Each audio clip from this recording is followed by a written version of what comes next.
when the holy sword of light and the dark demon sword both picked the kid. He swiftly broke the holy sword, though. He grabbed the dark demon sword instead, knowing his older self would die by that holy sword. Back in his past existence, Leon was the continent's best shadow assassin. With a dark demon sword, he fought for the Empire, slaying monsters, uniting the whole continent, never expecting betrayal for his loyalty, just cause the Empire feared his strength. So the Knights of Light came hunting him. Though Leon was badly hurt already, he still fought incredibly well, holding off the Empire's best soldiers alone. Seeing Leon's scary aura, Boris knew for sure now. "You are the Black Mist assassin for real?" Leon asked Boris coldly, who gave the order he wanted to know. Seeking an escape route he was. He had to investigate his brother's involvement. But Boris seemed to know Leon's thoughts. He laughed coldly, saying escape was impossible. A level 9 magic barrier covered the area. Leon's eyes turned cold with contempt.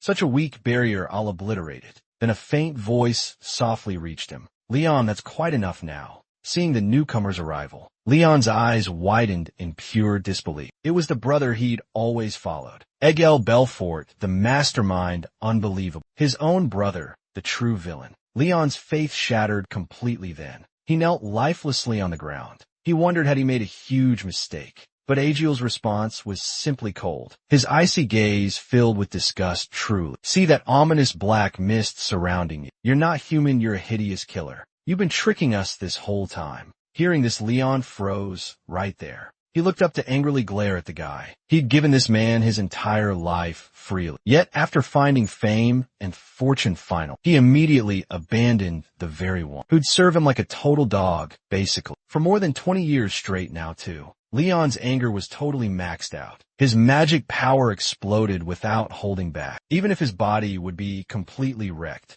he dragged this traitor straight down to hell. But then suddenly, weak Leon couldn't crack Egel's magic shield. Finally got stabbed by that holy sword thing. Kicked away like some old piece of garbage. Feeling his life just slowly draining out. Leon's heart was full of regret and sadness. Never thought he'd end up like this. What a dumb existence if restarting were possible. Upon waking, a woman's words entered his ears. "Young sir, when will you rise and shine? Are you dodging practice by being a sleepyhead?" Leon heard this and saw the woman nearby. It was clearly Aaliyah, his childhood maidservant. Even the room's layout was totally unchanged. Before Leon overthought things much, he got taken to the place for training. Leon finally realized for sure now. He was back in Belfort Castle 27 years prior. It was a year until his academy started, when monthly sword training commenced. A major thing his dad, the Duke, watched. Duke always came to observe this. Leon's rival was his half-brother same age, Cranes Belfort, whose mom was the Duke's true wife. So Cranes got way more notice than him before. After today's embarrassment, he became a total joke. And ever since that day, he's been shut out by his dad. His father gestured and said go. Franz jumped right in, charging at Leon with a wicked grin. But as he swung his sword, Leon looked at him like he was trash. This dude's speed was snail slow. He just calmly moved, easily dodging Franz's swing. To Franz, though, Leon's move was cowardly. Suddenly, though, a second later, Leon's sword flashed like lightning, instantly knocking his sword away, then casually kicked Franz's leg, making him instantly twist in pain. He fell down, holding his leg, crying. Non-stop, Leon glared at Franz. Putting the sword on his neck would win. Leon didn't want it to end easily. In his past life, this guy totally bothered him. So right now, he wants to crush Krone to stop the bullying. This life's for himself. So he really messed with him. After Leon won the practice match, he met his dad, who sent his own knight Yukin. Leon ran into Cran's mom, going to the nurse. She looked like she ate something bad. He was happy and asked sarcastically, "Is Cran okay?" Marjorie glared at Leon. "You did this to your brother." So shameless Leon just laughed and said, "This is how practice works." But a mean voice from behind stopped him. A kid from a dirty mom should eat dirt, yet dares to show off. Hearing this, Leon wanted to kill, instantly thinking how to kill her. Then he devised a superior torment method. "I'm attending the academy alongside Cran, you see. Does your son graduating fully intact concern?" Leon's dangers made Maria grind her teeth hard. Arm raised, ready to school this disrespectful kid. But a hand intervened and stopped her right there. "You speak so rudely with no respect shown. The Duke urgently summons the young master now." We're leaving now. Maria is left embarrassed. Leon flashed a mischievous, sly, evil grin. The Duke's commands were unquestionably absolute. Now under the Duke's Knight's protection safe, Leon soon reached his father's study room. Their first private meeting in many years. Duke Williams Belfort, the powerful man, commanded the Wuxia Empire's western lands, known widely as the continent's protector, possessing amazing magic swordsmanship skills. A true hero preventing demon invasions long, finally dying fighting the Demon King's army. His entire existence was for serving others, all for continental harmony, supposedly. But Lien saw him as a fool, 'cause this was the path he picked. Leon's dad spoke on the duel. When crowns lunged forward, you read the sword perfectly. But when did swordplay start? Leon said it wasn't learned, just solo practice nightly. Dad recalled though, Leon lacked sword interest. Why hide such talent? You bested crowns well. Wasn't acting out needless. Dad's pointed words startled Leon. Was this a restraint test? Leon thought then shouted, I aim to best crowns. That's this match's core meaning. Dad burst out laughing upon hearing the reply, calling it a cool and crisp answer he praised. He admitted surprise at such evident talent. Truly happy, he declared, good agile assistant income. Leon felt thunderstruck by what he just heard. Becoming that individual's assistant real. Father's agile fixation stayed totally. But Leon presently can't alter Dad's mind. Only trembling, tightly clenching his fist. Then Pops offered him a reward, whatever desired. Leon's eyes shone brightly with newfound purpose. His expression hardened with fierce determination. All right then, he will shatter Dad's obsession. He intends to crush everything Egil desires. He announced his wish to be sent to the front. Elia, upon hearing Leon's choice, went crazy. She was practically driven insane from shock. The young master has entirely lost his marbles. No clue about that area's true nature. Many truly ferocious creatures roam that continent. The sole spot called the front lines was Vilius land, Empire's westernmost point Lamia Valley. Centuries of demon war happened there. Leon's dad didn't instantly agree. Needed a month to check Leon's fitness. Lien was unsure what Dad meant exactly. First, maximize muscle power within that given time frame. His muscles were currently puny. Returning, he kept combat skills though. Also possessed slight magic. Training well would unlock potential. He could totally unleash it. Suddenly his door got kicked in. A figure barged, yelling his name. Intense stare, it was his sister. Lilith Belford grabbed Leon's collar, shook him hard like a rattle toy. Frenzied, she yelled had he lost it. He offered to go fight on the front lines. Then he slammed dizzy Leon down. You think you are tough after beating weaklings? Come to the rooftop with me now. The two went head to head on the roof. Lilith said, if you last against me 3 minutes, I will let you fight on the front lines. Leon's face looked totally helpless. Is this really necessary? But Lilith unsheathed her blade. Prove it to me, she said.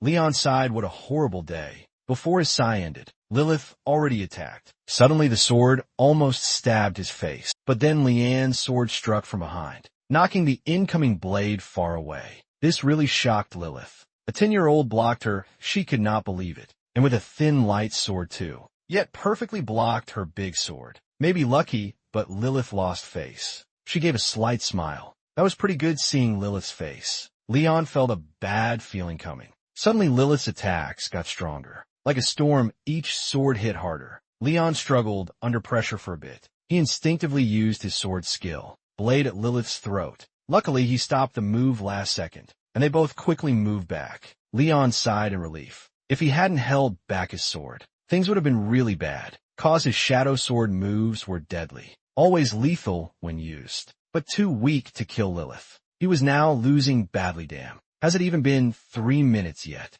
Muscle weakness could be fixed, though, by putting magic in the blade. His body was totally maxed out, but facing him directly, Lilith quietly started some chants. Hear the void's beckon and call. Earth and wind shall be my weapon. Seeing this, Leanne's eyes shrunk. It was 6th level magic, Lilith raged. Her long sword glowed with starlight, an enchanting yet scary aura. This made Leanne want to cry. Is she going to kill this guy? Lilith had gone full on berserk. Only one thing on her mind. Winning is a must at all costs. Even if Leon blocked Lilith's hit, he would totally fall off the roof. So he had to depend on it. Then suddenly he pushed hard. He instantly charged toward Lilith full speed. She was prepping a seriously scary big move. Lilith moved right away, no hesitation, and swung her sword down hard. Leon yelled inside, Yukon, please hurry up and get here. In a flash, like he heard him calling, Yukon appeared right between them both. He grabbed Leon from the air one-handed. His sword blocked Lilith's swing with ease. Bright sword light then shot straight upwards, lighting up the whole night darkness. Yukon frowned and spoke reproachful. Lady Lilith, you're way too rough with him.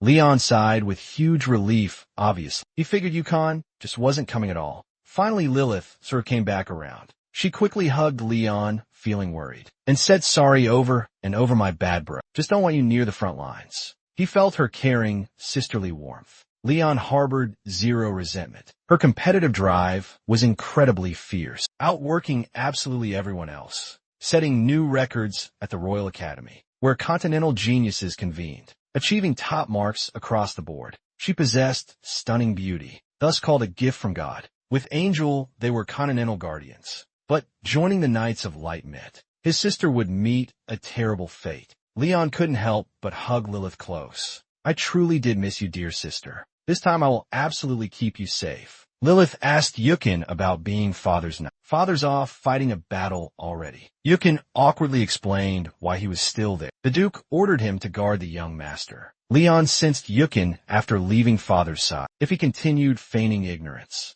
wouldn't he show up the following day? Lilith went back to school. Leon trained hard for 2.5 weeks straight, but the results were kinda meh. His plan wasn't going as he thought. He missed his old rip bod. Alia said Lilith send him something. The smell made Alia scrunch her nose. It was hellhound blood Leon asked his sis for, only found in Lamia Valley. It smelled bad and burned your mouth, so it was seen as poison. But people said it made you stronger magically, and physically stronger too, but folks thought it was BS. He tried it himself in his past life. Then Leon chugged it. Right after he drank it, he felt a rush and got super hot. He had to walk around to see if it worked. Later he ran to absorb the medicine's effects, reaching the back mountain. For 2 weeks now, he'd waited for Yukin to leave him and report. Agile got a tip from the light god before, about an old temple behind the mountain. Leon found a spot using magic flow. He broke through the ground instantly. A deep passage appeared. Leon went in. Leon reached the temple's end. He saw the familiar holy sword. In the past demon realm war, the demon army was too strong, but humans dug up ancient relics. Divine weapons brought total victory. Durandal's relic was the holy sword, protected by light god, the weapon that led humans to victory. It ended up in Egel's hands. Leon died horribly by this sword before. He just could not help it, wondering about his return and that holy sword. So he touched the holy sword, but the holy sword did not react. Leon angrily kicked that holy sword. So very annoying. His goal was not getting the holy sword. Then he went to the holy sword shadow. It looked like a sword shadow initially, but it was not actually a shadow, because wherever there is light present, darkness also exists. He clapped his hands down. Ground shadow immediately surged up, flowing right behind the altar there. A doorway appeared after Leon entered. Another sword floated in the center above. It was his own demon sword. Kalen Lion held the demon sword and chuckled. Slept enough time to awaken now. He got no answer, so he swung the demon sword wild. He's trying to wake up Kalen like this. A weird shadow then shows up. Little guy, you are so brave. Do you know what waking me up means? You dare to rouse a demon sword sleeper. I will now own your body. The shadow lunges right at Leon, but Leon grabs its shocking silent. How can you even touch me? Leon smiles and says you're mine. Leon is seen gripping the demon sword. Demonic energy surges through him. Silent is now very confused. Why do you have Ael's aura? Are you her heir? Leon confirms darkly. Yes, the master is back. Now you kneel. His words don't sway Kalen. She attacks Leon. Kalen's defiance frustrates Leon. In that situation, he could only use the easiest way. He then quietly said demon sword control. Immediately, Kalen felt a strong, unseen force. Ian softly scolded him. This is my final warning. Call me master while I'm being nice. But Kalen completely ignored him. He demanded to know about the spell. Talking was pointless. Leon again said demon sword control, and then he repeated it 2 more times.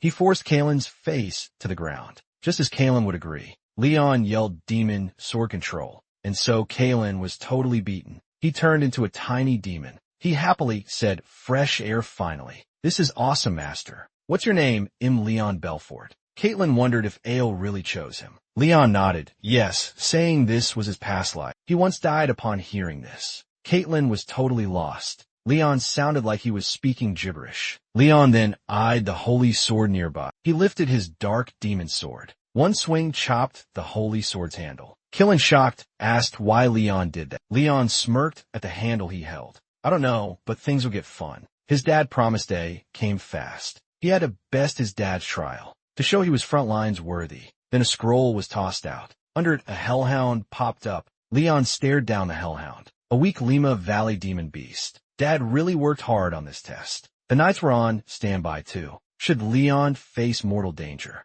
they'd react right away. Eugen's eyes locked onto Leon hard. 3 days prior, Leon asked him for training, wanting real combat experience. Eugen agreed, using only his sheath for defense. Leon could attack freely, but had one request. Dad can't know about this training. Suddenly, he exploded into motion. His sword swung at Eugen, feeling immense force in his hands. Eugen was totally shocked. It was a 10-year-old's sword strength, unbelievable. But that wasn't the only surprise. Leon's form blurred rapidly, vanishing instantly from sight. He spotted Leon's trail, already above him, overhead, descending from above, sword plummeting down with blazing speed. Eugen blocked every single attack, though. Leon swung his last blade. Practice finished, he sheathed the sword. Thanks, but I still cannot defeat you. However present, he was breathing hard, heart completely filled with shock. Weak young Leon had gotten really strong. He could endure any challenge globally.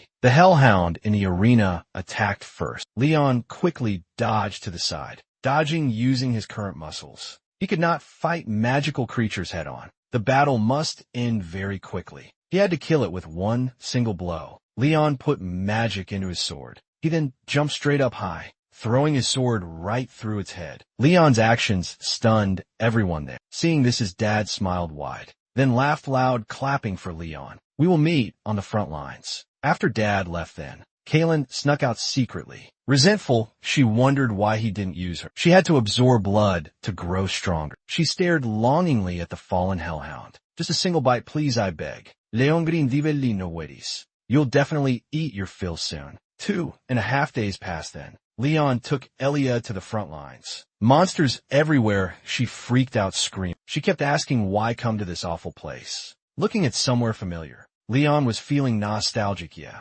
hellish places, I belong in them. Dad warned, seriously, never let your guard down, because death may strike anytime unexpectedly. For days, 3 or 4 battles daily happened, each battle with detailed response plans, led by super strong superior knights. Frontline monsters would be pushed back one at a time. Leon got the safest, furthest tent. Even so, security was seriously tight. Therefore, no feeding time could be found. Kaylin just had to wait till nightfall. Late at night, Leon left the doll as skies dark, then snuck out into the dark night. Frontline strengthened night watchfulness, so he could freely roam out back. Soon Leon reached the monster area. This was the perfect demon sword spot. He summoned Kaylin, blood energy surge. She was way too excited already. Master, I'm totally unable to hold back. Then Leon charged the monster crowd. Demon sword gripped in his hand, swinging madly, taking monster lives. Leon filled a cup with monster blood, and downed it all in one single gulp. The blood, stimulation, and power intensely clashed within it. Yet Leon was really digging this feeling.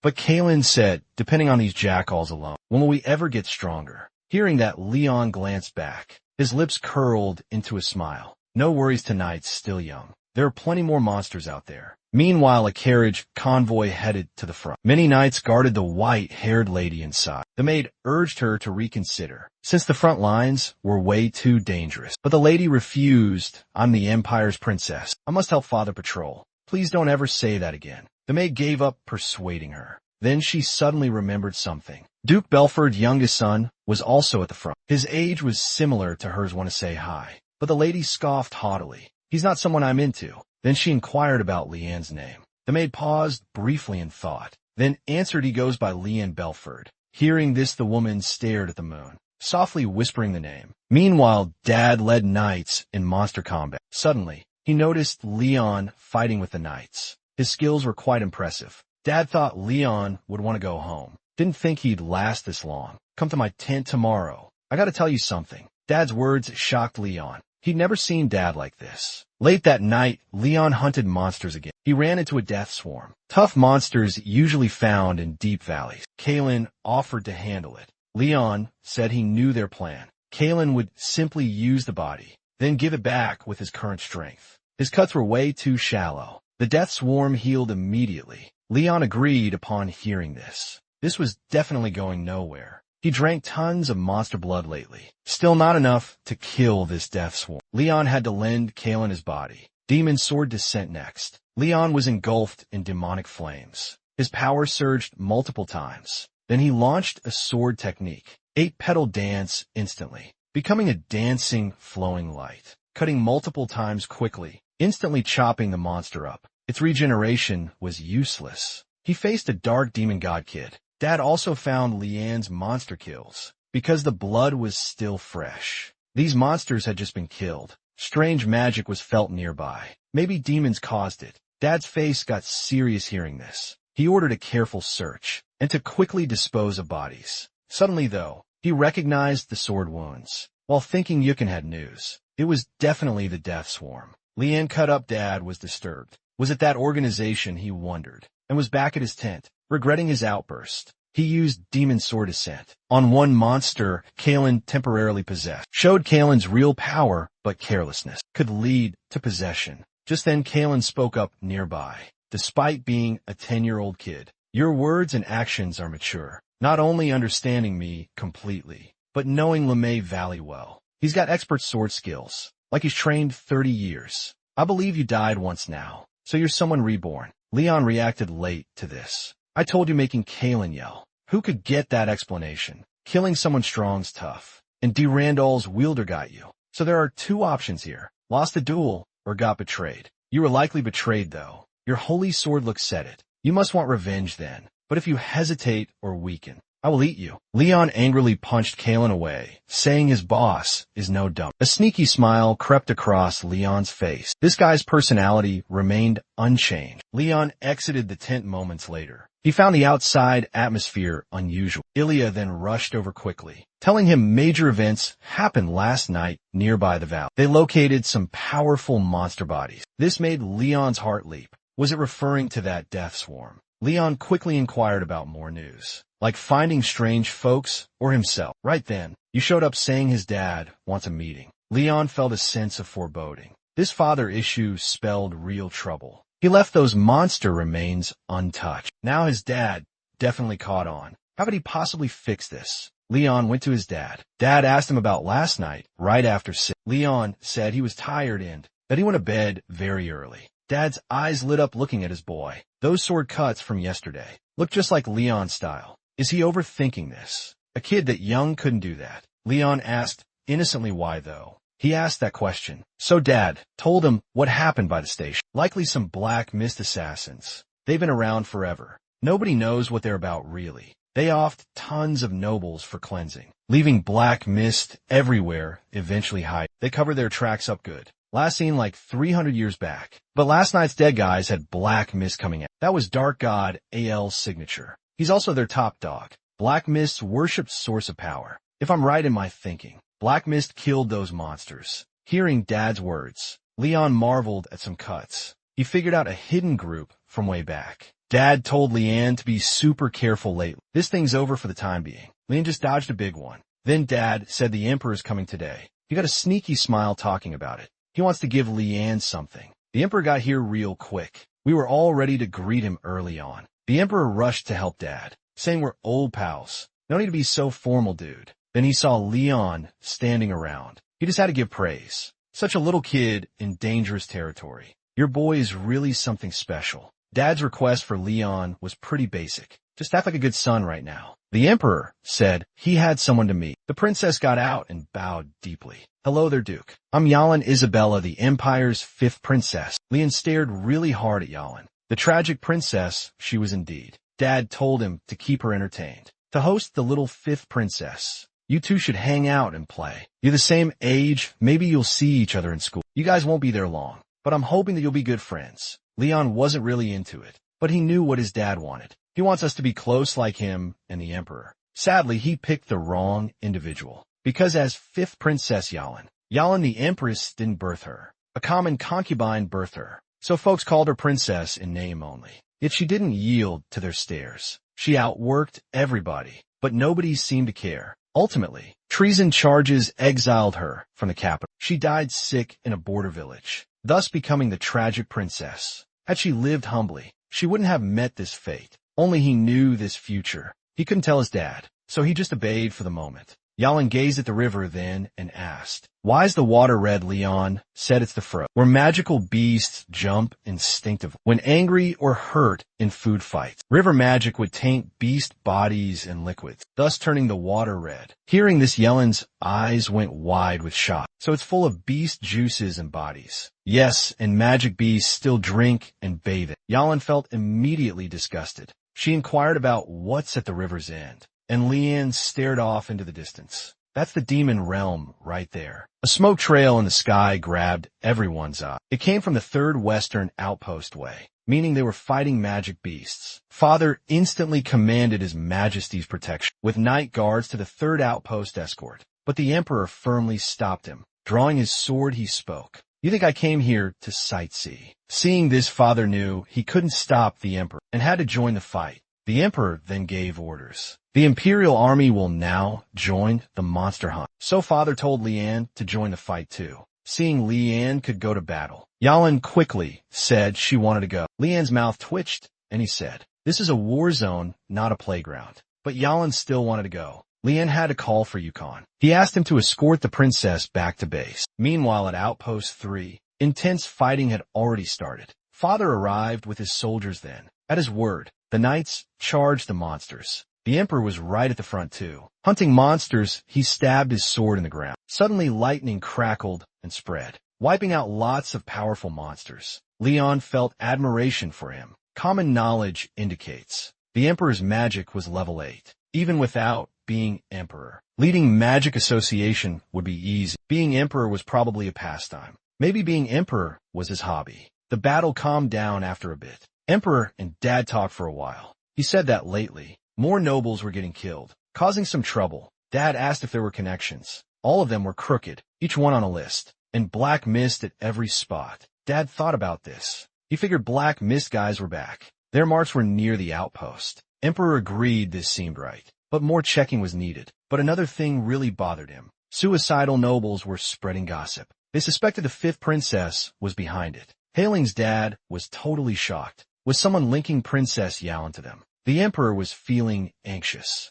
He was silencing those folks, calling it just rumors. He felt they were using her somehow. So the Emperor asked for Hailing's dad's help. If he died first, he gave Yalin to his care. Hailing's dad stared hard and promised, "I'll do as you say, Your Majesty." Lien was going monster hunting again, but then someone showed up. It was Princess Yalin wanting a quick chat. Confused, Leon asked what's up. Yalin didn't answer him. She asked Elia to leave for a sec. Leon was sweating seeing Elia's face. He told her to wait outside. Yalin spoke kinda shyly after Elia left. "Today's incident was my bad as princess. I was way too stubborn." Lion said, "Don't sweat it." He said sorry for being rude earlier. Alan smiled big, saying, "We're gonna be at the academy real soon. I could use your help then, though." Leon said sorry coldly. "I can't help, Your Highness. If you're recruiting allies, you should just leave now." Yalin's eyes shook, her face went dark. She said sadly and quietly, "I just wanted to be friends. Why you gotta be so mean? You think I'm just a princess in name?" Leon went quiet seeing this. Yalin continued, "You are correct. I cannot offer you advantages. Sorry for wasting your precious time. I figured we could simply talk normally. You're nothing like Agile." These words struck a nerve with Leon. He instantly spun and seized Yalin's arm. He asked her about knowing Agile. Yalin said she randomly met him at the academy. He told her to ignore other people's opinions and proudly live life as a princess should. Leon was skeptical hearing this story. How could that even be a possibility? He knew Egel was truly evil inside, but Leon then quickly understood why. He had planned to ruin this princess's life. Right then there was sudden commotion, coming from just outside the tent area. The tent's top cover was ripped wide open. A giant monster beast attacked Leon's tent. Nearby knights hurried that way. Simultaneously, Dad and the Emperor discovered the rear camp's magical beast attack, and it appeared young master. Leon and Princess Yelin were involved. Should this fail, the emperor instantly sent all imperial troops rearward, demanding the princess's safety be guaranteed. By now the rear was completely overrun with magical beasts. These were powerful magical beasts that belonged deep within the valley, yet they're appearing in groups at the edge. This made Leon contemplate if this was an alteration from his past life, or perhaps it was his fault somehow. Elia sobbed beside him, young master. I genuinely believed you would die. Just moments ago, when a magical beast attack was imminent, Leon swiftly grabbed Yalin and evaded. After all, in his past existence, he joined the Demon King's army, so weak monsters couldn't kill him. Suddenly, a huge hand grabbed a knight by Yalin, snatching him up. Leon moved fast, told Yalin back off, but the beast barely looked at the knight, then tossed him away casually. Lion's eyes went narrow as he knew this thing wanted him. He said escort Yalin out now. He'd keep the monster busy. Hearing that order, Elliot agreed, fast grabbed Yalin. Leon's face twitched quick to agree. At the same time, the beast couldn't wait, it attacked. Leon looked determined, gripped his sword. He moved quick, slashed the beast's arm. He was wondering something. Why strong beasts kept coming at him. Kalen said much magical beast blood was drunk. His body now gives off a beastly scent. He's become like a tasty magical tonic. Leon suddenly got it. You already knew this. Why'd you wait so long to tell me? Kalen smiled. Evilly, I want her body remembered. Leon, hearing this, grabbed her immediately, then turned her into a demon sword he held. He charged toward the big magical beast. Bring them all, I don't care how many. He then jumped right in front of it and chopped its head right off instantly. Leon sighed softly and said calmly that since nobody's around to see us now, let's properly guzzle some magical beast blood. But then his eyes suddenly went wide. Hold on, is that a diluvial dragon there? A giant purple dragon then appeared. It gave off a truly terrifying aura. But Kalen quickly saw it's just a baby, likely drawn to Leanne's aroma. But all this was meaningless to Leanne, who was totally thrilled. He used demon sword descent decisively. He couldn't let the beast get away. He'd devour it soon. Elsewhere, the Emperor's group arrived to help. They killed all the strong beasts quickly, but they hadn't found Yalin's group. Then a guard reported finding Princess Yalin. Yalin ran to her dad fast. Breathless, she said, save someone covering her escape. Young Master Leon stayed alone in the beast horde. Hearing that, the Emperor was shocked. Father's face was grim. He asked Elia darkly what happened to Leon. Elia trembled, scared of Father's face. It was her first time seeing the Duke, looking so scary, and explained what went down. The knights instantly recalled the spot and could quickly guide a rescue for young Leon. But Dad stood frozen, stiff, no response. The Emperor urged him to command now. Unexpectedly, after being quiet for a sec, Pops coldly said 3 words only. Let it be. These words totally floored everyone. The Emperor asked in disbelief if he's for real. Dad's reasoning was handling what comes next matters most. If that army base fell apart, then monsters might rush into the kingdom. Therefore, they gotta fix things fast to stop worse stuff. Ilya shakily asked about that. So then how about our boy? Dad sternly stated he got the princess out of there. So he did his thing basically. That's the Belter family duty. Hearing that, Yalin just bawled. Her heart was filled with self-blame. A familiar yell suddenly came from the sky. Yalin quickly looked up. A purple dragon appeared in the sky. When she looked closely, her jaw dropped in shock because somebody was on the dragon's back. It was Leon, her earlier rescuer. Dragons are closest to the Creator, rare and very precious. Their blood greatly increases power. Leon couldn't let it be. This magic dragon was still a baby, but its power was immense. It breathed a terrible attack. Horrifying power destroyed everything. But Leon dodged just in time. He appeared beside the dragon. He quickly struck the dragon's eyes. The dragon yelled in pain. A furious roar erupted, wings flapping, it swiftly soared, then abruptly sped up. Like a spear it lunged at Leon. Leon, fearless, grinned wickedly. He shifted, dodging the blow, power gathering in his hand. He instantly used shadow swordplay. 8-petal dance hit the dragon hard. Leon tiredly rolled his shoulders. This body, still very weak for dragon slaying. But time to finish this thing, so he gets ready to kill it. Dragon flaps its wings once more. Leon figures same old move again. Unexpectedly, dragon turns tail, runs. Like a coward, Leon's quite shocked. He jumps at the flying dragon. Can't let the beast escape now. So stubborn, Leon grabs dragon's leg, appearing thus in plain view. This makes the Emperor surprised. He asked Dad why not save Son, but Pops remains completely still, lost deep in his thoughts. Leon stuck on Dragon's back, totally clueless what to do. Kalen asks him to do something. Leon says see those folks down there. Kalen thinks that's irrelevant now. To survive, he needed action immediately. But using Demon Sword Descent now, for Leon, could be a fate much worse than death. So you'll just chill on this dragon then. I'm presently devising a solution. As a bicker Dad made his play, he gripped his sword and started chanting. Leon was completely shocked by this, since it was 8th level magic. Heaven's Secret Sword specifically. This area was terrifyingly destructive. Leon would also be caught in this magic.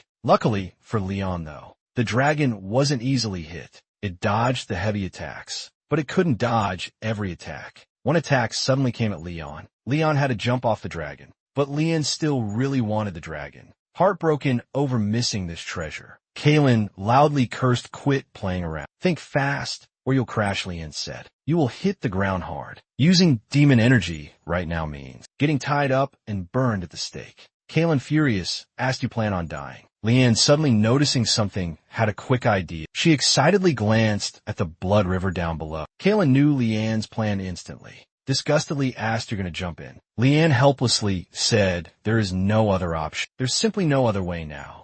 He splashed down into the river. Meanwhile, at the very same moment, a man far off spotted the fleeing dragon, remarking what a truly rare thing. The red-haired guy behind him then spoke up. That's just a baby dragon there. It looks lost and seems like it's in trouble. The man yelled and quickly figured, there's got to be a super strong magical creature there. But the redhead said people live there. Hearing this, the guy didn't really buy it, thinking dragons couldn't ever lose to humans. Then he felt a weird but familiar energy nearby. The redhead spoke up. If he was scared, he could go look. But don't kill everything just cause you're bored, okay? Meanwhile, elsewhere, Leon had gotten to shore. He yelled Caitlin's name, asking why she wasn't talking. Caitlin angrily said, I'm figuring out how to kill you. I feel gross, Leon told her calmly. Don't be mad, I'll clean you when we're back. Caitlin scoffed, coldly better figure out getting back. We're in demon land now. Leon said not to worry. There couldn't be any strong demons here. But right after saying that, a voice suddenly emerged from behind.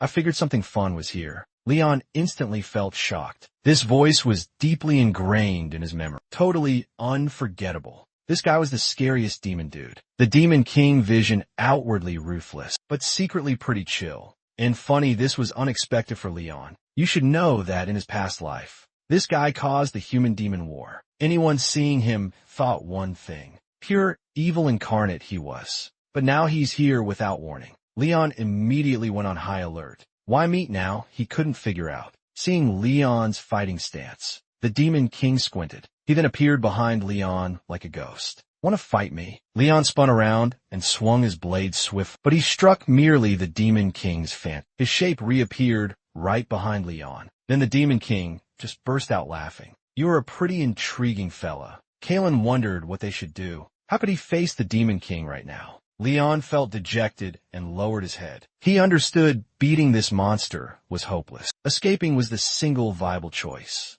But could he actually pull it off? But Leon totally did not anticipate. The Demon King's actions were unexpected. Chill, I don't want to fight a kid like you. Easing Leon up, the Demon King grinned and laid down. If you're nervous, we can chat lying here. This instantly made Leon speechless. Why'd this dude suddenly lie down? The Demon King inquired once more. Are you really human? Is this your first demon realm visit? Leon gently nodded yes, observing Leon's anxious demeanor. The Demon King said he seemed off. I feel like we've met before somehow. Leon confirmed he was human and new to him. Why are you here? The Demon King's chill vibe made Leon wonder. If this was the actual Demon King he thought he knew, the Demon King stated. He felt weird energy while patrolling, so came a look. It was his Demon King job. But after talking, he sat straight up, asking Leon to repeat himself. Leon then restated his words. This calmness raised the Demon King's suspicion. A human addressing the Demon King, yet appearing unfazed, made him mad. Human kids don't act so chill saying my name. Didn't your mom tell you I'll kidnap you?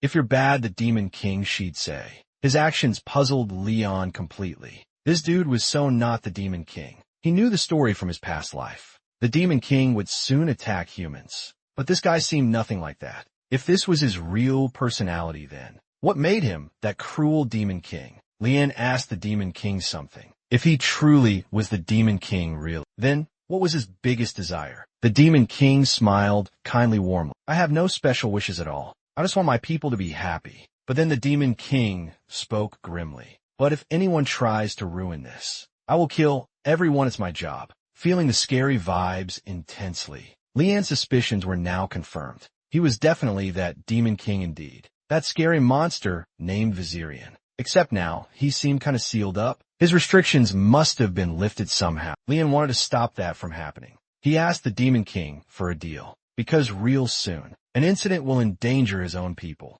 I'm unsure what that incident could be, but I can say for sure, that'll start a human-demon war. The Demon King thought it was absurd. You think I'd want more land? Leon insisted and wanted to bargain. No matter what, you gotta promise. Don't start a war, the Demon King said. Whether this is true or not. What's in it for me if I agree? Leon offered his assistance. I'll help you out no matter what. The Demon King leaned in close. Staring hard, what do you know? Kid, tell me what's your name. Leon looked up and spoke. Demon King Leon Belter made a deal with Leon and swore, no matter the circumstances, he would not attack humankind. But Leon's gotta honor his word, he added. 'Cause a deal's a deal after all. Leon seriously nodded to that. Later, kid, see ya. Scene changes now. Knights located Leon riverside at the border. This got him back to the Empire safely. And Leon got a new nickname. Dragon Mouth Survivor Boy. Leon woke up shocked by the sight. Ellen shot bedside blashin shoidi. She repeated bravely what she'd said. Will you be mine? Leon was stunned by this. What's this girl talking about? She's the Empire's noble fifth princess. Yet she stooped to recruit a mere boy. Simply because he displayed crazy talent. He saved her from powerful magical beasts. And also lived through a scary dragon encounter. But facing Yalin's recruitment offer, Leon immediately refused her. Panic instantly showed on Yalin's face. She quickly understood exactly why. Trembling, she tearfully cried out. She was just a useless princess. Leon felt super annoyed and irritated. He knew Yalin was incompetent, but he hated her awful attitude more. So he pretended things just were like that. He told her not to feel too bad. Yalin clenched her tiny hands tight. Instantly, like a true princess again, she snorted, I get what you're saying. Once I become powerful enough, you will recognize me. Just wait. I'll be so strong you can't ignore me. Yalin's confident, happy vibe made Leon sweat a lot. She's like a kid, good luck to her. I can't wait to see it happen. Yalin was leaving, but she paused. Oh wait, there's one thing more. Yalin turned, smiled sweetly, and said thanks. For the camp rescue back there, a guy was sneaking in the woods. He pulled out a glowing magic cube. He stared at it excitedly and said, almost done. Then suddenly, someone spoke up. So it's you, Zenard Crimson. Immediately after those words, Zenard froze completely still. Leon was right behind him. His eyes fixed on the cube he's holding. He knows it instantly. This magic-infused artifact's divine. Its inner space holds endless things. Master Gam's magic association best work. Leon's watched a whole year now. Someone's smuggling within the Empire. That person seems to be you. 7-star Knight, Zenard, Crimson greetings. Zenard scared your Leon Belter. Why are you here? Leon flips the cube. He dumps its stuff out. Key monster remains lie there. Does Zenard have border spies? He asks. Zenard gets really upset at this, yelling he doesn't know anything. Leon says quit playing stupid. They're beast bloods on the black market. Leon's hound blood from Lilith before. Also black market sourced. Leon wondered about the spy's identity. Zenard meanwhile regained body movement. He quietly channeled magic in hand. Suddenly, he raised his hand for a sneak attack on Leon. Huge flames instantly engulfed him. Zenard finally sighed in relief. He almost lost that precious cube. Next, a sword flash appeared before him, severing his hand completely. A weird black mist floated up. Leon's form emerged from that mist. Leon then grabbed his throat tightly. Awful demonic energy exploded inside. Tell me what you choose now. Confess and die peacefully, or endure torture that'd make gods pray for you. Scene changes to a Western trading post. Two men happily examine smuggled goods. They opened the box then. Fear filled their faces, seeing Zenard's head inside. Leon observed their freak out from a distance. Kalen wondered if he would ignore those guys. Leon said a warning was sufficient enough. Din had smuggled on the front lines. His merchandise went to the Magic Association. That place housed magic-obsessed mages, researching magic origins and basics, and ways to conjure new magic. They craved exceeding human limitations. They now make handy stuff like that cube, but they'll use beast blood for wilder stuff. So Leon had to stop them immediately. Kalen said, "You're now a fixer, not a hitman. Thought you only cared about yourself." Leon sighed and said softly, "I just want no more beast blood use." Some Imperial residents changed. Agile pondered the letter he held. So Leon went to the front with Dad. The woman behind him gave a sexy smile. "Is it your stepbrother?" Agile had a wickedly cold grin. "This dude really bugs me. Guess I gotta pay him a visit." After completing his frontline tour, Leon and Alya prepped to go home, then academy. Just the thought of leaving this creepy place made Alya cheer with excitement. She looked forward to their academy trip. Heard there are lots of hot teachers there. How thrilling, but Leon felt no joy for it. The academy was hell's commencement. Not just pretty Aliyah expected there, but it's a place of schemes and plots. Scene changed Leon's back from the front. He entered and saw a familiar face. It was Crone's badly beaten last time. Now Crone's shook seeing Leon. Before Leon spoke, he ran off scared. Colin asked who that was. Leon dismissed. "That's my stepbrother. Just disregard him." Leon entered the castle moments later. Servants bowed respectfully to greet him. This display really surprised Leon. He remembered them being much less polite. They would not even glance at him before. But recalling his year of hard work, he felt he had truly earned this. He then got ready to open the door, but he instantly froze up. He felt a hateful, familiar presence deeply. It was one he could certainly not forget. His hated enemy was definitely behind it. His stepbrother, Egil Belter, was there. Leon's been quite a while. Leon just stood there frozen solid, staring intensely with pure hatred. Anger and killer instinct filled his mind. He lost all sense of composure totally. He drew his demon sword unconsciously. One single thought lingers in his mind. He must kill him right there. Kalen abruptly halts Leanne's actions. She tells Leanne to live. He must wise. He needs to regain his composure now. This is not the right moment to act. Leon, hearing this, furrows his brow. His gaze ultimately intensifies. He stifles the murderous look in his eyes. He bows to Agile, standing before him. "It's been a while, brother." Agile, seeing Leon's manner, pats his head. "I figured you might not know me. Your sword skills have gotten better, I hear. You'll be ready to assist real soon. I'll see you there on the battlefield." Leon's eyes turned cold at these words, utterly devoid of any feeling. "I really look forward to that day." Leon's odd behavior makes Egil uneasy. He informed Leon about his satisfaction with Leon's frontline work and visited him today for this specific reason. Leon scoffed, knowing this guy very well. He would not even bother looking if useless. But after understanding Agile's visit purpose, Leon gradually calmed down. Elia came back to the room meanwhile, griping while lugging 2 big boxes. "Young master never carries any bags. Could he not lend a hand perhaps? I am totally going to be worked to death." Annoyed, she swung the door open. About to whine, she noticed Agile leave. She froze, totally shocked by the sight. Agile smiled softly, having heard Leanne's closeness. It seemed true. She snapped back. Elia frantically bowed repeatedly in a panic. "Safe travels, young lord." She told Leanne, "You almost gave me a heart attack." "Young master, why not tell me eldest master's here?" Leanne's response was quite serious though. "Ilya, could you give me some space?" Ilya asked, "What's the matter?" Leanne's icy stare was her only reply. "I won't repeat myself again." Leanne threw up in the bathroom. Intense feelings made him sick to his stomach. He asked Kalen why she'd stopped it before. It was a perfect chance to take his body over. Kalen laughed, saying, "Shouldn't you thank me? I want your rage to burn even hotter. You'll be tastier when I devour you." Leon chuckled upon hearing that. This is more like the real you. Meanwhile, over in Egil's room, an underling gave him a report. They'd located the second young lady. She's in northern White Elves territory now. Egil's face had a curious smile. White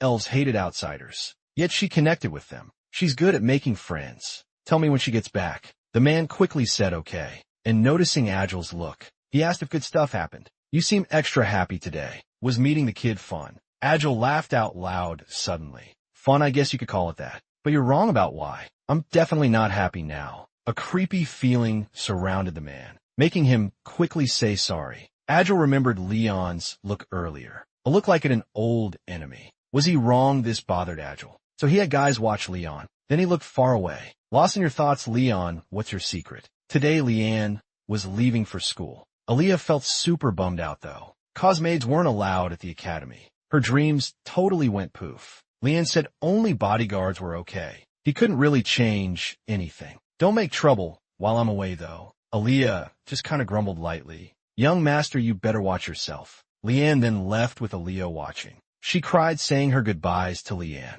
Young master, please make it back safe. Aaliyah's wails stirred up Leanne's past. He was just 8 years of age. He got really sick, nobody helped him. Only Aaliyah took him to the doctor. If she had not been there for him, Leon would have died somewhere for sure. So back then, or right here and now, Aaliyah wasn't merely a maid for Leon, but rather a significant person. Yet Leon was really iffy about this escort gig. It had 6 top knights, assigned strangely. An idea popped into his head. Leon had cracked the case already. A big show's coming before school starts, it seemed. As they journeyed on, sunset approached. The knights inside the carriage roused Leanne. They were near Sabrin's central city, they said, and tomorrow they'd reach their destination. They'd stay there overnight. Leanne agreed and let them plan things. But he'd already figured everything out. This dude lied. No forests exist near Sabrin, nor any decent shady spots either. So camping in the boon is why. Their motives were way too obvious. Leon then exited the carriage. The knights started encircling him. Leanne's eyes went cold as he spoke calmly. The lead knight sneered. Who ordered this? He drew his sword. Dead men know nothing. We're sorry it went down this way. It's not personal at all. Just close your eyes and it'll all be over. The man swung his sword at Leon suddenly. Leon easily dodged the strike. The blade flashed in the next moment. A head went flying, then thudded on the ground. It belonged to the knight who'd attacked Leon. The other knights' faces turned pale. Their hearts were filled with absolute terror. Leon's aura felt like a real hellish devil, making their heads really tingle. What's the matter? Are you guys scared stiff? Didn't see that coming, did you now? But someone quickly snapped out of it. They rushed Leon to attack him from behind. But their attack was totally useless. Leon's battle skills were on full display. The guy got his head chopped right off. Other knights became ghosts by his blade. One by one, they couldn't handle the pressure. A knight decided to run away. But Leon just tossed his magic sword, ending any chance of an escape. Only one knight was left standing. He was totally freaked out by what he saw. Could an 11-year-old be this strong? A kid that young? Him surviving the dragon wasn't just talk. This mission was screwed from day one. Leon gave him a cold, hard look. The guy felt like he was about to die. He fell to the ground weak. Leon walked toward him slowly. He asked who's behind all this in a scary voice. The man was practically dead already. He answered right away, no waiting. Duchess Marie was the one who gave the order. Leon was kind of speechless by his reaction. This dude answered super fast. Leon had no clue how much his deathly, godlike look had messed him up. The next day, Leon resumed his trip to the academy. He learned Krantz asked his mom for something. This might relate to their current mission. So that Krantz guy was the reason. Guess I'll have to really mess him up next time. And they needed a carriage driver. Ian didn't off him last night. Plus this guy seemed way too weak.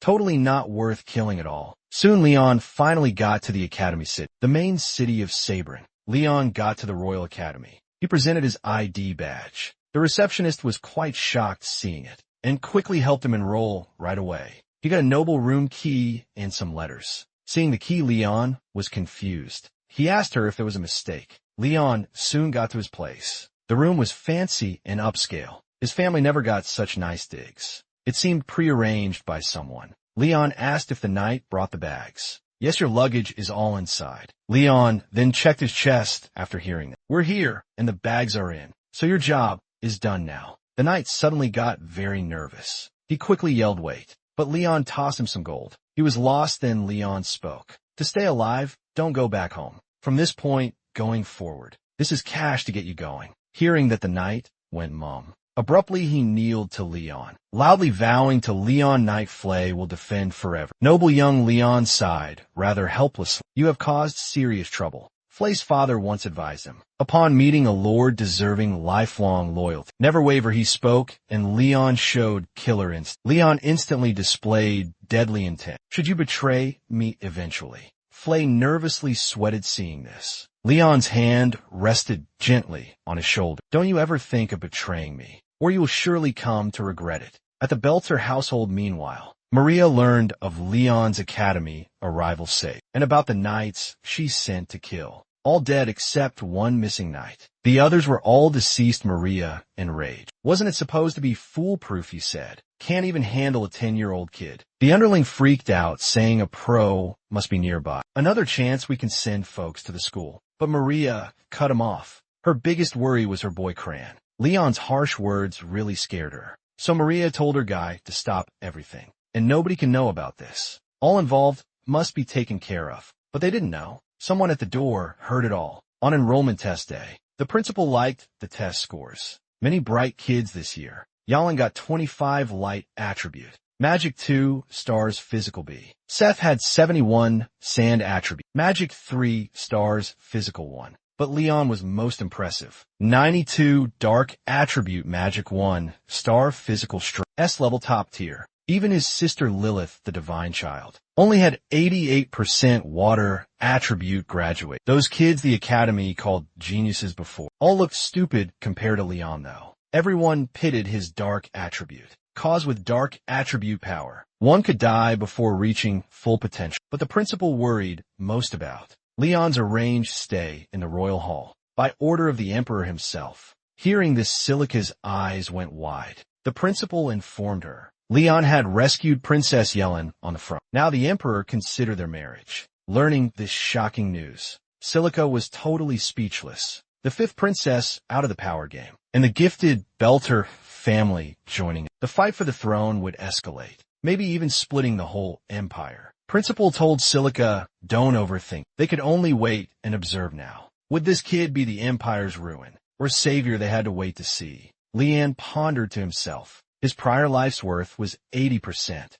now 92 from drinking monster blood. Lost in his thoughts, someone showed up. It was Kranz actually, who got super scared seeing Leon. The big kid with Kran spoke up. Did this guy make you his slave? Kran agreed, then taunted Leon. So you don't know your mom, huh? Bofi always picked on Leon, along with Kran before, facing his old enemy. Leon chuckled to himself. This jerk came right on time. Bofi still bravely defending Kran, aggressively approaching Leon. Kran felt super uncomfortable, immediately wanting to intervene. Leon brutally kicked Bofi down, coldly glaring at Kran in front. Any small move could cause cold sweats. Leon menacingly whispered to Kran, your sneaky tricks don't matter, but get caught you might lose limbs graduate. Leon's words almost scared Kran to death. Kran helplessly fell to his knees. Leon left grinning mischievously, thinking academy life will be exciting. Scene changes to the academy library floor. Silica still pondering the principal's speech, wondering if Leon's a disaster or hero. She must absolutely watch him closely. Reaching for her desired book though, she realized the book was gone now. Leon's voice then emerged beside her. Is this the book you're seeking? Silica's face abruptly transformed.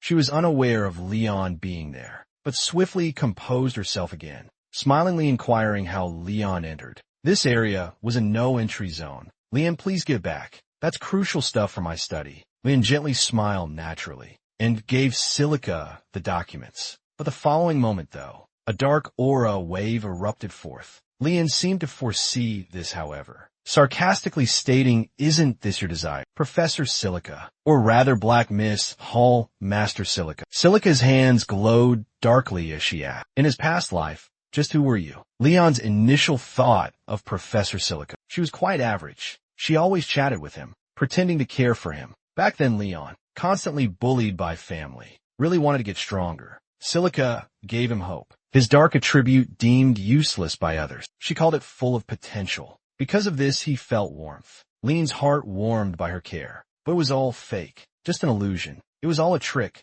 Royal Academy professor was a costume. She was really an assassin. Leon asked Silica a question. When did you start purifying? Silica went silent, then exploded with killing intent. What you talking about? I am totally clueless. Silica is still playing dumb, I see. Leon made things crystal clear. I mean your hits. Silica's eyes got murderously intense. If you unsay that, I'll pretend I'm deaf. Leon's fearless, you threatening students. Silica kicked the table at Leon suddenly. Leon punched it clean in two. Silica was now behind Leon somehow. Blades out ready to backstab. Leon said, I've been upfront about who I am. You positive you want to do this? His words couldn't deter Silica. Even if you're really Black Mist, no Black Mist will be tolerated. The Hall Master's oblivious. Leon had no option given this. With a hand wave, his magic sword appeared. He countered with a sword blow, knocking Silica back. Since you do not believe what I say, I must prove it to you somehow. He then fiercely attacked Silica. Silica's face suddenly changed a lot.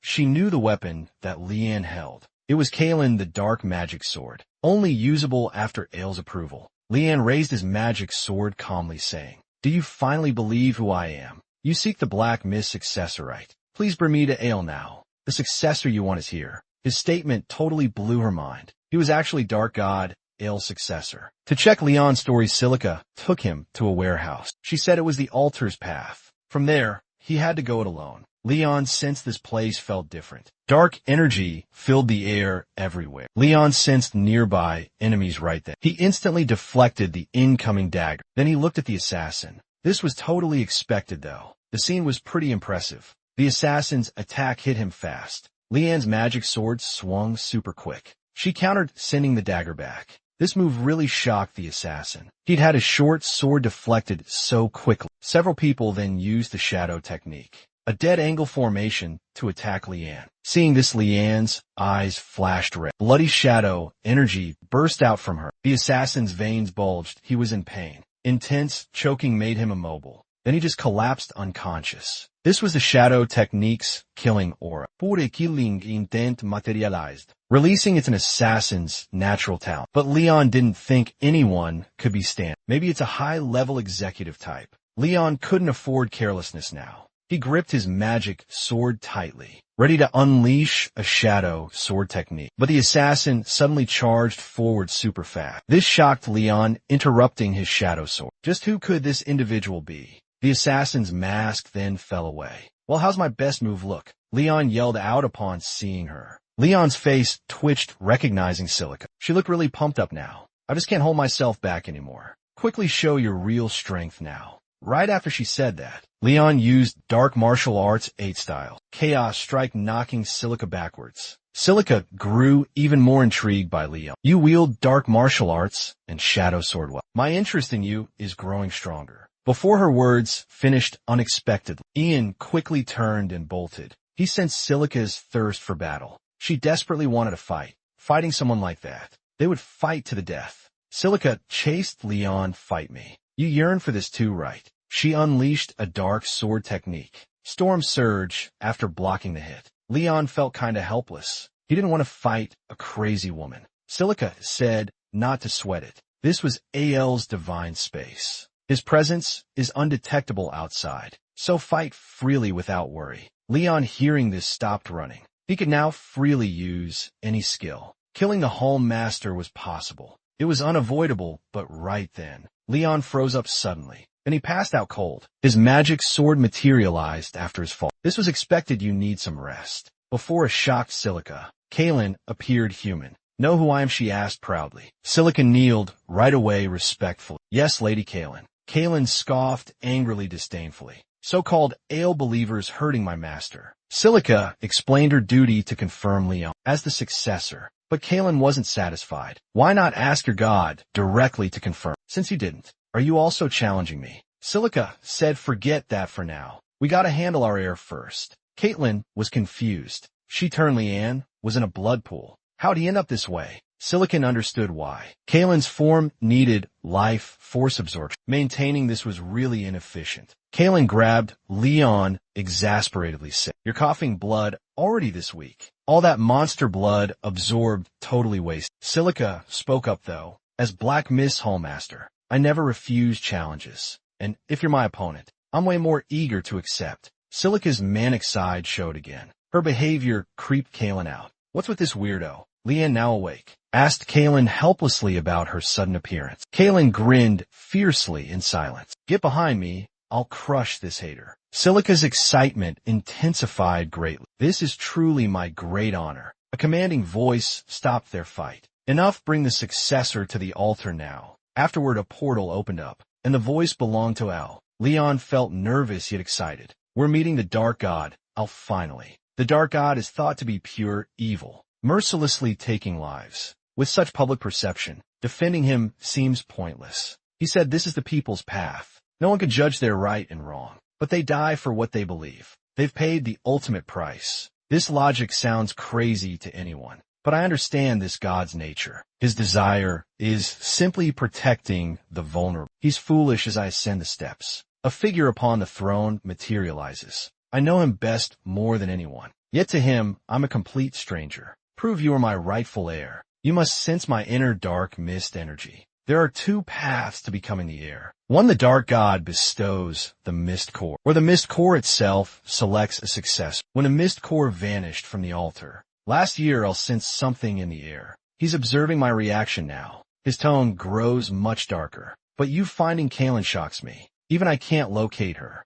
It seems you two get along. Kaylin stays quiet at AL's mention. Dissatisfaction lingers in her eyes, though. Al then goes on, your youthful eyes possess ancient wisdom, so you must be somebody reborn, from a timeline foreign to me. Unrelated to him, perhaps, is my rebirth unrelated. Then pray tell who caused my rebirth. If you think I'm all-powerful, you're mistaken. My divine privileges are long gone. He's correct, judging by his miracle state. I shouldn't seek rebirth answers here. Regardless, this remains positive. A flawless successor has emerged. My workload has drastically lessened. Or rather, I can do absolutely nothing. Kaylin and I are drenched in cold sweat. This is the familiar aura from my past. Still lazy and so very carefree. But then his face turns dead serious. You brought along something troublesome. The demon blade wasn't enough for you. You also desire the holy sword's blessing. My lips slowly curl up. I have no current desire to use the holy sword. I wonder if it would be useless globally, if its very existence was unknown. My mischievous side leaves him quite stunned, but he chooses to honor the deal. As your one true leader, my heir, how will you wield this power? A similar thing was asked of me once. Back then, I would live for my brother. Foolish words met with cold indifference. Al cautioned me rarely to just be careful. Blind faith is truly dangerous. Maybe back then even. He foresaw my tragic fate. Before my last life, Father said, serving Egel, serve family. Naively, I made it my motto, but I have come so very far. Egel's revenge is now within reach. But do I even possess anything at all? I personally desire nothing, no big plans here, like making huge accomplishments or fully dedicating to strong beliefs. But I want to change everything in this life. I confront Al. I want your power for me. Just for my own good, Al says you decide right wrong. But can you avoid future regrets? Better be careful how you answer me, because your answer may get you killed. Al's always honest, but right now, I don't care about consequences. I'm done listening to everybody else.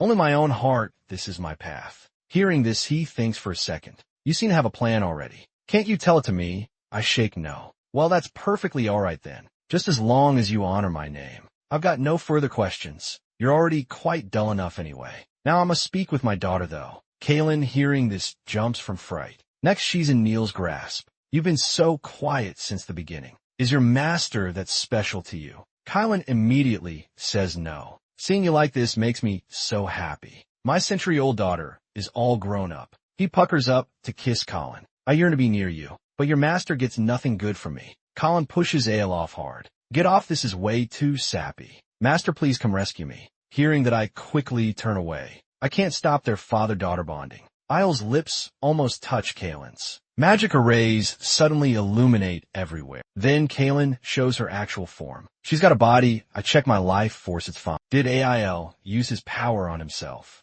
Kaylin just got herself a body. She instantly grabs her dad mad. What you do, I made you a body. Better to have one to win Master's love. Kaylin blows up instantly. She angrily replies, I just watched Speechless. This parent-child thing is really peaceful. Next day, it's the academy dorm. Guardflaw asks me carefully what to do now. I want to cry, no tears though. I don't know, let's leave it be. But however you see it, this ain't something to just leave alone. Kaylin and Silico, one's the Dark God's kid. One's his best worker and academy teacher. Coming to see your student. Dorm this early won't others gossip. It's unavoidable, teachers guide students. This is a totally normal student-teacher thing. One provokes, another answers back. Shouldn't an assassin leader be more careful? Master only requires my assistance. He's my student, none of your concern. Mind your business, things get tense. I sneak out, I'm going for a stroll. Young master, please don't leave me. Flaw was just a tad too slow. Words turned to blows quickly. 10 minutes later,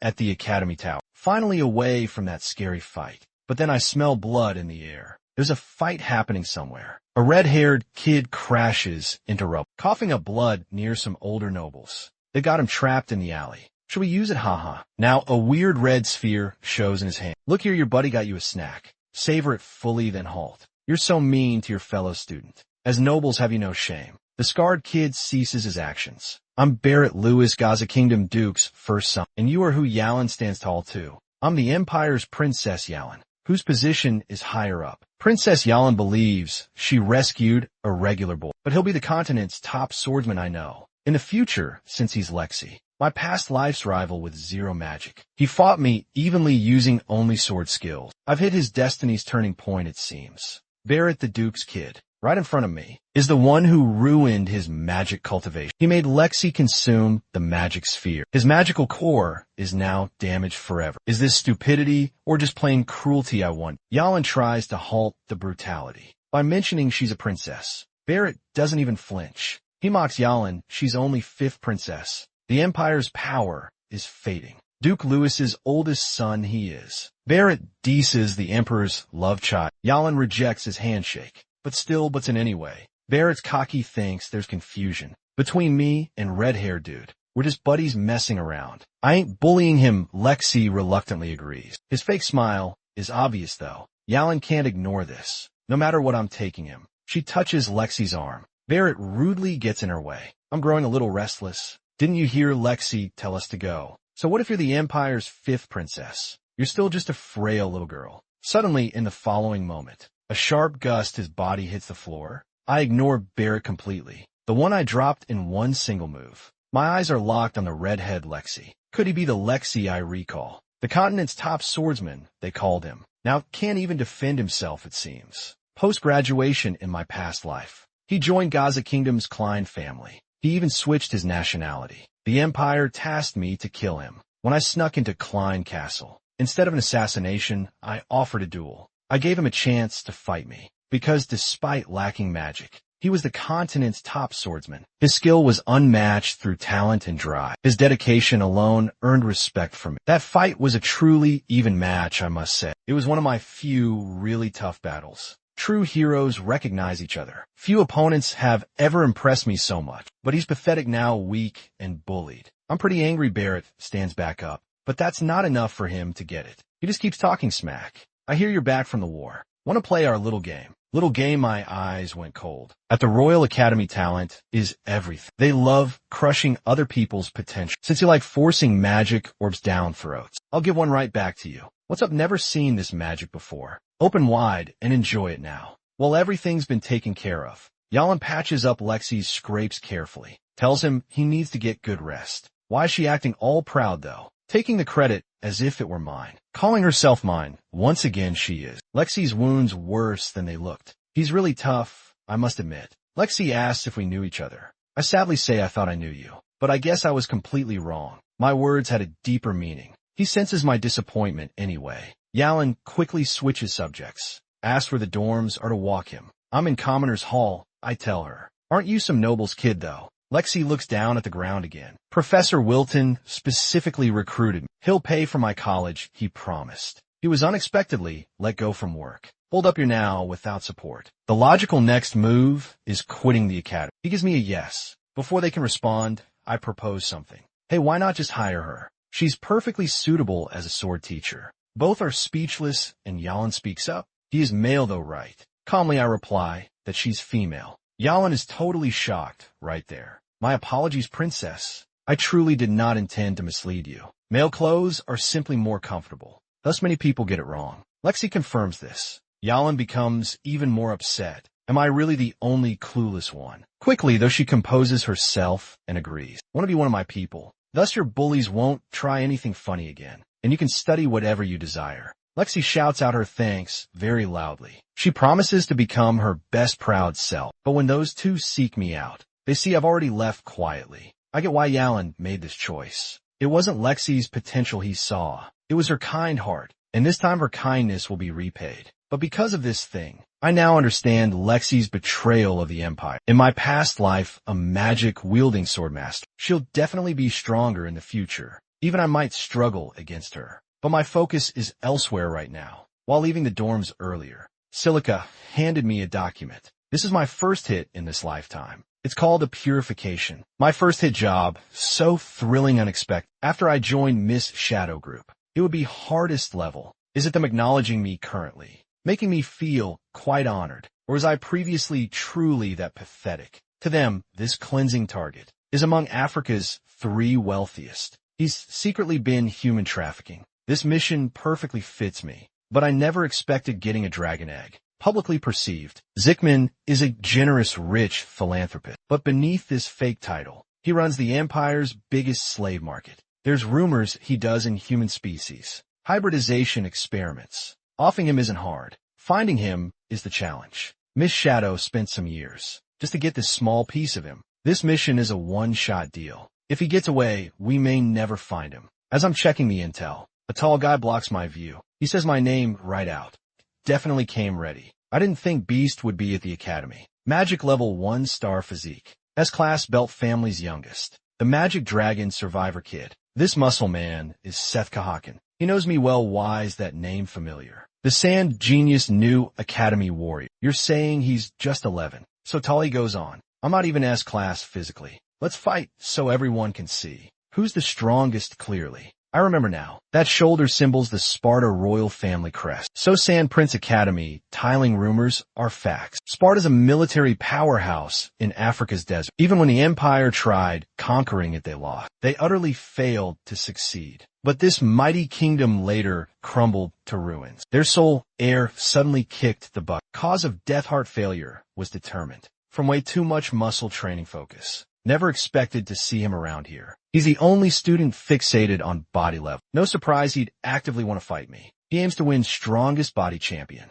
But right now, though, I've got bigger fish to fry, no time to waste. There's another Sand Prince rumor actually. Thinking this, I reject his duel straight up, telling him academy duels are forbidden strictly. If he really wants a piece of me, he better get principal approval pronto. He's freaking out. Where's the principal's office? I just kind of point vaguely. 3rd floor up, he sprints off fast. I'll get this fixed super quick. So you stay put while he runs away. He's all brawn, no brains, that's for sure. It's totally and absolutely true. Who knows what the principal will even say? It's all a big fat lie anyway. To get him out of here in a dungeon far away. Zickman's beefing up security with his guard. This shipment is mega valuable big time. Once the deal goes down, you know, he's gonna get a huge promotion for sure. I quietly get my demon blade ready. But Kalen feels some weird energy, man. I use dark mist to cover everything up. Nighttime is perfect. I see great in the dark. Zickman's expensive guards, you see, they all get their heads chopped off. He sees one lone guard remaining.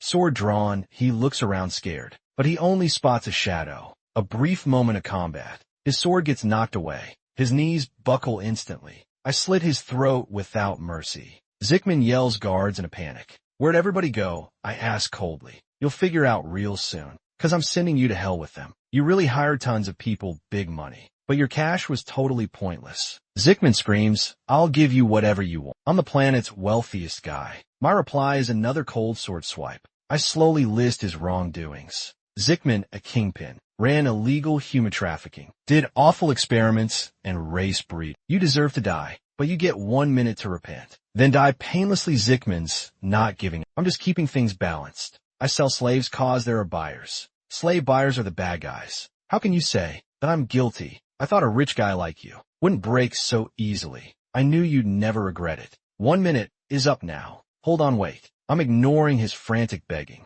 9th form, thin blade sword. Light flashes like tiny scales, ending his fake life. This death ain't peaceful. This is the purification project's goal. Leaving dark mist is a warning. Before going, I should really look around. Kalen's guidance, I'm following now. I cut the jail cell open. A woman holding a big pink egg appears. She's dead, but Kalen signals check the egg. It's a dragon egg, but strangely enough, it's got 2 different energies mixed. I take the dragon egg back to the dorm. Flea asks anxiously, where'd you get that? Found it on the way. Flea says simply, who just finds something like this on the way? Believe it or not, it doesn't matter. This is what I found while I was walking. Zickman's secret deal was for a dragon egg. It was actually for a dragon egg, really. Who could the buyer be, though, I wonder? Flea worries, what if it suddenly hatches? I say that's not possible, it won't. Dragon egg hatching conditions are tough. Even constantly injecting suitable elements. Insufficient energy to hatch it, maybe. A dragon egg, sans mother dragon basically, is essentially a beautiful rock, nothing more. But in a split second suddenly, an abrupt shift widens their eyes both. Shell cracked, is hatching truly imminent. Affirmative, it really hatched indeed. This tiny dragon girl called me Papa instantly, but I simply want to send her away now.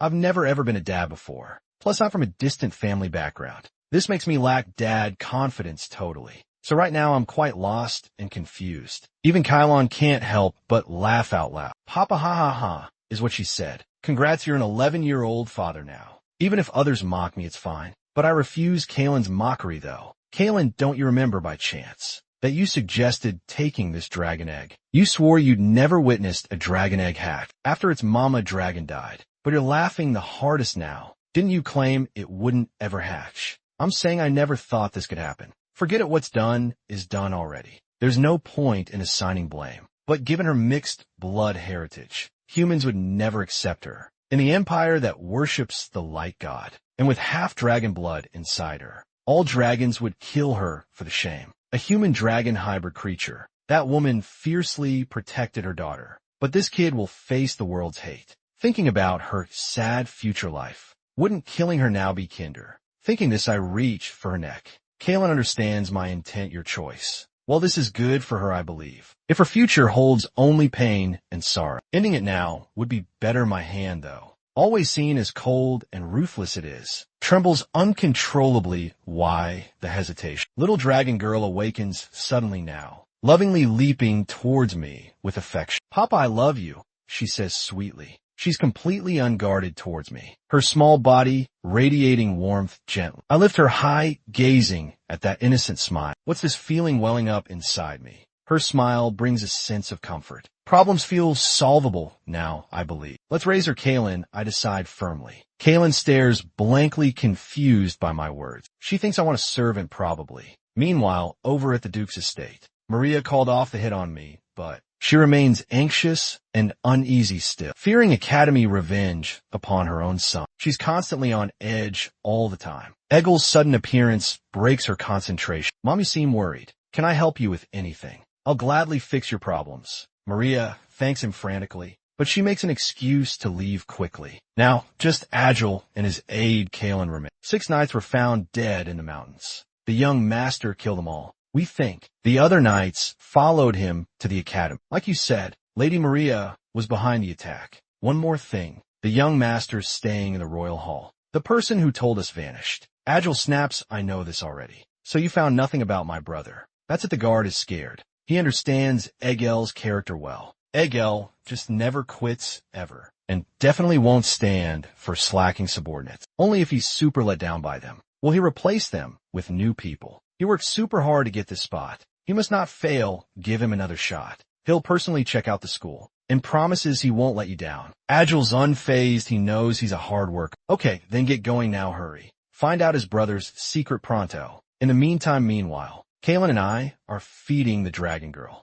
Silica rushes into their place quick. She immediately spots the mystery baby. Asks a quick thing, then gets straight to it. This is serious. You're in hot water, dude. The principal himself signed that thing. What were you even thinking? Were you nuts? This duel's a huge school event now. I'm shocked seeing the approval. Seth really got the principal on board. Kalen doesn't care at all, though. It's 11-year-olds fighting. But Seth's no regular kid. The duel starts in 2 hours. So soon, yes, shortly after that. We're in the dueling arena already. I can't believe everybody knows. Unlike Seth's excitement, this is giving me a headache. He's totally pumped to fight. I've waited for this. You feel the same, I bet. Nope, not really. Academy duels are swords or magic. Are you using magic? If you're not using magic, then neither will I. Great. I like you increasingly. He speaks then. He launches his strike already. Let's witness your skill level. His strikes are incredibly fast. Despite his huge frame-heavy weapon, his speed remains top-notch for fierce attacks. My optimal move is deflecting his sword edge. After all, assassins excel not in strength, but agility and precise execution. This force redirection technique I forged through countless bloody fights. Although Seth's sword technique is excellent too, he's better at leveraging overwhelming power to swiftly secure an advantage early. Once this tactic fails to deliver results, he holds no advantage. Now's the moment. I keenly spot a flaw in his swordplay. Sword returns to its sheath. Both hands yank his thigh down hard. This move is a signature of mine, forged solely in deadly combat. Transcends any swordsmanship. Sword fights don't need only swords though, right? Pure power meets ultimate skill. Guaranteed, it's a brutal clash. Those facing bigger guys often initially hold an edge. I gotta play defense, then counter. Pounce and grab a quick victory. As he plummets downwards, suddenly his left arm shoots out, and he swiftly darts off. Didn't think head counters so fast. This pumps me up as well. The crowd up top is totally stunned, pulling off such sick moves. His core strength is insane, still human. Seth freezes in place, but then his eyes light up again. I tank the sword duel. You're making me go all out now. Sword fights are won by holding a blade to the enemy's neck. He gave up easier than I thought. Shows he's more than just strong. So we're doing a magic duel next. Okay, I'm fired up now. Show me your best shot. His energy is going through the roof. Clothes ripping from his muscles. Headmaster and teacher Silica watching from the stands. They're hyped for this fight. Seth is a class F physically. His opponent is class S. Going by those stats alone makes sense for deciding sword fights at least. But magic's next up. This school cares most about magic. Strength just shows how much magic you hold. Seth's now the top 3-star student. Leon's only a 1-star though. How can he fight someone so much stronger? Silica disregards the principal's concern. She's fixated on blaming my actions. I'm way too noticeable, it's deadly. Sand fist attack. The Sand Prince's magic is legit strong. A simple charge makes huge sand fist. His strength is scarier than his magic. I use Mist Shadow footwork technique. Assassin speed is fully displayed now. Seth watches me flitting around closely. This it's gonna land for sure. Sand waterfall incoming. Ground spikes trap me like a cage. Massive dust cloud erupts.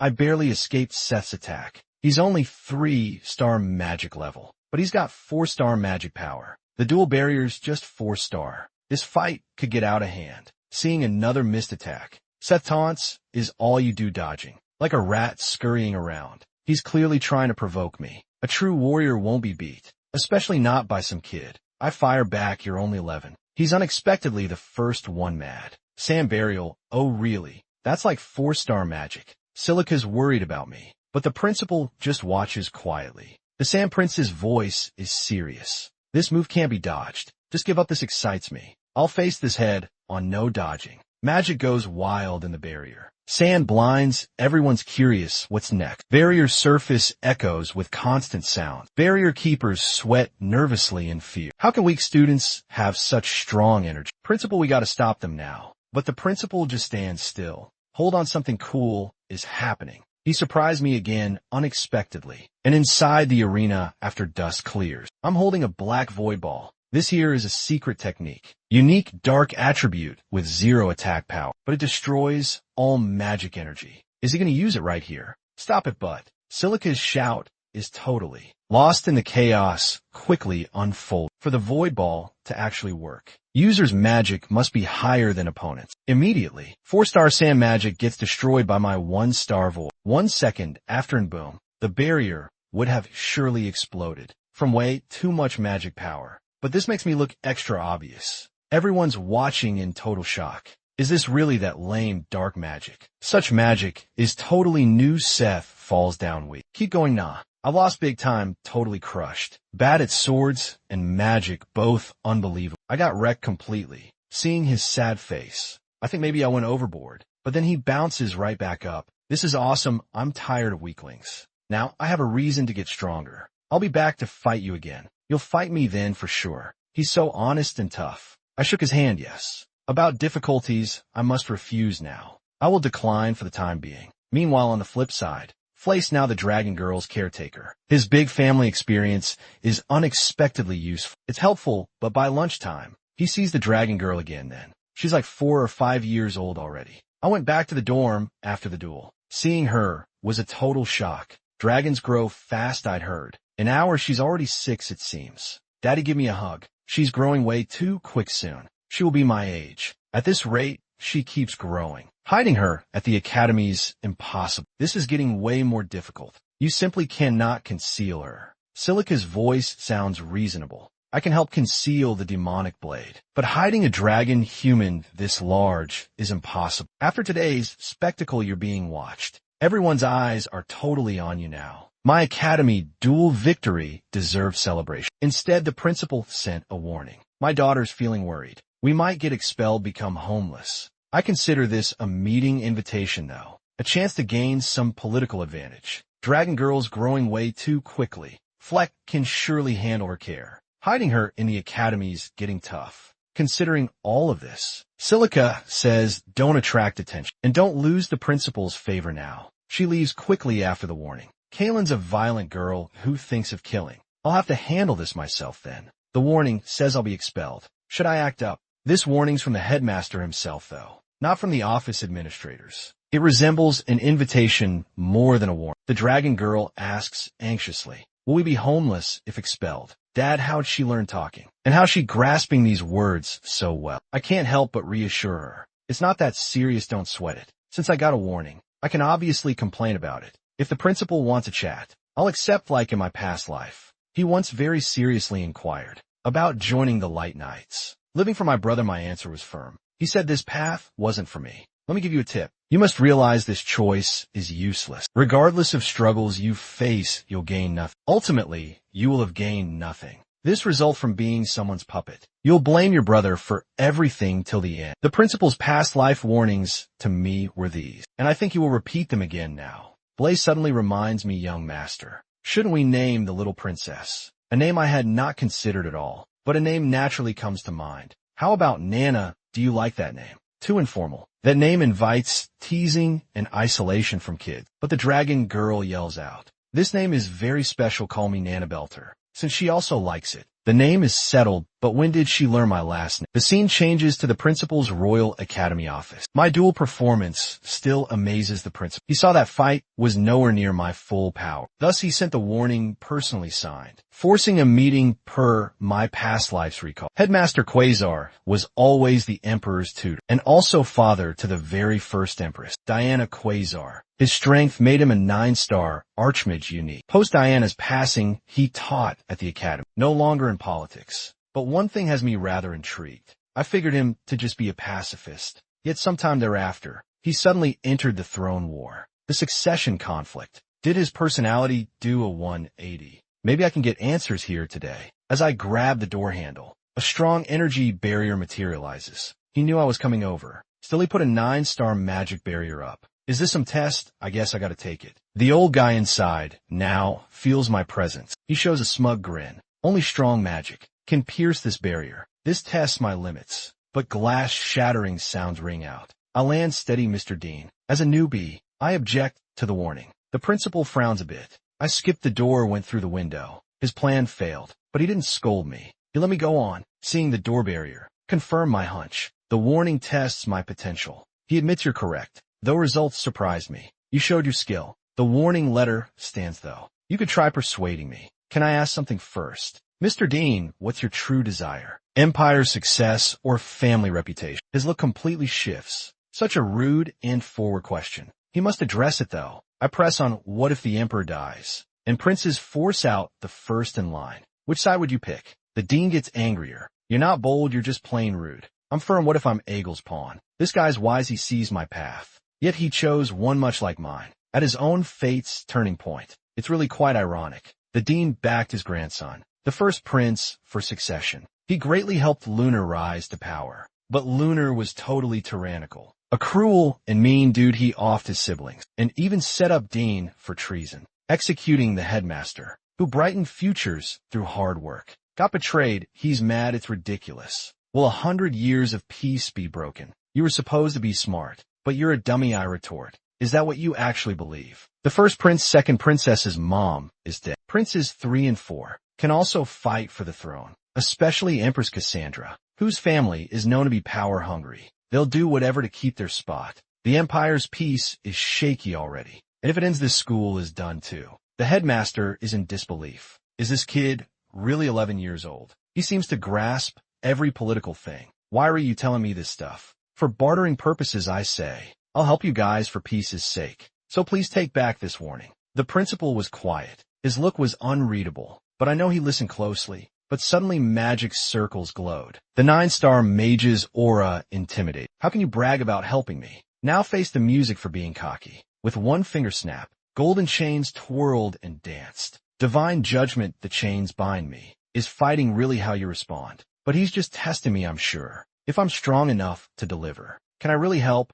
Or am I all talk? Let me show you nothingness realm now. As that void sphere keeps growing bigger, the headmaster's shock is clearly visible. This is totally crazy no matter what way. This is merely 1-star level magic though. Yet my spell got absorbed by it. This instant shift changes his whole belief. How brilliant is this young person? Energy fades. I face the headmaster again. Think I can't assist you now, huh? Headmaster says he will cancel my warning. But your reason for this whole thing is what? I simply want peace at the academy kept. Just only that. I repeat this time around in this life. I do not desire peace again at the academy. After chatting with that headmaster fellow, I will go to class now, and then I agreed. But learning stuff I mastered 30 years back is super dull. What a drag of a day. Might as well keep practicing. Class isn't over yet. Where you going? I'm startled looking upward. It's 5th Princess Yalin headed to the restroom. You're lying. This ain't the way to the bathroom. With Yalin, I got my own methods. You let Lexi use your name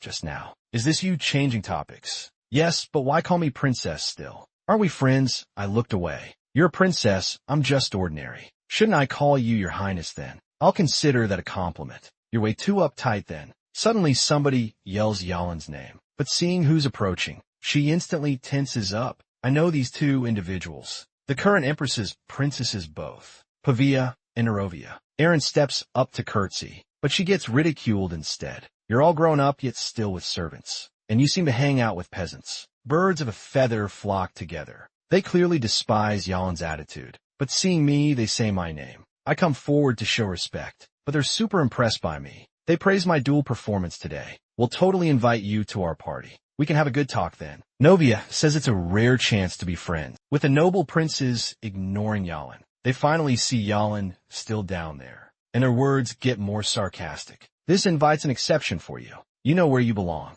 Wanting power poisons and rots the heart. After stripping the fancy facade, they're simply average folks, more prone to feeling things, watching their backs as they go. Even Lexi doubts who they really are. Being a princess and all, she never thought she'd see these big shots. Acting so nasty today, but they're my family still. Family comes first always. I can't just not say anything. I totally disagree though. They treat you way worse than some rando because of power. Family doesn't actually mean squat. How they act shows they're scared of you, just trying to keep you down. So don't be bummed or anything. As I'm heading out, Yalin's face is red like a crazy sunset. Back in the dorm, it's just little dragon girl sleeping there. Flora and Kaylin are totally invisible. When I call, Kaylin shows up late. She somehow changed back to this again. Says it's easier to stay hidden like this. Then asks me what I need. Help me find Flora Kaylin right now. She gets mad. Do you think I'm your dog? Why would I go look for other people? This is not how you should use me, man.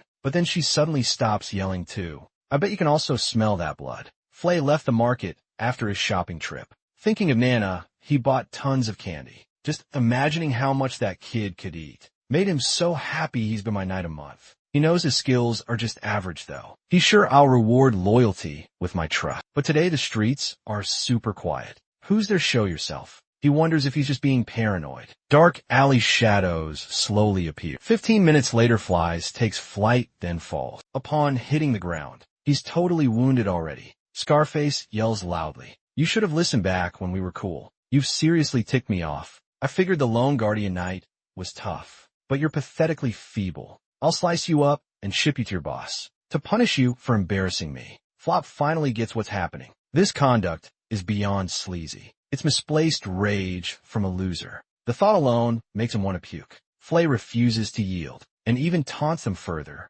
Scarface feels totally let down, cause a simple guard hasn't given in. Now he looks even more inept. Did the beating mess with your head? Why make things so dull? Barrett's done playing. He wants Flay dead. I show up and I stop him. Flay knows my voice instantly. He's badly beaten black and blue all over. Even his voice is messed up. Barrett, however's totally fine. It's obvious who's the troublemaker. Barrett, seeing me, starts sweating cold. That fear of someone way stronger now fuels his anger. He's giving off this cocky vibe from picking on weaklings way too long. His confidence makes him talk smack, even against a tougher opponent. You just walked into your own grave. I'll rip you to shreds inside out. Miss Sword 8 shadow form is intrigued. Spiritual power sword light flashes bright. Blood drops like death petals. No one can handle a single move of mine. These mercenaries are merely common thugs who blindly follow to hurt the helpless. Spoiled rotten, they can't even see straight. They forgot true killing fields look like. Fly's my #1 underling. I'm done being someone's lackey. So-called bosses just reap what we sow and never own up to anything really, regarding their underlings anyway. Now looking back, why'd I serve such a jerk? But Fly won't suffer the same fate I did. If you really can't stand somebody, you should hate how they live their life. Barrett is instantly in shock. Every last mercenary is now dead. He finally remembers fearing my might. Damn it, I will end your life. Magic sparks up in his hand now. But instantly he's kicked far away. Flying many meters, you still show no remorse. Do you love to pick on weaker people? Unfazed, he says my hobby is none of your concern. Are you gonna murder me for this thing? Barrett, Gasha Kingdom's Duke's oldest boy. A total big shot back in my old life. His sick kicks were known by everyone. Hitting was the nicest thing he ever did. As a kid, he liked burning little animals. Then he offed a girl from his class. Said he was doing some magic practice. But he never got in trouble though. Cause his family was super important. At last, the Shadow Group sent the kill order. I went to his place after he got kicked out. The basement there was full of dead servants. After messing him up good, I'd almost finished him off real painful. He smiled, told me to just kill him quickly. He said he died with no regrets, cause he already got all the fun he wanted. Thinking back on it now, killing him wasn't the best punishment. Like he said, he had all the good times. Death wasn't enough for his victims. I got a magic ball when you escaped last time. This time I won't go easy. Can you handle what's coming? I'm a Louisville family heir. I totally get that. Killing him could start a huge war. But I'm still gonna punish him. Shove the magic ball in his mouth. It's cool if you dislike me, but don't touch my people. The magic ball eats Barrett alive. He claws himself in serious pain. Someone on the roof sees everything. His hidden power is unexpected. Young Master Agile must know this now. Just as he's going to move, a blade is at his throat. You've been tailing my pupil. After Barrett's issue, Floss slowly regained strength. Sorry, Master, I messed up. His attack was surprising. But that puffy face, though. So ugly are you, my train guy. Why fight a losing battle? Why not flee? My words bring guilt. But I don't want this. Is this your promised loyalty? Dead loyal followers are useless. I need living useful people. Don't be dumb again. Flea's feeling down again. I'm not good at this, it seems. How long will you observe from afar? Master Silica, as I speak these words. She arrives with the entire Assassin Hall crew. Ignoring them now would be disrespectful. With Silica's sudden entrance, a bound man in black is tossed down. Here's a gift your stalker, I got him. Kalen Agile's guard you spotted earlier. Silica states, you have skills and power beyond Shadow Assassin. You possess wisdom strategy to outsmart the principal and the ability to wield the demon blade well. You're the perfect successor in every single way, but you are way too noticeable. More people will surely grow suspicious. This stalker is merely the very beginning. I promised her I'd be much more careful, but if anyone harms my own people, I will crush them no matter the outcome. Silica doesn't push the issue further. Protecting your own kin is essential. I believe you can manage this. She speaks, then departs, and offers help with Barrett's crew. Now, just Kalen's left. You want to kill me. Don't even try questioning me. I'll stay silent. I knew who he was. A pointless interrogation. Also in my recollection, he was always next to Eggle. Before he envied Eggle valuing my skill. His reason here is obvious. Killing him would be simple. But I've got a smarter approach. This will benefit my agenda. Dark energy swirls around, making him instantly anxious. While you do, get lost, Shadow. Legend says shadows have second personalities. I only used this strong magic once before. Eggle, I'll give you something great too. After the shadow controlled Karen's mind, he admitted it all and said, he works for Eggle now, but he'd rather follow me. I accepted but sent him to Eggle and told him to tell Eggle everything. He learned while watching me. His eyes were loyal looking at me. Elsewhere at sunrise, Princess Yalin's at the training area. With her guard Lexi, she's always working. Lexi's sword skills are amazing. Lexi easily won twice. I can't beat you with swords. It seems I cannot win against your swordplay.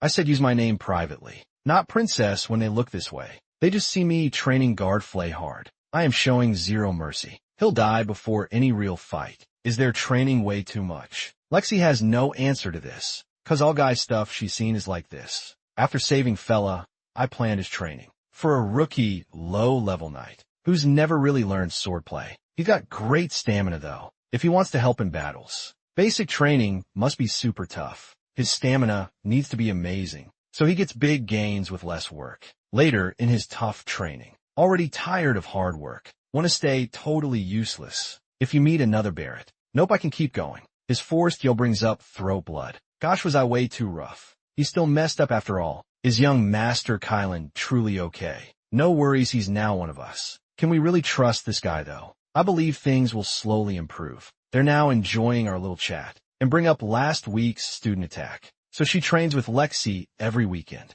That attack she mentioned was Barrett. A week ago found at the infirmary door. He was already wrecked and confused, but he didn't say what went down. Rumors are flying around the academy. But as the one who did it, I know he doesn't want to talk. Not that he can't remember. I shoved that magic sphere in his mouth. His magic power structures are gone now. He can't ever use magic again. When big shots in power show the whole world their flaws, they face constant schemes and hits. So he'll help hide my stuff for sure. And he'll freak if I tell. But Lexi's reaction is shocking. I figured she'd be thrilled. Barrett tried screwing her over too after all. He totally deserved this. A yell cuts through the air suddenly. Dad! A little girl in a dress jumps from the building. Everyone just stares in shock. It's Nana. I left Kayla to watch her. Kayla's slacking off again, damn it. Next thing you know, Nana, she can barely control those wings. Lands right in Yalin's arms as she found Dad. Yalin is stunned, then gets angry. Explain this, who's the father when did this happen? Explain everything clearly now. After much effort explaining Nana's story, we're back inside the royal hall now.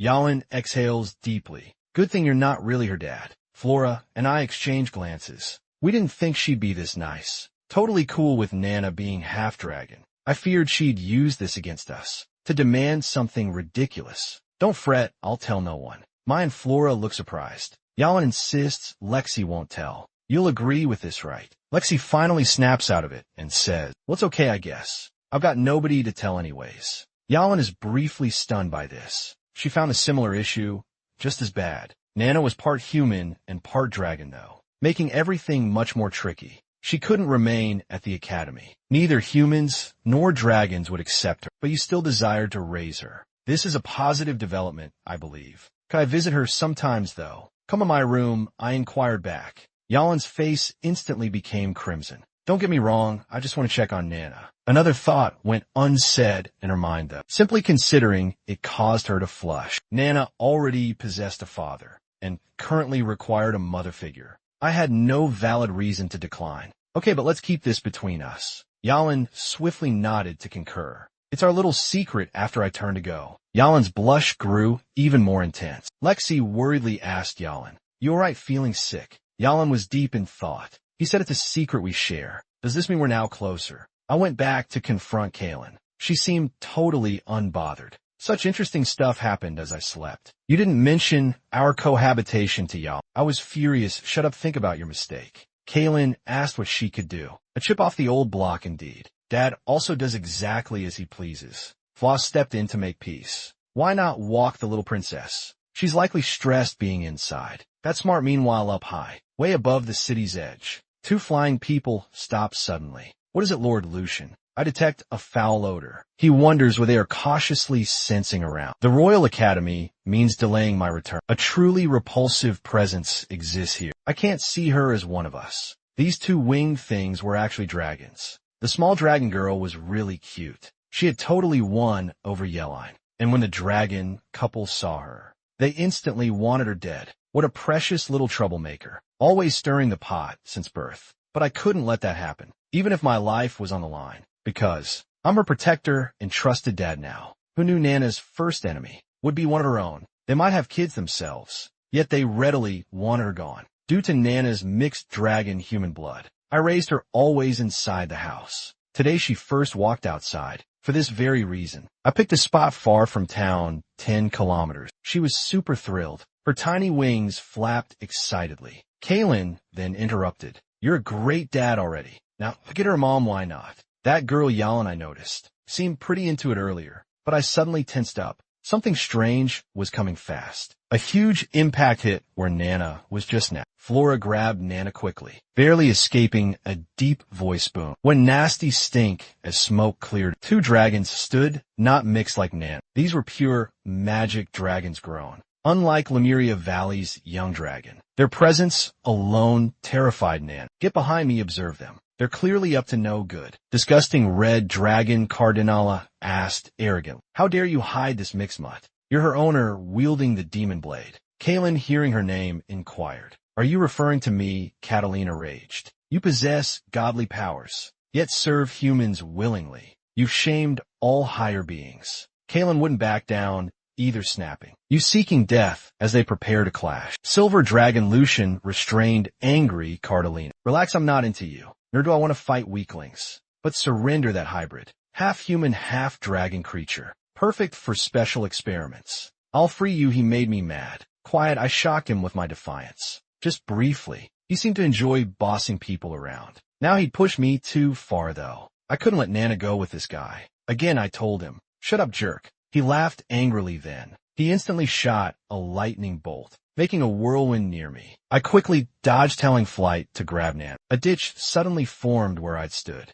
That was some serious skill. He controlled lightning really well. He still sounded snobby. That's why you people are weak. Dragon power beats human bodies easily. I knew I should have gone hard right away. Sword move 9 demon form now. Red Dragon sensed something amiss right away. He warned Lucian, who looked mildly surprised. So it's the power exiled from heaven. You're still a weak human, though. That weak human just teleported left. The demon blade swung wildly around. He defended frantically, losing his cool. Shockwave heaven, thunder extinction. Tons of lightning energy entered his being. A huge lightning field appeared overhead. Explosive lightning elements went crazy. Starting with a big attack, really. Miss Sword third form Miss Shadow Step. I teleported behind him once again. Seizing his spell casting opening, I rushed. Miss Storm Endless Dark Element surged. The thin blade sliced at Lucian hard. A solid fire red barrier just showed up. Behind Lucian stood Red Dragon Cardalina. She blocked that deadly blow just in time. I nearly forgot about fighting 2 magic dragons. You're outmatched for treat now. Lucian's worry fueled Cardalina's competition. Relax, I will fend off his strikes. This firewall holds my millennial magic. A lesser being under a century-old lifespan cannot possibly get through this. Just as those words left her, my killer move instantly hit. This blade 8 directions. Lightning flash, cherry blossom drop, the delicate light, and my swift form like death's weaving threads, shredding all before me into bits. Her vaunted firewall proved no use against my dark power that obliterates everything. Defiance lingered in Catalina's eyes still, but she plummeted from the sky already. Then she perished in a flash. Lucian finally shed his arrogance now, and he re-evaluates his foe. Just where are you exactly? That dark god lost his power ages back. So why are you still incredibly strong? Quickly reveal your true self to me. But he only felt icy coldness. Fine, be silent, you are worthy though. Dragons cannot be defeated easily. Complex spells muttered from his lips. Lots of lightning crackled around him. Then his whole body started to grow. This spell changes dragons to their true form. It's their magical dragon fighting form. Most perfect for combat, there is a catch. Transforming dragons are super weak. This sacred land has an unspoken rule. Never mess with someone's transformation. Forget those stupid hidden rules, though. I'm a killer, not some dumb noble. This is his absolute weakest moment. I jump high. The magic dragon's huge wings are like heavenly stairs. Lucian yells frantically asking what I'm doing. I disregard his lowly shouts. Dragon ascends heaven's steps. My body slams down hard. The demon blade hits with meteor force. It stabs through the magic dragon's head. Lucian finally feels true fear. He needs to escape now. Too late for him, missed sword techniques abound. One attack spreads like tree roots. The wound looks small, but it shreds insides. Perfect for the stuck dragon. Missed sword, giant tree binds. A loud dragon roar fills the air. Dragon blood sprays like sunset. When Fly gets back with Nana, I'm already eating the dragon. Consume it quickly, Fly. This'll make you stronger. But Nana's voice preceded Fly's action. Nana desires some too. I instantly decline. Though this dragon meat grants strength, eating your own kind might carry weird viruses. KYLYN reported intel to Agel meanwhile. Agel pondered quite a while. So an unknown force backs my brother, you say? Kalen affirmed yes. Our previous guys were likely killed by them. Agel sought more confirmation, but he was deep in thought. His true focus was currently on Kylan. Kylan's prior fear had vanished. His attitude was totally different now. Is he not scared of losing his master's faith anymore? Agel controlled people using fear. He felt his favorite toy was now taken. I comprehend this now, Kylan. I have a question to ask. Kalen had Agel for so long. How could he not know he raised suspicion? He quickly bowed and swore his oath. Agel finally relaxed seeing that, saying this was just routine. His faith in Kalen stayed strong. When Kalen went to go, cold sweat dripped from his head. Egel was a suspicious guy. Any weakness he might show would ruin the young master's goal. He really had to be careful. He pushed the door wide. A girl with short hair stood by. The young master's maid named Elia. Why was she there, he wondered. Egel had let Elia come inside. I asked her, here, you're Elia, right? Can you please give me a hand? Elia was confused, but the smart guy, top student, seeking her assistance made her mind race. Meanwhile, at the Royal Academy, a different event was occurring. Princess Yalin entered my room with a big cake, a special cake by palace cooks.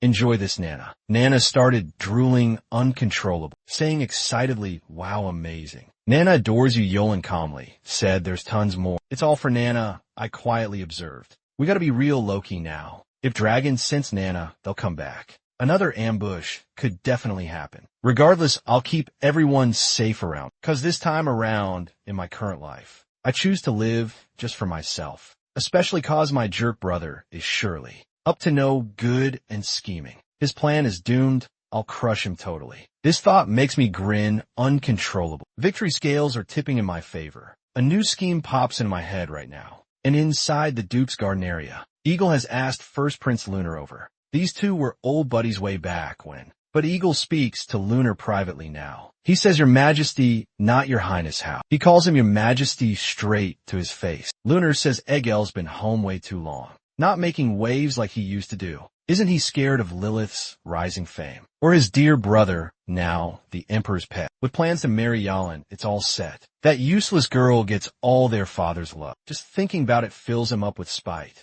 Egel says calmly, isn't that all right? The stronger Yalin gets, the greater her might. The more attention she will surely invite, the more it benefits our agenda. Yalin's political sabotage plotted over dinner. Egel then noticed the wine pourer was unfamiliar. Lunar quipped playfully, This guardian knight Boris, a slum treasure find. Agel instantly saw their shared traits. You have found a remarkable gem. Elsewhere on this continent, meanwhile, another clandestine meeting happening. Everyone saw two broken life magic stones, signifying two members' demise. Lucian and Cardalina are gone, who killed these 8-star powerhouses. Last traces ended near city limits, but the scene yielded 0 clues, meaning the foe was much stronger, or a potent dark magic wielder. Only Dean Quasar could kill here, but he lacked darkness power. The killer is definitely someone different. Someone quickly made a comment. Only one dark magic first year was at Royal Academy, who lived through a magic dragon fight.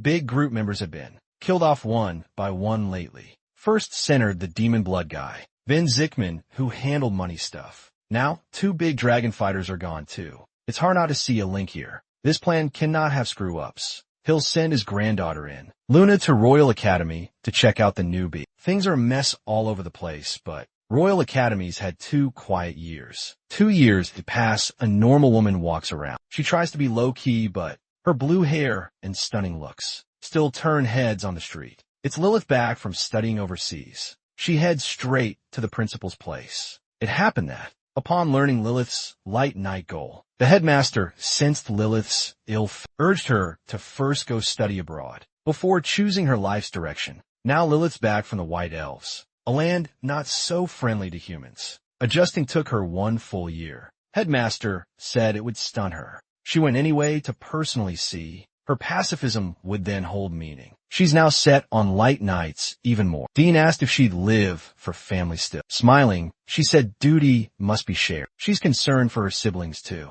Krone's a rascal, but guidance will make him good surely. Youngest brother is simply too shy, worrying her pretty much constantly. Headmaster just laughed out loud then. I'd be grateful if he just didn't pick on others. I've heard something quite intriguing. Just then another voice echoed in the room. Intriguing indeed, Dean. Sir is so incredibly stern. Lilith turned around surprised. After 2 years her brother was a tall man. He smiled warmly. Long time no see, sis. Missed you, sis. Knew we brothers had beef, but didn't think I'd be gone 2 years almost. She didn't know a brother now lived at home. One who would readily end my life anytime. And a stepmom, 2 years have flowed by. Lilith was taken aback by how I changed. Why you've gotten so tall, almost like me. I said maybe you've gotten a bit smaller. This got Lilith to playfully mess with me. But then she anxiously asked why I'm at the academy for summer break, instead of simply going back home. Well, many reasons kept me from going home, besides Angel being there currently. Even the Duchess really wanted me dead. And Father too. Must have known about those 6 nights' deaths. Elite nights she dispatched mysteriously. He just ignored it all. Returning there would be straight up suicide. But Lilith thought I feared little brother Craze, who'd always bullied me.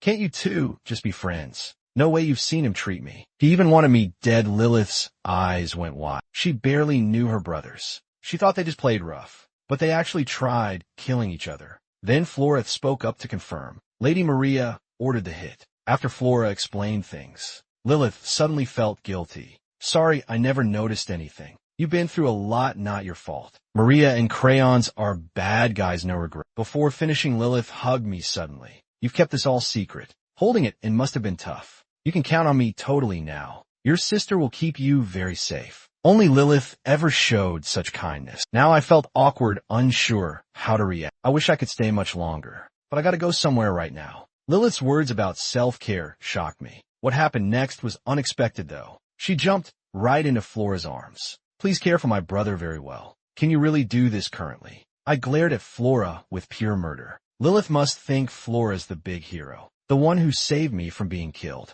Kissing Lilith goodbye once again. I missed our time together already. It's been ages since I saw her so mad. Last time was Cran's and my sword practice. After I lost the match, Cran kept attacking and dissing me. He didn't enjoy the win, but loved bullying the weak Lilith. Stopped it. That angry look, I'd seen it once before. Now she knew the Duke's house secrets. Family peace was gone, but this was the only way to keep her safe, to avoid her past life's bad ending. Just then, Flay brought a guest list and party invite. The royals threw a yearly bash, and the Belters always got invited. But these invites, with the royal seal, went to Dad only. He then picked which kid would go. Never got this in my past life. These parties were dull political meet and greets. I tossed it aside without a care, and grabbed the kill order instead. Draconian Nephilim, the Queen's own brother. This royal hit was a huge deal back then. In my previous existence. Didn't think I'd get it this time around. Silica really values me now, it seems. But this is making me kinda nervous. Kaylin suddenly got interested in the invite. Hold up, is that Princess Yalen's signature? Thought you were just some random kid. Guess I really did underestimate you, huh? You totally got yourself a love letter, kiddo. It wasn't an official royal invite, she said. It was Yalen's own personal one. The writing all neat and sincere looking. I still put Kaylin under my thumb though. Looks like I gotta go to this party now. Nana's tummy rumbled from inside. One glance at her, we were all speechless. They say kids grow up in a flash. But why'd she grow so much so quickly? Meanwhile, at the Duke's place, Lilith barged in, taking big steps. The help had never witnessed such anxiety. They all bowed confused. But Lilith only focused on this. Where's Mom? No. The Duchess is where? Lilith stormed the ladies' room. Maria quickly said hello. Long time no see, Lilith. It's been a while. How's my girl doing? Lilith disregarded everything and smacked Maria. Freshly slapped Maria. Looked lost, you nuts guards. What gives? She's always been sweet to Lilith. And Lilith's always been upfront. Absolutely no hesitation. Even Headmaster Dean treated her like his kid. Maria thought to herself, this awful, gloomy bastard child was a bug that should have been squashed. But Lilith was a baby eagle instead. already revealing her skill. There was no need to bother her. Slapped for no good reason. She now had an innocent face. Lilith's words cleared things up. You dare try to kill my brother. How'd she know? Maria freaked out and denied. Got any proof? The Duchess was so shaken. Lilith's suspicions were confirmed. Your reaction just proved everything. Asking for proof means it's got to be true. Maria was furious. Damn you. You dare confront me without proof. Guards toss her out on Duchess's orders. The guards apologized to the lady. They rushed forward, but Lilith wasn't one to play with. She flipped, avoiding their grasp. Suddenly, brilliant water appeared. Elemental soul water spirit. Water broke through the guards easily. She used spirit magic, beating many knights. Maria now started feeling panicked. Back off. What do you need? Lilith spoke, each word slowly. Knight Flay admitted everything. He said, you're the real bad guy, behind my brother's attack. A couple years back, you thought you'd get away with his silence. Maria remained defiant, though. You believe those lowly people. You're insane defending that jerk. Shut up, Lilith interrupted her. Your power comes from using others. I'll tell father what happened. You're finished, Maria. Watching Lily leave, Maria smiled slyly. Maria secretly smiled. This fool is clueless about what's going on. The Duke never cared for Leanne. He only cares about family honor and his first son. His son is the family heir. Lilith went to the Duke's office. The Duke gave a cold reply. I've known this for quite some time. What do you intend to do? Lilith stared shocked at her dad. Your kid was almost murdered and you do nothing. You're going to do nothing about this. I refuse to offer any explanations. Look at the outcome, though. It's pretty good, right? Those were top-tier knights. If not for his guardian knight weakness, he'd be dead. The Duke just laughed. You're talking about that idiot. Could he really handle 6 top knights? The guy's nothing but a gopher. Lilith finally got the Duke's point. My brother killed all 6 of those knights. Seems you don't know him whatsoever. Drop this and take a breather, why don't you? I gotta head back to the front lines. Go to the royal banquet in my stead. Here's an invite. Don't you sweat your brother. He's way tougher than you think. Watching the Duke leave, Lilith just stood there thinking. Something felt off about her dad's reasoning, but he clearly wanted to drop it. Don't worry about the kid. He's just 13 years old, though. Lilith paced the hall anxiously, but someone showed up and cheered her up. Cecilia, is that you? Cecilia gave her a warm greeting. Welcome back home, Lilith. She quickly embraced Lilith tightly. You've been gone for years without a word. Lilith could only apologize. Cecilia was a holy knight high in rank, but for Lilith, she was a maid. Her teacher friend, that's right. Let's get some outside air. Maybe walk around the palace grounds. Far away on another journey. Nana wore a maid outfit. Everything she saw was so exciting. Just look, wow. A deer, she exclaimed. I just listened. Nana, please hide your tail. Nana sadly hid her magic tail wings. Horns were all concealed. This power came as she got older. Walking with her is much safer now. That's something I only dare think. You remember our agreement, right? Nana replied, solemnly, of course. I'm the young master's sweetest maid. Her behavior made me more worried. Not good, she's way too excited. I feel she'll cause trouble again. The carriage suddenly stopped midway. I opened the window, saw highway robbers. Their opening lines were all identical. Hee leave all your stuff behind. It's nothing major, deal with them fast. I sat calmly back inside the carriage. After much training and the dragon feast, Fla's strength was totally different. Just a few pesky bandits there. He could easily handle them all. Fla jumped right into the bandits. His sword moved like through thin air. Amidst his acrobatics, he'd already offed the bandit chief. Surrounding bandits all suddenly charged. Windblade quick cuts, sword speed increased more. His big arms took everyone down one at a time.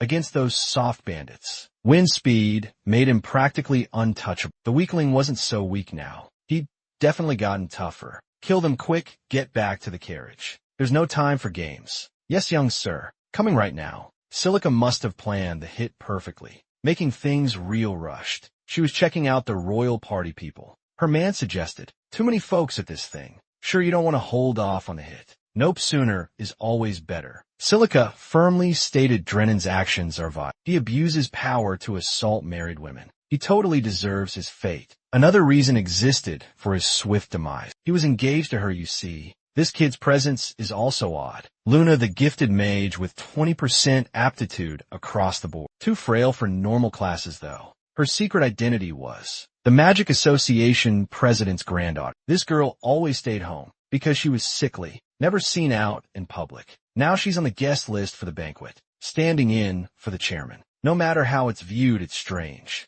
Silica felt something was off. That sly old fox is scheming again. Elsewhere, after days of hard travel, our crew reached the capital city. Luckily, we're on time. This city's wealthier with bigger roads clearly. Nana's face was lit up again, but she got carried away. She walked into someone. That person got mad right away. "Are you blind? Look out." Nana said, "Sorry," sadly. "Sorry, can I make it up to you?" Seeing Nana, he turned red. "It's fine if you want. You can bump me again." Nana yelled at me instantly. "Dad, they're so nice." I was shocked he's not nice. Get away from him. I forgot she's naive. She must be careful. Especially blonde guys, said Floss. So look at Nana's eyes now. Tough luck her students couldn't stay transformed. Her hunger made her radiate powerful energy. Flock whisked her to the closest eatery. Growing kids eat parents' out-of-house home, they said. Nana's bigger size meant double the appetite. Good thing I had tons of cash beforehand. Without Princess Yalin's help, and the missed organizations hit money, I'd be flat broke by now probably. Raising kids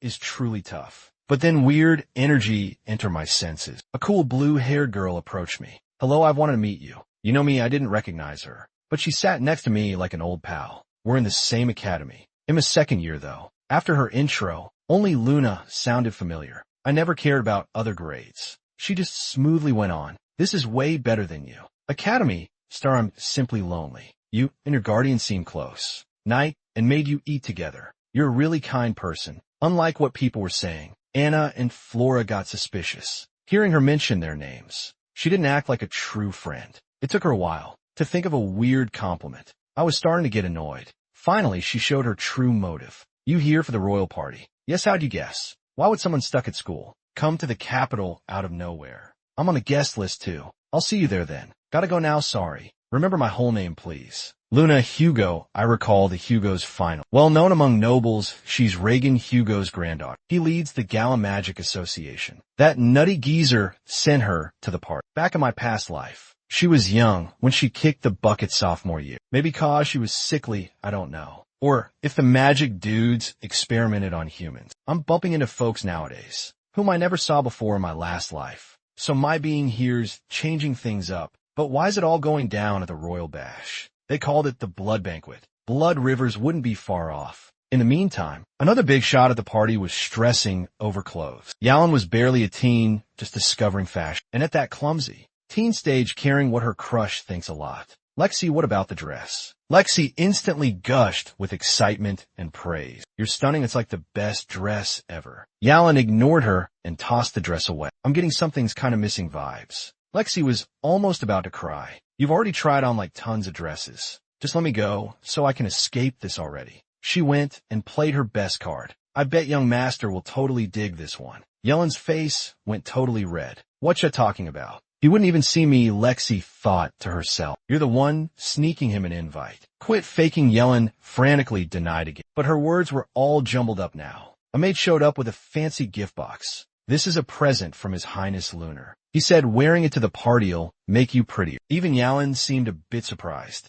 It came from her distant royal brother. "Its beauty will surely please the young master." Quiet now, the banquet is starting. I'm alone in a corner, looking for the assassination target. He's not here yet, but Colin approached me first. Kylon being here means Agile must be too. Kalen confirmed at Agile's with First Prince Lunar. He risked seeing me for something important. Agile told Kylon to leave before the banquet and said he planned something for the banquet. This gave Kalen a bad feeling, so he asked me to leave with him. His other personality took control, but he's more worried about me now. I heard him, but I'm staying. Is Agile behind this blood banquet? That jerk is crazier than I thought. Kalen asked me curiously, "Is something the matter? You concerned for these bystanders?" Things are getting a bit more captivating, I reckon. Regardless, this hit job needs a rain check. Silica's been spotted among the masses. Mind control, initiate the brainwaves. After tuning elemental powers, we have a private line. Boss, that outfit really works for you. But this cleansing mission needs a postponement, I say, because this party's about to become a bloodbath. Silica's face totally shifts gears. Can we trust this intel? I know exactly who's pulling the strings here. It was a hunch before, now it's practically confirmed. It's pretty much a done deal now, I'd say. No time to explain, gotta run now. We need to scope out any lurking monsters though. On the bright side, there's some good news. The Mark Your Fiancé is also gonna bite the dust. He's toast in this attack too. Silica's expression does a 180. How'd you know he's my fiancé? But I'd already walked off. Just then another voice spoke up behind. Teacher Silica, is this Lilith's voice perhaps? Both of them, elegant figures, instantly grabbed the spotlight. Lilith excitedly ran up to say hi, but Silica just felt the timing was awful. An attack was imminent any second, and now Lilith was at this party too. Why were you here? I just want a fresh air. Plus it's my duty as the oldest daughter. Silica couldn't get another word in. Another voice suddenly called out their names. My dear fiancé and the lovely Lilith, you two are like beautiful flowers to me. Silica had a bad feeling, oh crap. It's all messed up now and never expected him. He gave a graceful bow. His wandering eyes showed blatant disrespect. Drennan was this mission's assassination target. After splitting with Silica, I got Flay's help for something. Flay bowed deeply to obey any command. His reaction left me speechless truly. Since Floss's power had grown stronger, he'd become a little bit cocky, maybe feeling like a real guardian knight. Though it's way too awkward honestly. Check the palace's underground tunnels. He showed immediate cowardice then. It's much too dark down there. True colors shone instantly indeed. Just go, I have my reasons, okay. Flay acknowledged the command once more. But then he changed his tone quickly. Young master, someone's sneaking behind you. Before I could react, Flay charged forward. Young master, I'll catch her now. Seeing the figure and sensing a familiar vibe. I knew it was Alia, but why is she here? Meanwhile, down below in the corridor, a cloaked person shows up in the dungeon. It's time my crew rise up. The blood feast killing time has started. This scheme we planned for 2 years ultimately aims for Princess Yalin. My rival Agil did not target me. This will absolutely be his worst error. Right now Yalin's in her best dress. She looked around for me, but she just ended up disappointed. He accepted her invite. Why isn't he here to see her? As she griped about my broken promise, a light blue person walked to her. Upon first glance at this girl, Curtsy Yalon knew who it was. You're Luna, aren't you? The first year gifted student excels and all. On behalf of the Empire, welcome to the feast. Being similar in years and life drew them together. Yet Yalin's deep admiration stemmed from more than simply high status and natural ability. There existed also a wisdom and calm demeanor, unusual for those of similar years. The esteemed princess remembers me, what an honor. Some duke's kid isn't nearly as kind, you see. Abruptly, I became the subject of discourse. Learning Luna's presence with me yesterday made Yalin instantly quite stressed. Anxious words flowed forth, you too tight already. Luna couldn't resist a subtle smile and knowing glance. Just like I thought, love has surely taken hold. Hasn't it? This bluntness caught Yolan by surprise. But sudden chaos erupted within the hall next. Both quickly turned and looked around, shocked by many masked figures all around, appearing suddenly among all the partygoers. A crazy massacre of guests erupted instantly. Blood was splattered all around. Screaming and struggling was never ending. Guards summoned the other guards.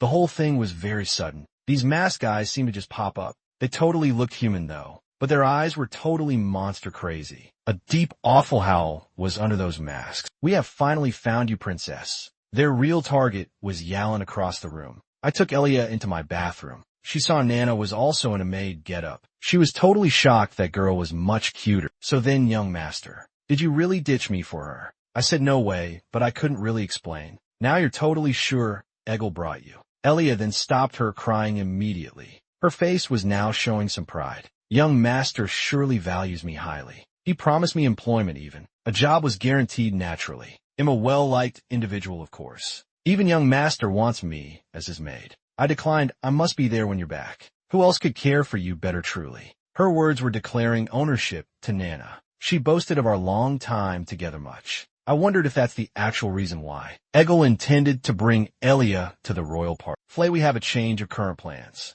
The outside is now very unsafe. Nana and Elia must be safeguarded now. I left Agil. Hiring Elia is ridiculous. That guy is one phony jerk truly. Elia was naive and quite foolish. He'd never let her stay with him ever. Kylan's spying revealed Agil's noticing me. I knew that I had Agil's full attention. However, this jerk touched my people. That's messed up. Totally not cool after I left. That's unforgivable. Elia suddenly had a flashback Oh shoot, I totally spaced on something major. Young Master Eggel's tie for the other young master. This is really bad. He was super serious when he gave it to me. I'm such a dummy. I came this far and forgot this how dumb. But Nana noticed something weird with the tie. This funky smell, what is that? Right now, the masterminds of this bloody feast meet secretly. This day has arrived. Thanks for your hard work. Compared to the prince's obvious happiness, Agile's plotting was much deeper, calmly replying with subtle flattery. Our 2 small gifts should be delivered. Thanks to you finding Guardian Knight Boris. Our plan went very smoothly. First Prince Lunar was already joyful. We'll keep using him from now on to change this peaceful empire. It's time the incompetent ones understand who this empire really needs. Their masterpiece swept the royal bank. Like a plague, Yalin evacuated civilians, planning to first clear a battlefield for the Night Order. Luna urgently advised Your Highness, you gotta retreat first, but Yalin, always a stickler for royal rules, flat out refused to leave initially. Okay, I'll stay and help you then. Trust was now established mutually through their shared understanding. But things instantly flipped yet again. Way fewer Guardian Knights remaining meant defense couldn't hold the enemy. The Knight's escape route was gone too. Ambushes were set up at doors and halls. Evacuation guards were killed, pushed back. Squad leader's head got smashed instantly. But the Night Order commander worried more about another change happening inside. High-level magic beasts mandrakes appeared. These huge demons, usually at the front lines, were somehow summoned right here. Despair filled the commander's heart deeply. This was a totally hopeless situation. Winning was out of the question, then suddenly, a huge mandrake just blew up. Silica landed gracefully. She no longer cared about hiding her power. She yelled, "Move it, people now. Use this chance and evacuate." While their leader was stunned, a masked assassin attacked from behind. Water, sword waterblade. Lilith's sword sliced the assassin instantly. 2 deadly flowers bloomed in battle. Organize a defense. Get people out of here, Royal City Guard Knights saw. They had structure and duties, weaker than frontline corps. Lilith and Silica bought them time though. They could rebuild their defenses. Both stood ready watchful. They're approaching, but in a flash. Monster vines zoomed past. Neither of those 2 were meant to be hit. But oh no, that way's a problem. It's Princess Yalin way too far though. They couldn't reach her to help out. The commander finally lifted his blade. He sliced the monster vines coming in. Protect the Princess Yelin just stared blank, unaware of blood on her face even. Must another die because of me now? She was a 5th princess, born to someone, but got the most love from her dad. The emperor who'd kept Yelin so safe was very sick and wouldn't last long. That father's love that once was so good now made her a target of nasty things. Yelin had become the monster's main aim. The commander bravely cut down the vines, but the magic beast got him anyway. Branches that followed, Yelin cried then, "Wake up, Morris. My fault, I apologize for everything." Luna stepped forward with determination. At this time, water element burst forth. Wind spear, fusion water bullet launch. Mandrake monster pushed back brief respite game. Luna was known as magic genius for this reason. Talented in all attributes she was. Easily combining elements was her strength. Unleashing powerful fusion magic easily. Young with limited magic power though. Spell impressive only visually. Her calm amidst chaos reassured all. Releasing Princess Yalin now. He's gone, we must retreat to safety. It's an emergency right now. Mandrake monsters might attack again anytime. Yalin's still consumed by grief. 3 Guardian Knights arrived, protecting her right now. We'll hold it back, Your Highness. The captain's sacrifice must not be pointless. Seeing everybody urging once again, Yelan finally regained composure. Your sacrifice will never be forgotten. Sir Morris immediately after. Chants flowed out from her. Strong armor mandrake roots have deadly toxin. Even touching can be lethal. I made a temporary magic shield for you all. It'll block the poison's entry. But survival is absolutely necessary. That's my direct command. The Night Order cheered and rallied quickly. The princess must be defended though. This barrier is merely basic support map. It can't fix the power imbalance between Night Order and those monsters in this brutal fight. Casualties kept increasing steadily. Everybody back, a shout broke the deadlock. Right afterwards, an ice dragon made of pure ice went right through the monster. Icy breath that was Lilith. She fought her way to Yalin. Come with me quickly. Through the tunnel Lilith made. A red figure jumped fast behind her. Two short blades danced in her hands as she cleared the battlefield area. It was Silica, however. She was currently the eldest daughter of the Visconti di Grigi, just a teacher at the Royal Academy. Negrecki family was well-known academia, but Silica believed in bloody change. If she showed what she could do, right now, she might be the mist leader. But things were too urgent. She didn't care anymore. Royal banquet guests were rich or fancy. This carnage would wreck the continent's peace. They prayed for minimal fallout damage. Ms. Sword 8 petal bursts forth. The huge Mandra monster drops down dead, frozen solid in a moment of time. The Night Order finally sighs relief. Scary creatures were finally eliminated. Their celebration was premature, however. Many masked people still killing everyone. Silica shows leadership skills again here. She yells commands to form a defense. She now leads the battlefield assault inside the hall's interior space. She hopes Lilith evacuates the princess safely, but anxiety lingers within her still. Meanwhile, in the palace hallway, Lilith leads Yalin and Luna quickly away. Yalin finally realizes who Lilith truly is. This causes worry about my own well-being. There's no time for feelings right now. Immediately after, another monster blocked their crucial path. Lilith finally sensed something amiss. Yet another monster from before. Constant attacks, as if they knew our location. Can I solo this strong Nightwalker? Lilith was ready, but Yalin attacked first, standing with her holy chains. Luna also summoned a fire spear to fight, although the damage was minimal. Seeing its hated elemental attacks, the Nightwalker became enraged, launching a powerful direct strike. Lilith felt reassured now, not fighting alone before these cute juniors. She refused to lose here. She blocked the impact with a water barrier, then jumped up using this opportunity, and fiercely attacked the Nightwalker's back. I'm a Belter family member protecting the Empire. You'll regret showing up here. Water blade light flashes out, smashing hard on Nightwalker. Across Imperial Quarter elsewhere, a grand figure stands tall, sword drawn, looming over monster remains. Is that the extent of these monsters? Imagine this happening at the feast. Before words could conclude, though, he bends over coughing hard. Honor Agile, show immediate worry. Your Majesty, you okay? Emperor waves them off, though. It's fine, I just overdid it. Glad you two are here with me. Agile respectfully answers right away. Let me assist you up, please. Your Majesty, although weak you are, he still fights bravely up front. Now forced to accept Agile's kindness, he's still stressed about the palace. Ego replies calmly. Castle Knights will handle this. Your Majesty, don't worry. We'll stay right here with you. The Great Hall battle was won, thanks to Silica's help, but she's still uneasy. After unmasking the stranger, a dead face stares at her. With her knowledge, is it a puppet? She remembers a forbidden spell, one that raises the dead, you know. It controls monsters like puppets. But this spell is super hard.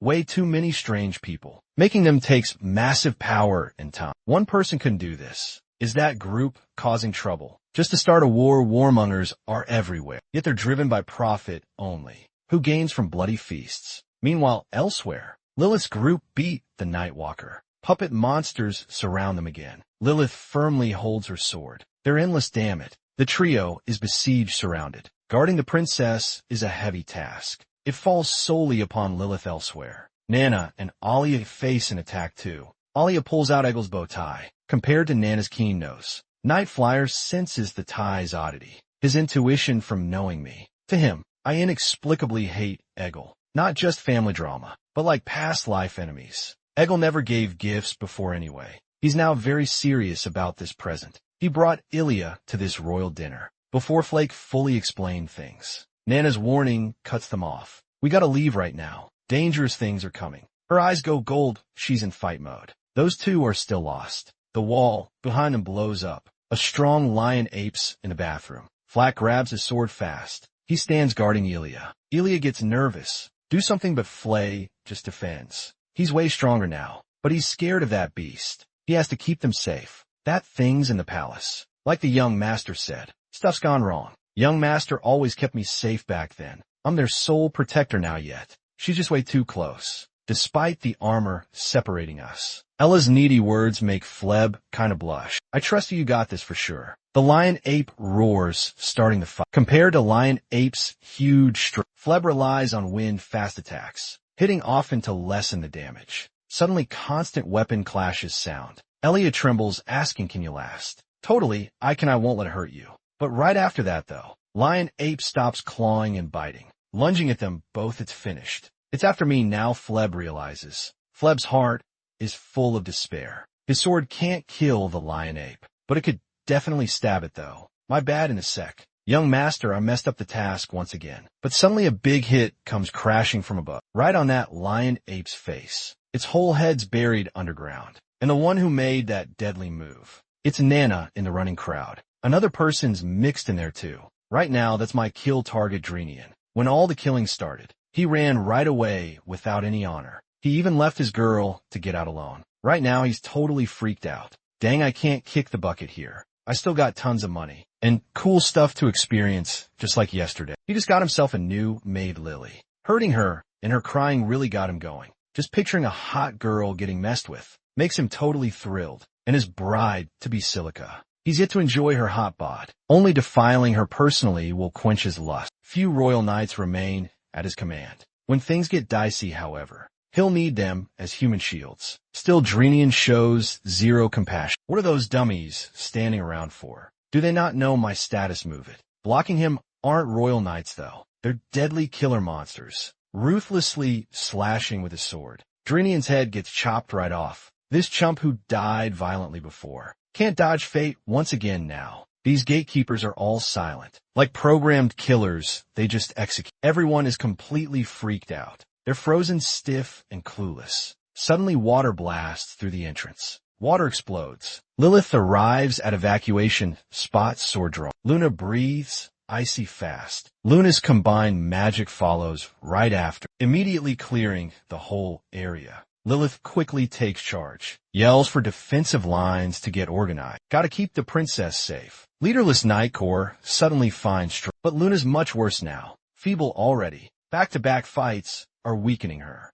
Princess, don't you fret. Another attack is imminent. You gotta leave right now. On-scene nobles need Night Corps too. All the weight falls upon Lilith. Lilith doesn't mind, however. If I fall in battle, you lead. The princess must be kept safe. I'll stop these monsters by any means. Everybody move right now. But her heart's unease remains strong. Wherever they go, monsters follow like shadows, as if they track our every location. Her forces are spread too thin. She can only briefly ignore this worry. Focus on surviving this current threat. Monsters charge once again now. Get ready to fight. They swarm like the tide. Their attacks are relentless and constant. They seem tireless, but knights of limits. Lilith is hanging on by willpower alone. Their problem is a delicate spiderweb. The mastermind is meticulous in their plan. Fighting harder will guarantee defeat only. Another option must be discovered. A monster's mask gets knocked off in chaos. Lilith is immediately shocked by a glance. It's undead. Are they dark magic puppets? This world offers many countermeasures to dark magic, but Lilith immediately thinks of the light deity. Lumindal and light magic stem from the light god. If we had a light magic user present currently, we might stand a chance at winning.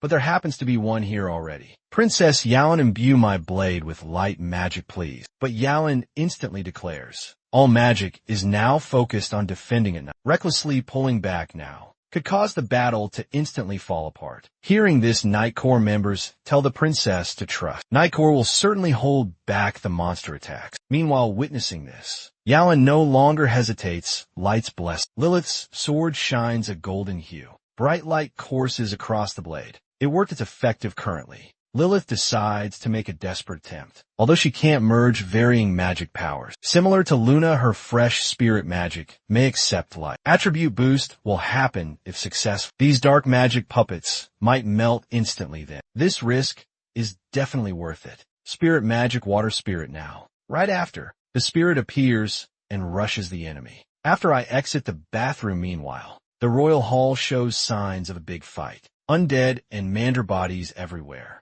Seeing these monsters briefly, I know my old pals work instantly. Poison Master Boris from way back when. He joined Agiel right about now. Kalen is quite surprised still today. People still practice such old black magic. Boris has a rare talent indeed, but he's got another typical move. Confusion stones make monsters stronger. Those stones attract monster hostility, often stuck to tiny things. You could say it's super hidden, one of his go-to tricks. Kaylin says she can follow Confusion Stone's map, then there's no reason to stick around. But I should change clothes before going. And over at the safe spot, Lilith's spirit magic is going wild. Right at this very second, a great spirit phantom appears behind Lilith. Luna knows who she is. The great spirit Marion. Did she summon Marion with light magic? Lilith's magic can't mix with others. She can't keep this up for long. Gotta stop her, or the mixed magic will get her. Lilith has already decided, though. She always pushes herself way too hard. The great spirit whispers to her, "You've got the white spirit's blessing. Why sacrifice yourself right here, right now?" Lilith softly says, "Because I see no other way to beat this enemy." The great spirit then understands. She's protecting everything behind her. This chosen one given divine grace. Yet she'll burn herself for others. Such a tragic destiny. A pure soul walking a thorny path. Do not touch my child. Raging monsters anger the great spirit. Water elements go completely wild. The eruption cleared the area. Yelling and Luna are stunned. A simple wave had immense power. Torn monsters instantly reformed. Keep pushing and you will die. You'll die, but Lilith ignores it. Continuing means possible death. Stopping makes things much worse. I want to finish this spirit thing. King's power. Glorious holy sword. Marion's gathering magical energy. The attack's gonna be devastating. Can Lilith's body handle it, though? Suddenly a hand interferes with Lilith. Everyone's shocked at this. A masked stranger just showed up. Another puppet, but feels weird to Lilith. He's totally different from those things. But right as they touch, black mist climbs up her wrist. Krap, I'm frozen. Scarier stuff's coming, though. Black mist covers her up. The great spirit connection is fading. Marion's voice is behind her. Time to go, kiddo. What, Marion, you're ditching me? But Marion's voice has a comforting tone. This trip can only go so far. Party now is happy, though. Lilith. Freno's gates are always open, remember. Lilith collapses on the ground. Her body feels totally drained, but she yells out Marion. The great spirit is already gone. Luna sees more clearly now. Black mist blocked Lilith's magic. But who is this person? Friend or foe? Monsters are charging. Lilith's gone. What will happen? What will everyone's fate be? But I blocked the monster's attack. Everyone knows I'm on their side. My demon blade flashes brightly. These monsters are no match for me. I know this magic very well. They put my sister in a really bad spot. To keep those nobles safe behind her, she's got to burn herself badly still. Can't be forgiven, yet even so, I'm still not the main target. Kaylin, can you feel any weird magic in that group back there? You mean like Luna's? No, not her. Luna's magic is always like that. Anything like those puppet monsters. Kaylin says 5th princess's necklace. Princess Yalin has it easy then. Just gotta get up close fast. Help me, Kaylin whines. You only need me for this stuff. But she's pretty quick, though. Make a misty area. Black mist covers everything instantly. Creepy red surrounds the hall. Everyone's scared now, but they quickly learn. Black mist slowly eats the monsters. All monsters there vanish instantly. The whole hall's wrecked with broken walls. Everyone's shocked by what they see. This is the dark god's power. Mere mortals can't fight it. Everything goes totally silent. Everyone feels the terror of survival. All the puppets are now dead. Just who is this guy really? Luna still hangs on with willpower. She collapses in relief finally. Yalin rushes to check on her. Luna, get a grip now. But I appear suddenly behind her. Demon blade to Yalin's neck. This sudden shift alarms the Night Corps. Isn't he one of us? Free the princess. But now the hostage Yalin. The person behind her feels oddly familiar. She spaces out and forgets to fight back. A jewel-shattering sound is heard. Yalin's old necklace breaks with one hit. The guardian knight's blood boils. He instantly swings his sword, but only hits the black mist phantom. I'm suddenly next to the unconscious Luna. Black mist energy flows from my hand to her. Yalin is instantly freaked out and lost. A sudden, thoughtless magic spell attacks me. It hits a black mist leftover. I'm now gone from the scene, but echoes remain in the empty hall. Don't sweat it, I won't harm you. With the necklace broken, monsters won't bother you now. Go through the front entrance. You can get out of the palace. I already made a way out for you. Right now at this time. Yelling dazed touches the wrecked gem. So my brother gifted the necklace to me for this. But guards snapped her back to the present. She just now gets it. Finding truth is less than Lilith and Luna's present urgent safety. Luckily, they're both just minimally injured. But that masked person's identity questions, still crowding Lilith's head, but in Luna's. One name abruptly appears inside. Is it possibly him in a different bathroom? The lion ape is certainly deceased. But Nana's dragon aura shakes Elia Flora's core. Just what sort of kid is she exactly? You really think she is merely a maid? Though Flora is way more composed now. He's never witnessed Nana act like that. So currently he too is quite lost. He bravely calls out to her. Anna, you okay? The bloody feast has finally concluded. However, a conspiracy about to shake the continent is only starting to take shape. In my past life, this banquet was talked about, and everyone believed Princess Yalan was behind. She was accused of power-hungry blindness. The so-called proof was that weird stone, which supposedly attracts magical creatures. But in hindsight now, that magic stone was from Agiel or Luna. Yalan should have had the Emperor's protection, but he's getting sicker and sicker. All the will, but lacking the strength. And that bloody feast's bad results really stressed out the royal family. They desperately needed a fall guy to get things back under control. So the nobles just went along with it. That's the real story of Yalan's downfall. Way back when after all that, Eagle Lunar, two bright empire saviors, stars of empire crowned as heroes, these two ultimately benefited the absolute most. Kaelin now gets the event's threatening nature. So, you're saying they faked this whole thing selfish? Siblings turning against one another like that, sacrificing their very own flesh and blood. Thinking about this sometimes really makes me think human nature is way worse than demons. I tell her what they did later is way worse. This bloody party is merely a pre-game show, a little display even I myself took part. Much more brutal massacres than even this one. Their evil stems from pure selfish desires. Was I in my past life just blindly following orders? Any worse than them? Kaelin suddenly reminds me. Right at this very second, something's been bothering me for a little while. The princess necklace has confusion stone scent. I think I smelled it on your maid. What do you mean, Elia? Currently, Elia is in the restroom.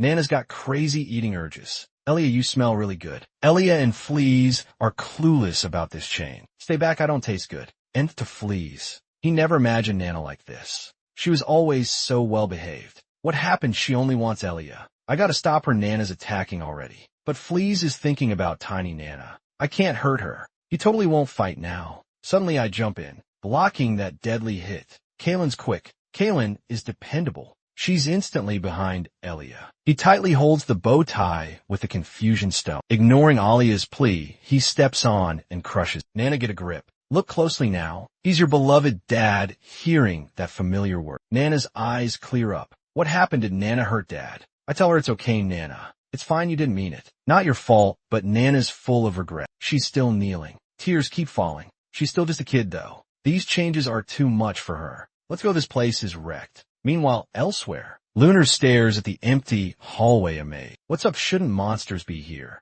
It's so quiet, like monsters never were. The Emperor agrees with him, but feels relief at the current changes. Lunar quickly switches his tone. Yes, Dad. Seeing this, I'm quite relieved now. Familiar yells echo in the hall. It's Yalan's crew, seeing his girl safe. The Emperor is instantly overjoyed. Yelene jumps into Dad's arms. Daddy-daughter love is overflowing. A somber voice chimes in. I'm so happy you're not dead. Sister Yalan hears this. The Emperor introduces to Yalan. Agile and the first prince saved me. I escaped danger. Yalan tries remaining calm. She has tons of questions for Lunar, but Lunar won the Emperor's trust. Now's not a good moment. She just says, glad you're alive. Lilith and the others bow to the Emperor. The Emperor thanks them for protecting Yalan, and he promises rewards to them. But Agiel secretly talks with Lunar right then. In the corner stands Yalan, who'd been quietly watching her brother, and now senses something really bad. Then Lunar's loud voice breaks the silence. I know who is behind all of this. Everyone's shocked and amazed. Lunar quickly draws his sword at Luna. Luna Ugo, you're under arrest. Things change fast. Everyone is totally confused for a sec. The Emperor immediately yells at him. You're out of line. Drop your sword now. Yalan also strongly disagrees too. She saved a lot of people's lives, you know. Including mine. Lunar just smirks. This is merely a Gaza kingdom disguise. Gaza has always sought to attack the Empire. They aim to cause chaos through assassination. Lunar retorts sarcastically about needing proof. Eagle helps by accusing Luna, saying, just last night, strange magic was found near Luna's place. The Emperor asks again, Is that true? Think before you answer. Lunar's face stays straight. I had them at the banquet, to show we want peace, just in case. I also watched them closely. Give me time, father. I'll prove it. Yalin still pleads. Things are way out of control. Emperor knows the bloody banquet's bad effect will make the royals look bad, unable to explain to the world. If they cannot punish the culprit harshly, nobles might all become alienated. Normally, the emperor would not permit baseless allegations, but his resolve's weakened by current events. In his sickness, Luna seems quite smug. Let me deal with this matter entirely. Luna knows she's in deep waters. She realizes it's all part of an elaborate scheme. She's imprisoned with other Magic Association members. They oppose her grandfather's ideas. What's her grandpa's purpose in all of this? Is that stubborn codger enjoying the chaos? The bloody celebration concludes at last. Guardian Knights reunite with their bosses. Lexi embraces Yalin tightly. I believed you perished in the incident. Duke Drenian, the Queen's brother's funeral, is grand. Regardless, this bloody feast. Indeed, less people died than before. Still, it's the bloody banquet, no changing that. Now maybe things are even more screwed up. I got super messed up too, after all. Sis, you really don't gotta do this. Lilith's like, chill, stay put. I'm your sister, duh. Good thing you bounced early, though. When that bloody banquet went down. Like you said, I'm pretty good at this. Ignoring my self-burn. Lilith goes on. If not for that masked dude later, I would have been dead. Who's he's about your height, but you're way more ripped. Lilith can't help but giggle after that. You're covered in scars too. You must work out hard. Can I touch him? I instantly get pissed. Quit teasing, but right now. Another voice pops up suddenly. You two are close as ever. How are your injuries? Agiel here. I'm alert, nearly all better. Thanks for asking. Any progress with that investigation? Lilith keenly senses the vibe between. Leon seems very guarded against Agiel. Even at his young age, maybe. He feels Agiel's real nature. A mean, despicable hidden part. Agiel keeps his cool though. I'm here just for this actually. Inside Luna's bedroom, we located a bracelet. It likely has a confusion gem, but she claims somebody gave it. I reply calmly then. You should definitely consider the giver. A possible suspect too, brother. You're smart. Did you get any party gifts? Is this his true reason for visiting? I deny it instantly and ask who gave Luna that bracelet. A merchant visiting the palace did,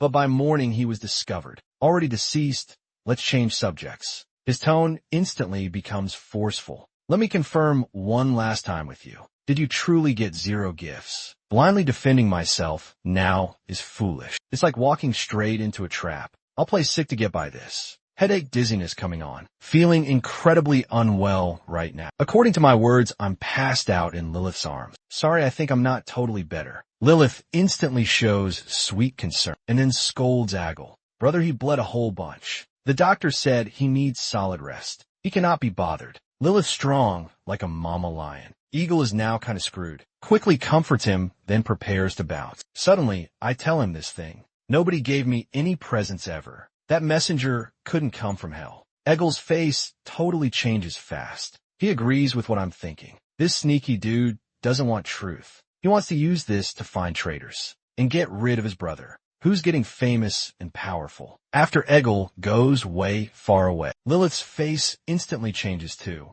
I told you so much. Lay down right. Stop faking it. Rest in quiet hall. Somewhere else the necklace, made to Yalin, is now just laying in blood puddle. Covering cuts, she begs real hard. She claims she had done it all. They wonder why such a bad outcome. Her pleas got only cruel laughs. Thanks for doing your job well. My job's not done yet, luckily. I gotta do this dirty cleanup. What a pain, so rest in peace now. The maid was instantly dead, but Boris suddenly spun around. He'd nearly forgotten something last instance. A neglected body almost started big chaos. Not again, devour it now. The spell book's light suddenly glowed. A weird monster shadow appeared behind Boris, and way out in the sticks, the figure with Elia lowered their head cover. It was Flea back from shopping. They were chilling after the clash. When I knew Elia joined Egil's scheme, I understood the Imperial City. Duke's place was unsafe for her anymore. So Flot was told to find her hideout, and look out for Nana. Things are still murky. Await my specific instructions next. You gotta stay completely out of sight.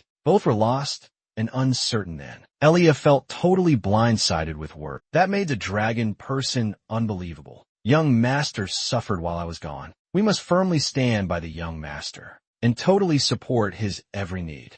Fly felt he'd found his true people, and readily agreed with great enthusiasm. But seeing Elia's whole attitude triggered a flashback in his mind. Elia's trust when things got real dangerous. That moment just would not disappear. Inside the grand imperial palace, Luna barged into the emperor's office. Father, why'd you even do such a thing? I almost got key proof, and right now you free the inmate. Emperor said, watch your mouth. Luna's just a possible suspect. My choice is said it won't budge. Luna was totally furious, using investigation as a cover. He could have seized the Empire's control, silenced opposition completely, and maybe been a hero finding the bad guy. Now it's all totally blown up, with the Emperor dropping charges. Why'd this geezer lose it all sudden? Ignoring all the inside and outside, Lunar couldn't hold his tongue. Can someone this soft run the whole world real? The Emperor's mad swing barely missed the prince. You talk about ruling the continent, huh? You just a huge goal like that, yet you can't see the dirt right under you. Are you unaware? The Empire's land is amidst 4 warring nations. Just keeping peace is hard enough already. Yet you talk about ruling them all. You only see Gaza Empire as the enemy. We border 3 other major kingdoms though. The Demon Kingdom borders Monster Horde. Keeps our army quite busy as is. And we're not even officially at war. You foolishly want Gaza Kingdom territory. Even if we ruled by sheer luck, that path would lead to much bloodshed. Only crazy people would choose such a way. A proper leader would surely not. Why can't you grasp this simple fact? Lunar was tired of his father's ideas, but he kept trying to make his point,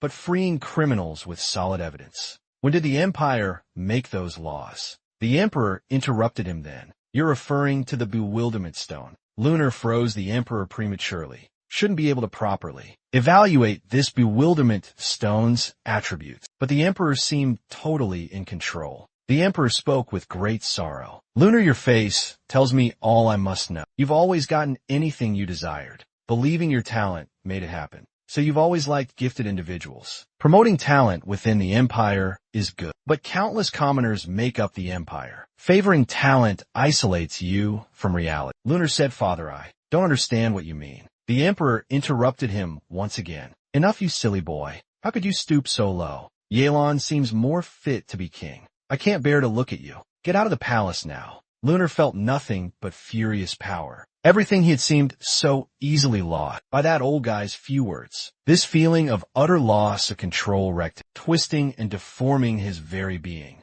Had Yellen died at the feast, things wouldn't be so chaotic. She was the one who took his all. In that grand palace moments later, Unner barged into Yellen's room. Step aside. Lexi desperately tried stopping the prince's intrusion. Her Highness requires slumber. An enraged blow sent Lexi sprawl. The noise outside alerted Yellen. She stared blankly at the hostile Lunar. What is happening? That once helpless crying princess had become a strong person who would dare face her royal brother. Lunar was mad.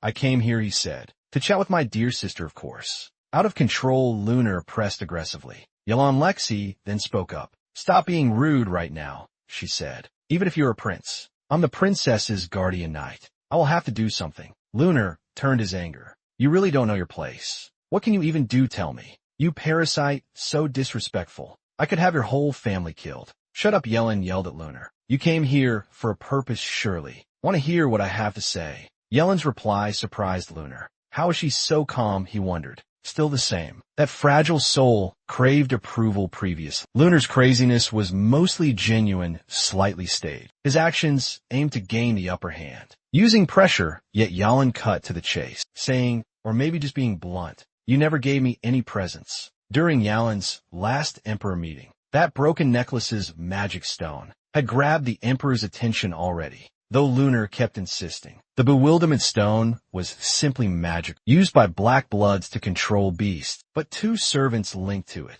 suddenly died. They must have been in on blood feast. The Emperor's spies investigated the matter, found they were once close with Lunar, now facing imperial suspicion. Yellen denied Lunar gave her that necklace, just asking that Luna be set free. The Emperor agreed to Luna's release, but his face still looked uneasy. Yellen covered for Luna because she feared a cornered Luna might hurt people nearby. Too many had died due to him already. Protecting others meant she had to accept the betrayal alone. Is this not what you desired? Royal brother of mine, I told father the same. Lunar scowled. You're correct about no gifts from me. But why act this way right now? As if I've committed some offense. That subordinate who was rude to me. Should I not deal with her somehow? Yalan said my apologies for that. But a crucial guest demands attention. This clearly meant he should depart. Lunar wondered if anyone was more important than her. Yalan said he's actually pretty special to me. Yalan gestured and Lunar saw the guy in the corner.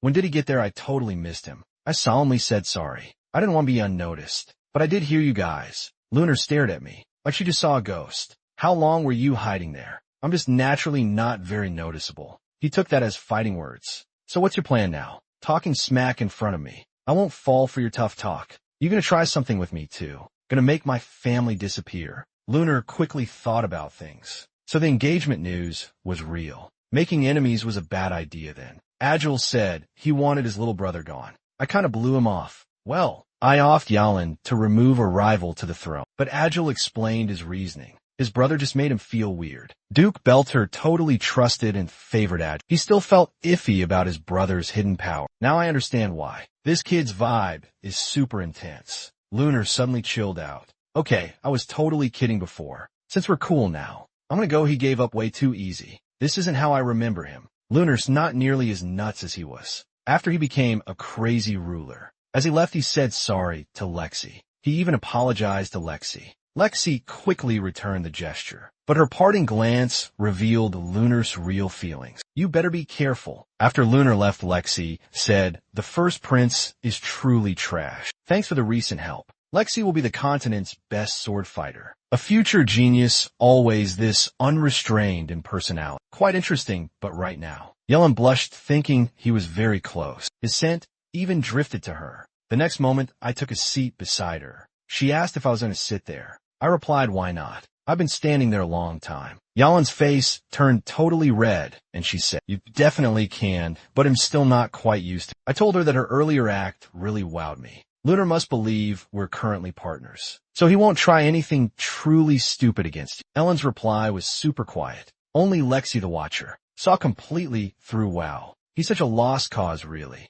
Missing an awesome chance that easily. After Lunar split, he went after Angelman. Didn't you claim your idea was flawless? But our targets are breathing still. Even worse, I lost Dad's faith. How to get like this? Angel just took his rant cool. He'd known how to vibe with the first prince. Then a new voice piped up out of nowhere. We didn't get nothing. Lunar jumped in right away. Who's butting in on me? Boris said, sorry, bowing low. He explained he'd done what Eagle asked. Eagle, meanwhile, was like, nah. Now Aaliyah's vanished also. Where's the winning you're talking about? Boris stayed calm, pulling out a magic stone seed. Evidence reveals we have underestimated things. Princess Yalin's crew's strength specifically. These here are battle crystals you see. I gathered leftover energy from the battlefield. Most energy is pretty much standard, but this one energy here is super rare. As he spoke, dark mist energy filled the hall. The church once saw this energy as pure evil, and it's creepy. It's the demon blade's power. We gotta rethink one of Yalin's friends.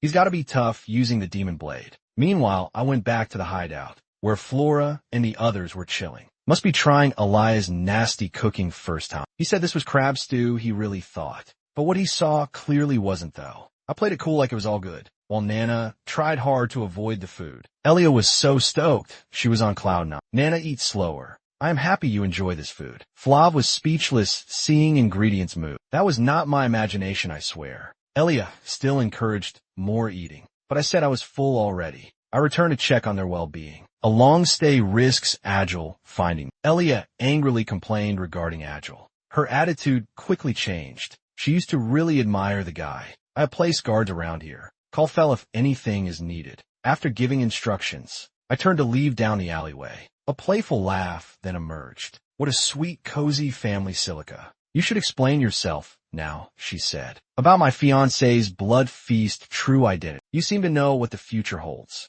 I didn't think she'd suspect me initially. Silica kept relentlessly pushing forward. You better think hard before answering me. I'll decide if you're hostile based on this. Tell me who you really are exactly. From Bloodbath to Drenian's prior demise, I was calm about coming shifts. If everything above is explainable by having prior intel, Then, me knowing Silica's Drenian engagement was illogical. She kept this quite hidden after all. An Agrishi family stayed totally mum. So how do you know I asked back? Drenian was targeted for change already. If the result's fine, do steps matter that greatly? But that deflection didn't deter her easily. Facing her interrogation, I acted kind of weird. Back in my past life, Silica was my first encouraging teacher, but her actions were all fake emotion to finish the group's goal. So in my mind, I saw her as kind of strange, thankful but not trusting her. This time we're more like equals, respecting each other's skills. These vibes can't make me spill my rebirth secret. So even if she thinks I'm a spy now, I'm cool with it if I really was one. What would you do? Silica answered fast. Isn't it pretty obvious? Before she spoke, blades went swoosh this crazy lady. But some fog saved me. Silica stood strong and said, you got it, but in really, black mist slowly took shape. Kalen emerged, you're hopeless. Didn't I say no bothering my boss? Silica kept on the attack. It appears that Lord Kalen, you two have been left clueless. But fighting you has always been my greatest, most treasured happy dream. Kalen was enraged. You've truly ticked me off. Two forms intertwined like dancing butterflies. Ice blades clashing sounded like heavy, quick rain. After a mid-air move, Kalen unleashed her best attack. All right, I'll give you a real show now. Kalen just powered up by absorbing. Now she craved beating this old enemy. Silica too was super focused, but her crazy eyes didn't change. Dark power, dark destruction orb. The black sphere moved relentlessly forward. As it plummeted groundward,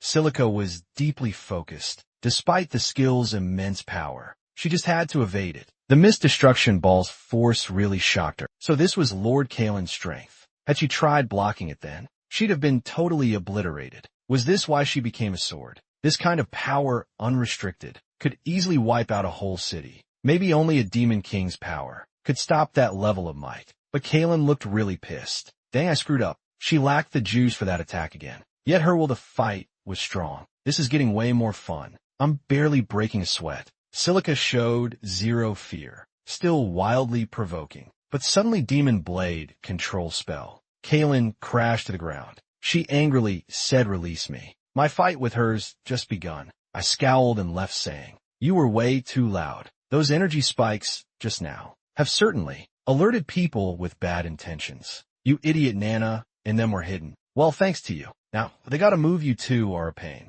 Quickly settle your beef. I'll tell them to pack up. Back in the room, I'm clueless where to go next. But a kind hello stopped my thinking. Didn't expect you living here, sir. Since we last met, your family's grown. Flock quickly said. Luna showed up suddenly. She went past all my defenses. She's way more trouble than I thought. How do you even find this spot? Luna says I'm good at finding stuff. Don't sweat it, only I know this place. Then she asked about the noise outside. Today's been a real mess. I quickly changed topics, asking her why. Luna actually said, I just came to say thanks. I don't recall deserving any thanks though. Luna said it's fine. Just tell me what happened that day. That sounded kind of shady. Nana's eyes were innocent. Everyone else thought I was a perv, but she meant when I healed her with dark energy. Luna kept talking. I can use every kind of magic, so I can freely change and mix these things. This lets me track unique magic energy. That's pretty cool, right? Grandpa said this was his present for me. While Luna spoke of her own skill, her words held a hint of sadness. I spoke plainly. It's really a curse your body got wrecked. Right? Luna suddenly lit up. So you were really there before. You were their upperclassmen. The whispers faded even more. Nana's mind was jumbled hearing them, even with dirty thoughts. Don't mess up the kids' heads. Let's talk about this elsewhere. As I left, I yelled louder. You two pack your stuff before I'm back. Alya asket hazit antlium. Where exactly are we going? Royal Academy. Elia got instantly thrilled. Great hot instructors will be there. Well, I actually meant, young master I can tend to all day long. Truly awesome. Flo, however, held zero upcoming life illusion. Eating such cooking daily felt suddenly bittersweet, ignoring Nana's greeting completely. They finally exited the loud house. Luna started explaining her past. My childhood memories are mostly cold. Dark place filled with painful experiments. I silently endured it all out of duty. The inherent family burden responsibility. So escaping was impossible. Do you also have responsibilities, senior? I quickly said no. Even if I had such inherent responsibility, it vanished with my past life's end. Luna said with regret, why hide that you rescued everyone? Conceal from someone smart like Luna. She can track magical energy. She can naturally identify magic too. I asked what's there to even say. It would just cause problems. You likely already know why. Don't you, Luna? Softly sighed. She suddenly stopped walking. The reason, as she spoke aloud. Black mist in her hand appeared. You're totally right initially. I thought your magic was typical. Dark attribute is the truth. I felt it was off when we met. I got serious to sense magic detail. First meeting her talent was scary. Luna seemed clueless and stated. But after I passed out that day, the magic you put in me had some serious power. I cut her off asking if she'd tell Reagan Hugo. She said she didn't wanna. Telling Grandpa would just cause issues. Bringing this up would be pointless trouble. Should I believe this girl though? Her face showed pure honesty. Is she gonna fight the Hugos then? Their blood runs through her. Luna slowly came closer. Maybe other reasons made me do this, she said. Suddenly she hugged me tight, quietly thanking me deeply. My magic eased her long-term pain. She felt my magic enter her. I saw she was like a sealed cooker, artificially locked up tight inside. This heart lock made magic boil quicker and stopped magic from escaping too. The mixed elements were naturally unstable and forced inside Luna's body. This gave her body many wounds. She was near totally collapsing. Leaking magic would end her life soon. She only had 3 years left to live at most. That crazy old man maybe knew this result, but Luna clearly knew her body's state. Yet she never told her grandpa. Meeting me, she said she felt alone. Turns out she was telling the truth. She never cared about living or dying. Family duty was passively accepted, but I just removed her restraints. This would make Regan's tests fail, but nobody cared about her anyway. She was just like my old self, a puppet controlled by others. But Luna understood her body's changes. So she came to thank me specifically. This made me feel bummed out. No need for thanks if you're finished talking. I should probably go keep this secret, please. As we left, I just had to say something. Go easy on yourself. Hearing this, Luna smiled, and she said, I knew it. He's a truly sweet guy. At Magic Association HQ meanwhile, Reagan Hugo was pissed off. His men thought he worried about Luna's arrest, but Reagan's statement was truly a shocker. None of that even matters. Luna stopped off somewhere heading back. Get her here to me right now. Now his obedient granddaughter finally has a mind of her own. After days of travel elsewhere, our crew got back to the Royal Academy. Elia's goofy grin wouldn't quit. So happy about Royal Academy, huh? Elia giggled and said totally. This way I can always look after you. I left Elia at the Duke's place for safety. Her commoner status there had improved. Because of me, she made 0 friends. For 2 years without me, she was sad. She was actually unhappy. This was my mistake. Elia worried about the Academy's no maid rule. I will ask the principal for exception.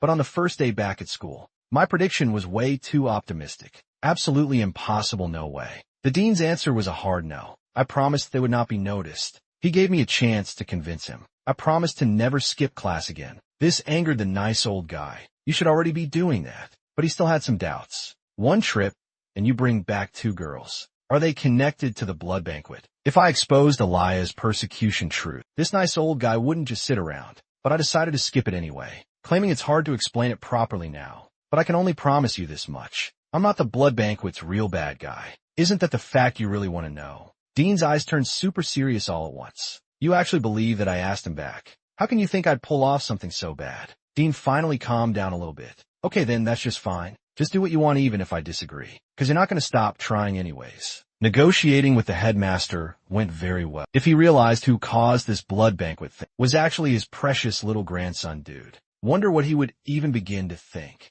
But after really thinking it over, it's Angel. Then Boris perfected and did it. The money help, given to the Crown Prince by Dean Quasar's family, was also key in my past life. We were always this kind of team, but I always did the risky stuff. But until I died, I realized they never saw me as a friend. Suddenly turning down the hall, a familiar face showed up. It was Seth, that muscle dude. He was still working hard. Have I been seeing him too much lately? Seth said hi right away. Hey man, you're back. He flexed and said, let's fight. Let's see who's strongest. I didn't reply, just stared at him. Things got awkward. He was the first to break the silence. He said, forget about it. You're busy, so we'll fight later. Getting back to the dorm, I saw Flea writhing in pain on the floor. Did poison kill him, I wondered. Elia innocently said I gave Flea a cookie. He ate it, then fell asleep peacefully. But Nana and I are totally fine, she said. Then she offered me cookies. Was it due to the cooking? One was a perpetually confused maid, totally clueless about the vibe. The other a dumb knight, always willing to self-sacrifice, absolutely unable to say no. I firmly told Elia no more. You can't feed Flea anything. This made her unhappy, but Nana's big appetite encouraged her, causing her to completely lose it. As I exited the principal's office, the principal inquired about my need for 4 food portions per meal, but he was unaware that 4 portions was the school meal limit. Not Nana's limit though. She'll require more food later. While I worried over food, a letter appeared on the table. It was from Luna, the header said. Before opening it, a voice spoke. How's it going? Senior Elia was on alert. Who's there? I was shocked. Luna stood before me. I was truly careless. Too many worries lately. I missed her approach. Luna calmly spoke on. I left home, ran to a cellar downtown. 2 figures in this hidden spot. We gotta move fast. This is the only way. Reagan Hugo Neela Abs taught at the Royal Academy. She said that things are all set up just right. Why you gotta remind me so much? You that worried about me and Luna. Our student-teacher thing, you know. I'm not dumb enough to feel bad for that jerk. Hearing that the dude finally chilled out, he bowed and said our friend should have found Luna. It's all for the Gaza Kingdom's glory, man. And down on the city streets, yo. To stop Luna from saying crazy stuff, I already took her to a quiet cafe. This made her tease me even more, but she didn't fight back when I was rough. I asked her, I put a spell on the dorm door. How'd you get in? Luna just laughed and said, I checked out the barrier's magic structure, then busted it up with magic power. Easy peasy, right? This was not easy at all. My past life gave me magic knowledge, so my magic level was kind of low. I could still do powerful magic, but Luna was just 13. Now even a genius magic user needs lots of knowledge to understand magic stuff. She knew way more than expected. Luna asked if I read her letter. I awkwardly admitted she beat the letter. Luna didn't want to wait for my reply, so she just came to see me. I asked if Reagan put her up to it. My question changed everything. I got tired of her immediately. Once I heard her last name, was she sent to cozy up to me? Luna stopped smiling and said yup. Her grandpa sent her to check me out first. That's irrelevant now though. Believing me is your choice, of course. I said I would never trust easily, and asked her real motive again. Luna sighed, quietly in fact. I arrived at the Royal Academy last year, but the Academy's open vibe always appealed to me, so I ditched my task and just stayed put. I also wasn't permitted to leave, but chose an isolation and forced solitude. Those 2 feelings are totally different. I was sent here for a reason, to look into 2 dragon disappearances and the weird death of a merchant boss. But now I think you're tied to this all. I was only speculating before, but after we last talked, I'm sure about these hunches. Upon hearing that the magic dragon was killed, had ties with the Magic Association, I asked her about her next move. Luna declared she's gonna die really soon. Only 3 years left tops to exist. She still thanked me anyway for the aid. I already kinda knew in my gut. I had the feeling deep down already. Yet I said I don't buy it. You look fine, aren't you? Scared of dying? Luna's smile became kinda carefree. I wish I felt some serious relief, man. This thing has bugged me way too long. Nearing the finish line, I feel pretty free. Remember way back when we connected? I told you that you're a nice guy. You were the only dude I'd ever known who ate alongside the hired help. That's why I was into you, but then bam. My whole vibe totally flipped on you. Whatever though, this ain't my problem. Time go. I stand up to leave. Luna looks mildly surprised only. Already leaving? Yes. I want to avoid trouble. My behavior was kind of rude. Luna still waved goodbye sweetly. Even Kaylin was bothered. Is ditching her so rudely really fine? Normally this would be wrong. I felt for Luna honestly. She had a similar upbringing. Everything felt frigid and cold. If things always stayed this way, it would have been okay. But experiencing kindness and freedom makes coldness and isolation unbearable. I couldn't agree because of magic. Association knights were observing. Best to just leave her be. Knights surrounded Luna after my exit. Come with us, Mr. Reagan wants you. Luna sighed, softly thinking her escape was perfect. But you showed up way too soon. Luna briefly paused, thinking back. Sir, Grandpa always had Victor protect her when she left. Where'd he go now? The knight in charge said Victor had other duties, so the 6th Intelligence Division would take her. Luna smirked slightly. Liars, she never knew any Victor. Wind blade blast. Luna attacked instantly. The sonic boom pierced the air, creating mayhem. Only wind speed could help her escape that fast. But the knights were ready, and though surprised initially, they quickly organized a blockade. Luna couldn't stick around, yet their identities were still questionable. Perhaps a bunch of lefty radicals. Escape was paramount, but then suddenly, a mysterious figure among the knights was hidden, strangely appearing before Luna. Hypnotized, Luna instantly fell unconscious. Beneath the trench coat, a bald man's face. However, he'd been warned not to underestimate the girl. Never expected to be exposed so fast. Bring her back to the carriage. I should have left. Hidden far away undetected. Kaylin sensed it with her keen senses. A fight has seemingly broken out. Maybe these knights aren't magic association. So who's really pulling the strings here?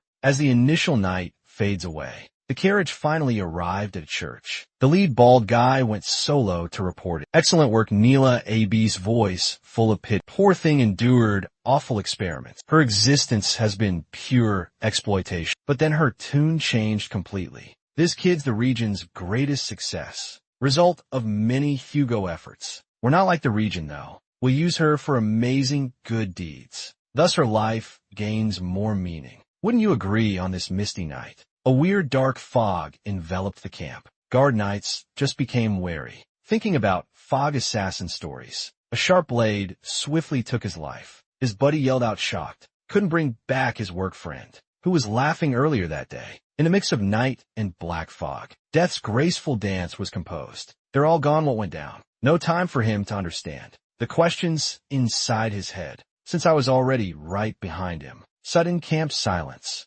finally alerted the two church guys to something wrong going on. Baldy just realized they'd been tailed all day, but Neela seemed kind of stoked instead. He said, looks like we got company. Fun for this super dull evening. Ralph, you get him first. Ralph spoke up. He'll learn messing with us is costly. I'd taken out every camp night by now. It was surprisingly simple, really. Was that honestly their best shot? Kaylin said the fight's not done yet. Two seriously tough foes are still inside. Ralph emerged saying, not bad, kid. For a little guy, that's decent. You here by yourself. His boiling magic power showed his rage. Scared I have backup or something. Then call your friends for help too. This taunt made him attack me instantly. I can kill a kid alone, no problem. His magic felt a lot like Luna's, but way less stable, more chaotic. Neela got there to check on Ralph's when she saw him huge kneeling down though, falling real hard. This was so not what she wanted. She felt nothing from the masked guy. No vibes, no magic coming off him. His voice was flat under the mask. You're the last one, so why Luna?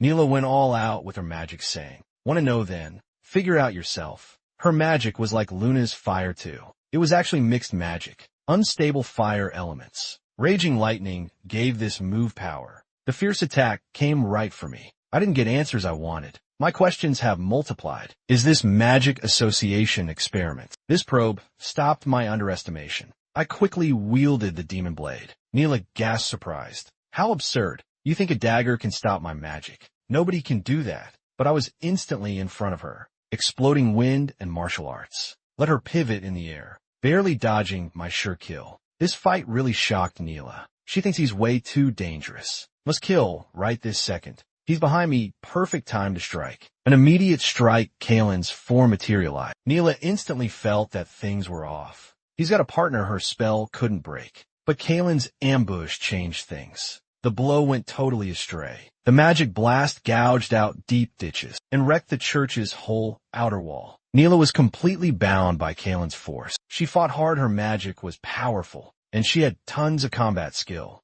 Her final shot was seriously impressive, but she messed with the wrong person, the one behind Luna's abduction. Just how many more of you guys exist? Neela just laughed and then spoke. You'll figure it out really soon. They're coming for you, see you in hell. As her head went up high, wild magic ripped her body slowly apart. The empty and bloody right eye socket also revealed the cost of constant forceful magic. Kaylin spoke up. She guessed magic's restricted near the heart. That's how magic builds up without fading. Is Luna's body the same way? I nodded yes and explained further. Before I found an old book in Gaza Kingdom's lab. It described a heart suppressor device and experiments to control it. My sealing methods from there too. But this broke Neela's mental defenses. Wait, how'd you figure that out? Why do you know so much, masked man? I had all my feelings. The Magic Association's wicked experiments. Is this what they call purification? Hearing their deepest secret revealed, Neela lost control and asked,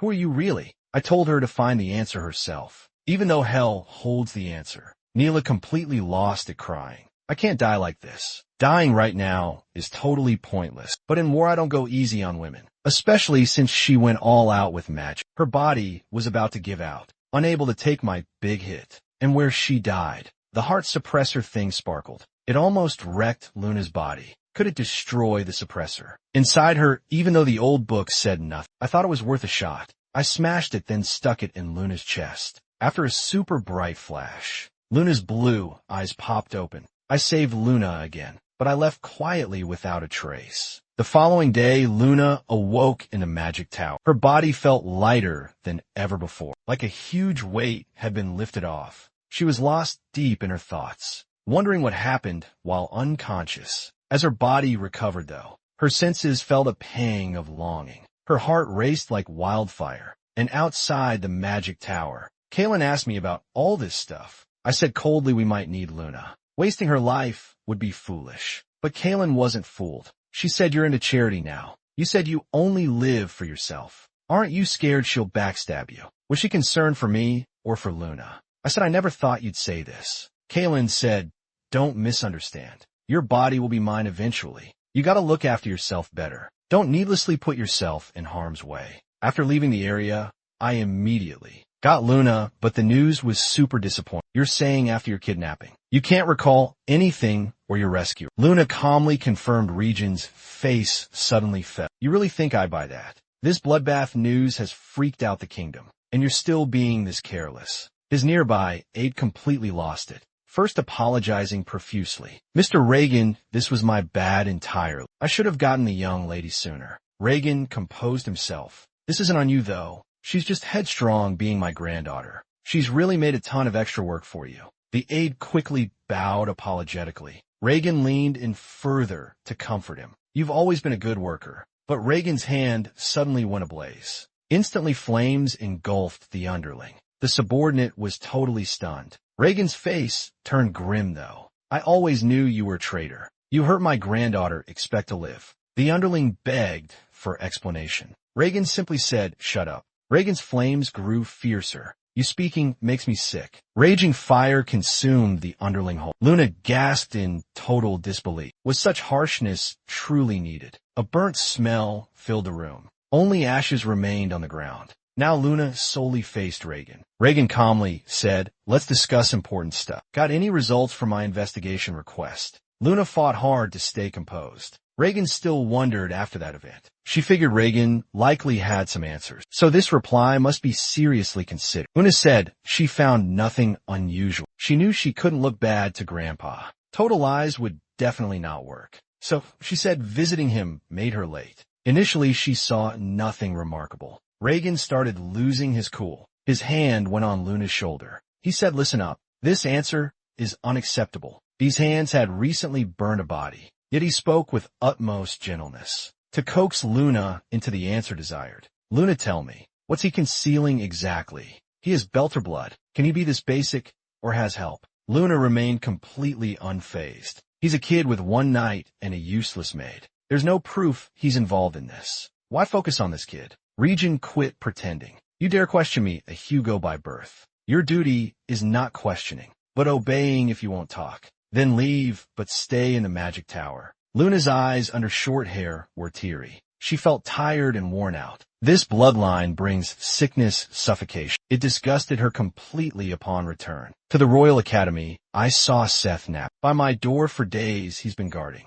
Is he skipping classes now? I'll head to the dorm later. While I strolled the hallway, I overheard missing teacher rumors. Nyla, that name rings a bell. It was training officer Nyla ABS. Silica appeared behind me, clearing up my confusion. She asked about the killing. I quickly denied killing anyone. I had never heard of the victim. Silica spoke rather harshly. Skipping class explains why you don't know her. Neela was from the Geelong Magic Association. A very skilled magician she was. But we had intel. She opposed Reagan's rule. The Royal Academy is neutral territory. Instructors from other kingdoms often join. Kidnapping Luna was a bad move, though. Luckily, you fixed things before we stepped in. Does any of this ring a bell now? I said maybe it did. Silica told me to get serious. Don't you care about killing people? I asked her how the academy would respond. Silica said other teachers would cover classes temporarily. A substitute magic teacher shows up replacing Neil. She's got a brand new job lined up for me now.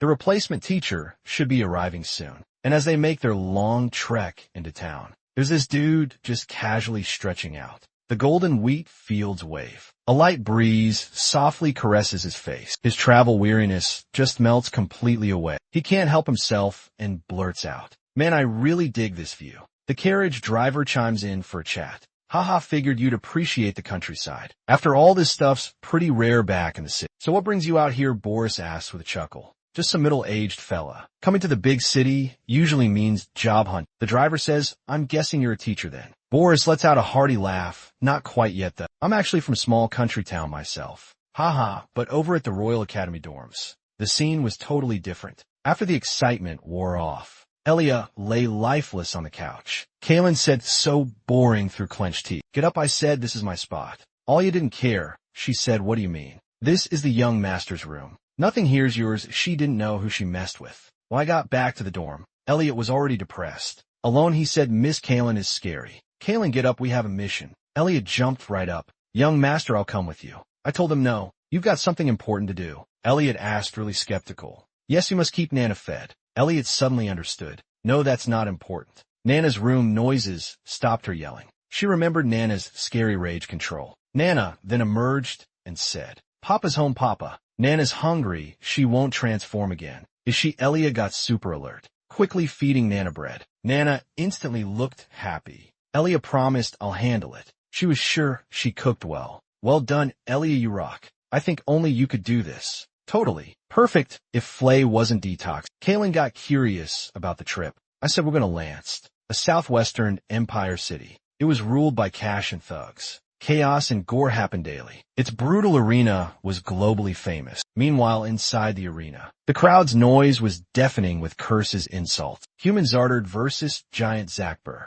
After pre-fight greetings, Zakber wildly mocked Zardard's tiny size. This human fighter was quite small. He used his speed in a desperate fight. However, while airborne, the giant's hand grabbed him. "Damn, he's slow." Slow speed was a total fake just now, but a rematch chance was gone forever. Zak was big, strong, and a mind game pro. He won the first round somewhere else. New Mission City of Sin is the target. They call it the Beast Cage. The mysterious boss is just a lady. My job is to bring her back home. We entered Lance Castle. Kaylin hated the city's dirt. Everywhere were empty eyes, party people. "Our city, Luthi, is a neutral zone," I said. "It's international law, keeps peace." That's how I have some peace. But this is the real world here. Kaylin asked what I meant, confused. Suddenly a bunch blocked our way. "Hey lady, ditch the kid play with real men. We're rough, but you like it." Caitlin was totally taken aback. "Are they calling me?" She clearly hated that name. But my voice arrived right on time. Because violence and chaos rule here. So everyone's living in fear, forced to become criminals like these guys. Speaking quickly while I acted fast. Turning to leave, only beaten bodies were left. This mission's challenge is to find the boss. Pulling the strings in the background though. But so far nobody has ever seen her, so searching blindly is pointless. Seeing fancy carriages stopping at the end, I knew my chance had finally arrived. I casually greeted the owner. "Are you Lisa?" She smiled brightly and said yes. "Call me Lisa of the Lance Cage." I stated my intentions directly. "I want to use that octagonal cage. Sorry, the rules state arena fights are off limits to newbies." So where'd those recent guests vanish to? Why are they all gone now? Or is the new kid just me? Mid-conversation, I felt a murderous vibe. I clearly sensed killing intent. But then she bowed apologetically. Sorry, but still kind of defiant. Her stance is unwavering, though. Interesting, what's your real worry? My killing intent exploded out. Lisa just lost all control. She attacked me with a hidden weapon. I reacted fast, her weapons went flying. Lisa finally snapped out of it. She saw I just thrown a gold coin. Now she's feeling a chill run down. She reacted to deadly danger. Not really trying to kill me, though. But I blocked her way too easily. If she sensed my killing intent just now. This kid's no simpleton then. She quickly apologized, but I stayed put. You have seriously ticked me off. Are you going to own up to this? Then had a hidden octagon arena door. I figured in this crazy place. Couldn't be just what it seemed. Since I didn't ask for too much, She gave me a VIP room pass goodbye. This'll keep you safe, she said. Then she advised me, I don't know why you're going there, but get out of town or you'll die. She was pretty interesting, so I gave her one last line leaving. I'll take that as a threat, you know. I'll never forget it entering the hall. Colin's voice then came through. Why not have her take you there? To meet this city's underground boss. I said that'd likely be impossible. This city's underground leader is Yahello. The mission says bring her back, no matter what. But even before when I hit this place often, I never got info on her. Lance's end wasn't from fighting, but from inside problems. Locals here were used to gaining from violence, so they were tough, bold, unafraid of war. But this also caused their own downfall. And elsewhere in this city, the blonde guy I beat was kneeling down. He begged his boss for revenge, but got laughed at. The boss said you lost to a kid. The blonde guy said he's not just any kid, and now he's in a fancy room. We cannot touch him, we need help. Mr. Gunther only then Gunther got excited. He asked is he some rich kid? Things just became very captivating. Let's head to Octagon Arena ourselves. Octagon Arena was currently buzzing and alive. Carnage fueled everyone's inner excitement. Kalen grasped my meaning completely now. He saw how the city could crumble down. These fights grabbed gamblers' focus though. So I came here. Lewis Hall is hard to find. Making her discover us is way simpler. A guard finally took notice of my being. Hey, no kids allowed around this area. Perfect timing, one punch knocked him flat. My attack barrage relentlessly went on. Guard stunned by my crazy sudden action. I coldly asked where's the fight location. Instead of simply being an onlooker, my mission's target noticed me at last. But odd stares came my way as well. Finally, I entered the arena ring. Spectators loudly demanded my exit. This definitely wasn't from sympathy. These folks had for a kid my age, but they figured the arena lacked anybody to send and used a kid instead. They wondered, how could a kid deliver the carnage? Even a one-sided bloodbath would be way too boring. I totally ignored the arena's jeers. I only saw my current foe. Giant Zahar wasn't giant blood, they said, but descended from ogres. His brutal, cunning nature showed this. Seeing me as his rival, he wouldn't let me escape. I've chosen your death already. A punk like you gets crushed to death. Saying that, he slammed a finger down hard. I moved forward, not back, stepping to decisively snap his finger. I jumped up, giving him zero breathing room. A powerful punch landed square on his face. I fought huge enemies before this wasn't new. To me, he was wide open with weaknesses. I ended it fast for a reason though. To boost my arena ranking quickly. Giant Zack's huge body crashed to the ground. The crowd's boos turned into gasps of shock. Then even louder complaints erupted a second later. This fight was too one-sided, not entertaining. People demanded refunds and canceled bets. Leon from Lemuria is the winner. Next time, send a tougher opponent my way. Kalen said, everyone seems to hate you. Is it smart showing your real face like this? I told her not to sweat it. A spell from the Dark God's teachings could fix this issue easily. I could use dark mist to hide my looks. They can see me clearly right now though. When they try remembering later on, they won't recall my appearance. You never mind these small tricks, but they could be pretty handy. Were you worried about me earlier? Kalen quickly said, don't be so full of it. I didn't think that chump would empower again. And right then a very chill dude just sat totally out of sync with a noisy crowd. It was Gunther back to get some payback. He spoke to Leon. I'll fight you now. Try not to bum me out on the way home. A different beef was brewing in that motel. Lisa gave that guest the stink eye hard. That guest being Dilka Lance City's red light boss. I really gotta bounce out of here. So just give me the kid who stirred the pot. Lisa wasn't backing down though. I'm clueless about what you're saying. You better leave with your crew now. Dilka's veins popped as he spoke. My guys get really rough in a brawl. I do not want that to happen. He caused trouble on my turf first. Lisa stood firm. He is my visitor. I cannot allow you to grab him. Dilka was thrilled, so he's staying put. The underlings got riled up too. Boss, just give us the command. We will wreck this joint right now. Lisa discreetly readied her piece. Her sweaty brow showed inner stress. Lisa could not explain the kid's defense. A sudden voice broke the tension. Are you seeking me? They all spun. When did that guy show up? I advanced. If you need to have a discussion, you could just speak to me directly. No need to bother Lisa. Dilka just saw me. She felt weird stuff in her heart. My explanation was foggy like a thin mist. Dilka heard nothing I said whatsoever, but felt my every word was truly life-giving. She held my hand and kept on petting it, speaking in a real, shy, girly voice. You're so totally right. Now I really want to know your name. I said I'm Leon. She then replied, that is such a cool name. Only a brave, handsome guy deserves that. Lisa felt chills, and then she said, "You're way too young. Let's get out of here." I told Lisa, "Don't you worry at all. Everything's totally under my control." Lisa quickly shot back and said, "You have no idea what danger I fear." Dilka then gave me an invite. "Here's my card, let's chat more deeply." Dilka's House of Joy, what a weird name. Dilka giggled, "Come on over. For you it's on the house, specifically." I suddenly felt cold. Just now realizing her excitement was a bit much. Lisa was stunned. "I told you already for your benefit. Avoid Joy House, it's best. Who'd even visit a spot like this?" After I went to my place, Lisa heard something close by. "So Dilka took off, that's great. It was Lance's Lies the Underground boss. She asked you tight with the youngster." Lisa bowed, then spoke up. "She treated me normally, like a real big shot guest. Nothing special about a kiddo." A kitten insult cut them short. Gunther dissed Lisa out loud. "You're way too low on him. Haven't seen you around. Your place looks so outdated still. Just demolish it already, why not?" Lisa quickly regained composure. "Gunther, what are you doing here? Instead of staying in your dump, you come cause trouble on my turf." Lai stopped their argument by saying, "I summoned him. I found him a rival." Lisa seemed shocked Gunther was banned, though. "You wanted to fight exactly who?" Gunther interjected Lemuria's Leon. "I'll crush him personally myself. Can't you sense it at all? The gold in the betting pool at this match." Meanwhile, elsewhere in the city, in the red light district specifically, piercing screams echoed from inside. Two of Dilka's men glanced back. "How many times has this happened?" Her voice is getting increasingly louder. The other underling joined in the mockery. "Hush, be quiet now. We left that in earlier. Boss Dilka vowed to seduce him first. That boy has her totally smitten. Boss will do anything to get the kid." The buddy agreed, cause after all, Boss always gets her way every time.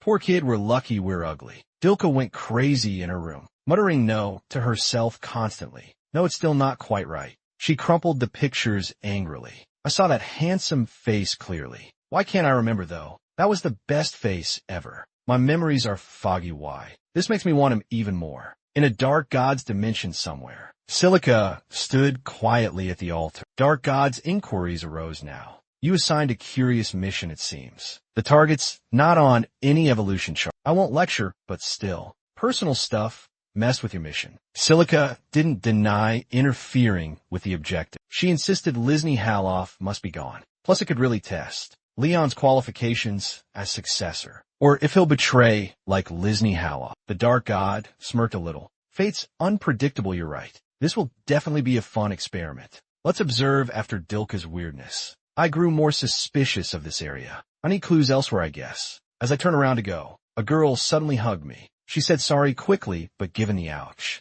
I'm the one who should apologize. "Cigarettes, are these yours?" The small girl thanked me a lot for being nice. From how scared she seemed, it was obvious this city wasn't kind to kids. Quietly she said yes. "These are Grey Company Good cigarettes. If I'm really lucky tonight, I can sell all of them in the West Side Alley. Then I get to go home sooner." Seeing she was around Nana's age, but already working hard to live. Going back only after selling everything. I asked if this gold coin buys all your stuff. She said, "But sir, didn't you say you don't smoke?" I said not to worry. Just take it, here's a little extra. It's my gift to you too, shiny gold coin spun. A crisp sound like the girl's happy cheers. The girl said thank you. After her exit, "I'll remember you always." Kaylin materialized like a hired killer. Why not try volunteering? I quietly sighed. She's going to the junkyard. Just trail her, we'll definitely find something tonight. Later the small girl flew far. It was that blonde dude previously hit. See, I said she had multiple gold coins for sure. She likely ran into a kind soul.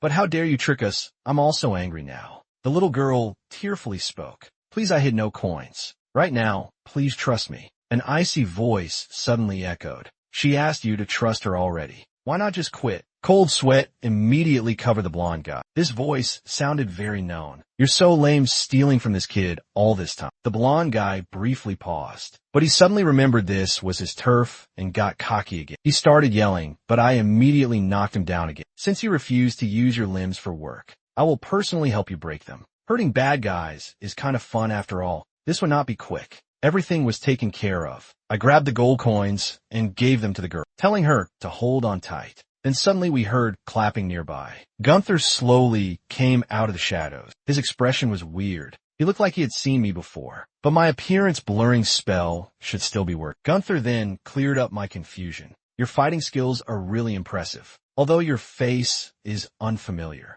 Strong fighters don't just show up in town. You must be Leanne from Lemuria. This here's my turf. The down blonde dude yelled for Gunther's and right then said I was the guy Gunther was supposed to handle. Gunther, I the blonde man, I just wrecked. He stomped his head saying sorry. You're pointless now, I gotta clean you up. His craziness made me sick. I asked if killing him was really needed. I still needed some answers from him. But since you run this place, asking you should do. Gunther's eyes showed bloodlust. Sorry, I'm a little too hyped. Cause I just saw Lance Ruler. Just to fight you, but you came to me. Does this guy even lie? I instantly punched. Though my hit was surprising. Gunther's got animal instincts. His body moved faster than thought. After a quick chat, Gunther was fired up for a fight. Great, this is exactly how it needs to be. No need to delay the game. I'm happy you looked me up. Let's settle this right here. Gunther's fists came crashing down hard. The destructive force was truly a shock. Does he have a way to boost his power? Even crazier than his punches was his rage. You're stronger than I thought, Leanne. Keep using your full strength to amuse me. As he spoke, punches dropped like rain. His arms formed a solid wall. Every attack was blocked, unable to inflict any harm. Trading blows made him even wilder. He roared, constantly, muscles bulging. The next violent impact shook the ground. Not too shabby, Leon. Get down here, let's have another brawl. Colin was now getting antsy to join, but I halted her sudden urge, because I sensed other people arriving. They were entering the scene now. A voice stopped Gunther abruptly, but before the voice came familiar daggers, flying at Gunther. Stop now, why bother my honored guests always? Gunther blurted, he started it. Why must you always be troublesome? You think I believe that you're trouble? These two had a long feud. Gunther quit explaining and turned away angry. But before leaving, he mentioned our duel. The fight was interrupted yet again. I felt kind of annoyed, but Lisa wouldn't show up for no reason. Thinking about what Gunther said before, about wanting to fight me before the leader. Lisa's here to relay Liza's instructions, it seems. You wanted my help, I think he said. She heard me say her intentions. Lisa looked kind of taken aback. I gave a straight answer right away. This dual request I can accept, but with one condition attached. I gestured toward a small, curled-up girl. Give her work, I demanded. A week flew by quickly. Dual news spread all over Lanced. Retired champ Gunther's fighting again, they heard. Folks were stoked those days. I did some solo practice matches to learn the rules. Firstly, weapons are forbidden. Secondly, no chasing on the ground. And thirdly, no killing, obviously. But come duel day, a no-rules fight was suddenly declared. I was kind of caught by surprise. The castle owner okayed it specifically. Why am I always the last one to find out? Gunther looked a whole lot calmer, though, just casually slipping on boxing gloves. I have waited impatiently for today. It's so not fair, the starting bell just went off. This place is already super hyped. Nobody tell you there ain't no rules. If you're chicken, grab a weapon quick. No one told me anything before. But since we're doing this now, I can totally handle this myself. My hands are glowing with magic power. Gunther's smile is kind of playful now. These little kid tricks are alright. I might actually kill you by accident. I really miss the feeling of killing here. I'll rip out those stuck-up eyes first. Those arms are Gunther's winning secret here. Prematurely revealing your aim is quite cocky. As Gunther charged right at me, I swiftly conjured the demonic sword. Ducking low in a split second, the slender blade hummed a string-cutting tune. Regaining footing, a right arm dropped silent. Gunther coughed, blood collapsing on his knees. His face twisted. You lousy jerk. This time I will absolutely end you. Better be quiet now, or face death serious. In a flash of serious power, Gunther was shocked. No holds barred combat. You should have been worried from the very start. Match number 1. A rich-looking guy in the crowd was thrilled, muttering that black mist might be mistaken. It has got to be the holy weapon. Demonic blade back in the lodging. The young girl promptly fetched cool beverages. She had commenced working there. A tiny name tag read Lewis. She seemed to adjust just fine. Lisa then showed up mentioning today's happenings. I believe I must say sorry. The reason for match rule changed secrecy. Lisa, hearing me, immediately denied hiding. No way, I did not. Yet the boss and Gunther were the only ones in the know. This was a slip-up of mine, too. I definitely should have verified first. I seized the moment to request a lies meet, but Lisa is still refused right away. The big boss loves being low-key. Even I am clueless to her location. She was not being deceitful, it seemed. This way is probably not working out. Suddenly a voice cut me off mid-thought. Sorry too, but I am Morris from Grey Company. I just swung by to inquire. Want to sell that demon blade you're holding? Upon hearing my name, Morris kept going, telling me I needn't conceal anything. He'd been at the ABS Chamber of Commerce, managing weapon distribution. The chairman was off 2 years prior. Then he joined a major corporation. He instantly knew within the group my weapon definitely was the demon blade, and vowed to obtain it at all costs. Ludicrous, I'd never cross Kalen. Plus merchants should buy cheap, sell dear. His any price offer meant nothing. I grabbed him by his throat and asked, you claimed you alone recognized it, correct? Murderous rage filled my gaze. But masked people suddenly surrounded us. Spanish shadow assassins they were. So this was his source of confidence. Can they stop me breaking your neck, I asked. My icy words then. Morris realized the kid's not average. He thought I was some noble brat in Lancaster. Easily bribed or threatened, he assumed. Now he's in a tough spot, though. These pricey hired guns couldn't protect him at all. Right now, please, I beg. But his begging didn't stop me. A gasp from my side did. Lisa still wanted to defend her guest, but I cared about something else. Little Lewis's scared look. I didn't want her traumatized. I let go of Morris and said, you're off the hook this time. Scram before I rethink this. Morris was persistent, though. He stopped the killers, saying, if you change your mind, dude, find me anytime you want. My icy gaze holds firm on the offer. Morris sneaked off. I never thought Zickman's death would birth a new merchant group. Lewis approached, worried about my health. I told her no worries, but Lisa's presence left me slightly annoyed. I spoke up. After all this, can't I meet Lancaster's boss? Meanwhile, at the junkyard's edge, Gunther raged, ignoring his torn right arm, yelled, jerk, I will kill him. He must die, but losing wasn't his only anger. For the very first time before me, he felt fear and retreated. He hated his weakness, but couldn't overcome it. Suddenly, an idea struck him. Right, that girl. She's my leverage against Leon for sure. Just then, Lewis was totally clueless about the coming danger. She wondered who was knocking so late. She kindly let the guest inside, but she saw Gunther's dark eyes instead. Meanwhile, inside the inn itself, Lisa, unsurprisingly, as usual, rejected meeting lies again still. She felt I was way too into lies, even knowing the city's secret boss. Yet she insisted on warning me, though. Said avoid the city completely if possible. Her position was really confusing. A scream suddenly erupted loudly. It was Louis. The first ran to the front desk. Furniture was all over the floor. The little girl was totally gone. But from what remained behind there, I knew who'd just been there exactly. And in the city's red light district area, Dilka was consumed by longing badly. Morris barged in suddenly and spoke out. A lady's room should be tidier. Dilka, you're such a slob. Dilka weakly replied to Morris.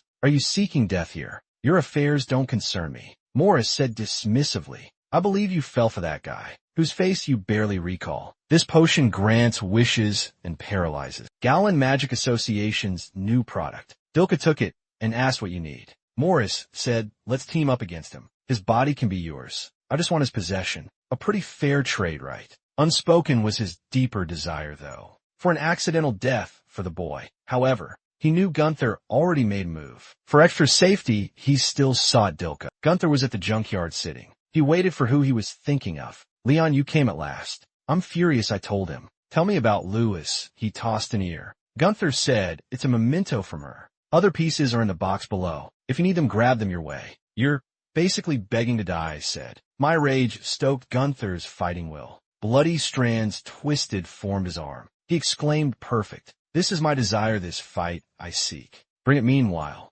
Lisa quickly ran into Lies. Lies joked, is he going to kill Gunther? Lisa answered honestly. She felt nothing for Gunther now. But why'd Lies care for Leanne so? Lies didn't reply right away. Instead, he asked her to picture Leon's face, if she could recall Leon's appearance. Despite her best efforts, she couldn't. Lies explained this was IEL's special power, erasing his face from people's memories. It's been ages since we had such a VIP. Like the old saying reminds us, your past always comes back to bite you. Makes sense, right, Lisa? Meanwhile, Lisa was elsewhere. The junkyard battle was starting. Gunther's blood formed a right arm, attacking relentlessly with full force. He asked why not use those old skills. Leon, see all these bodies around you. They're here cause they were weak trash. This is a junkyard, but Lancaster's all trash. Lisa and I grew up here fighting to live, and anyone who messed with us, I'd hit back hard. I always fought then I met this young dude. He chased off the junkyard boss who bullied us.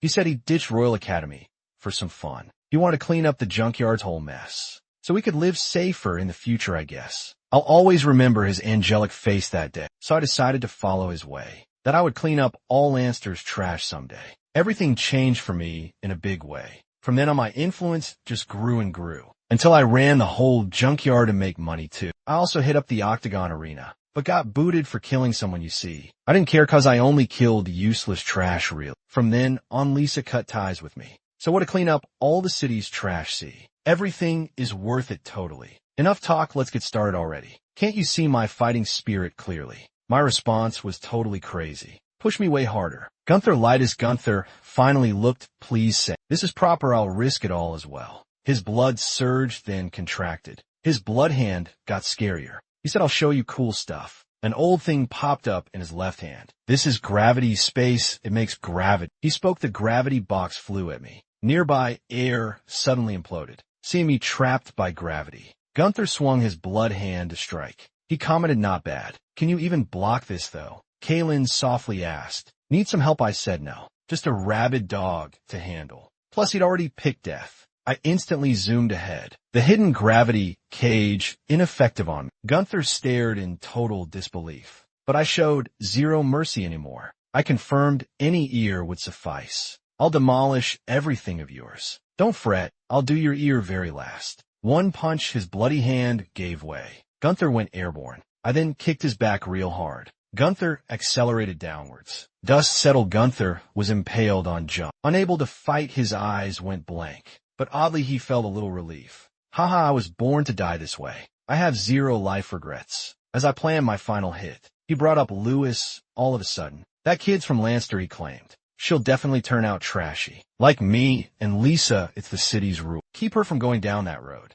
I said, this you can do it, I think. He's quiet now, what gives? Shouldn't Lewis's body parts be here? Lisa showed up by then too. She saw Gunther had fallen down and just stayed quiet. This day was bound to happen. I had my guys find a safe spot. Then I looked at the kid in my arms. Lewis looked fine, he was napping. I gave her to Lisa to hold. Then I turned and left like Gunther suggested. There really was some junk to take out. Lisa's like, where you going? I said Lanster. Lisa had no clue what I meant, but I was serious as can be. The city's trash needed taking out for sure. Gunther picked the wrong people to mess with. Lanster, this hope-eating city, since city's judgment day has arrived. Besides junkyard boss Gunther now gone, 3 other entertainment district heads, an Octagon Arena remained operational. Before I struggled pointlessly to wage war. A large-scale city attack was impossible, because no standing army existed yet. These people were quite the fighters. Agile advised against rushing though. He foresaw this city imploding.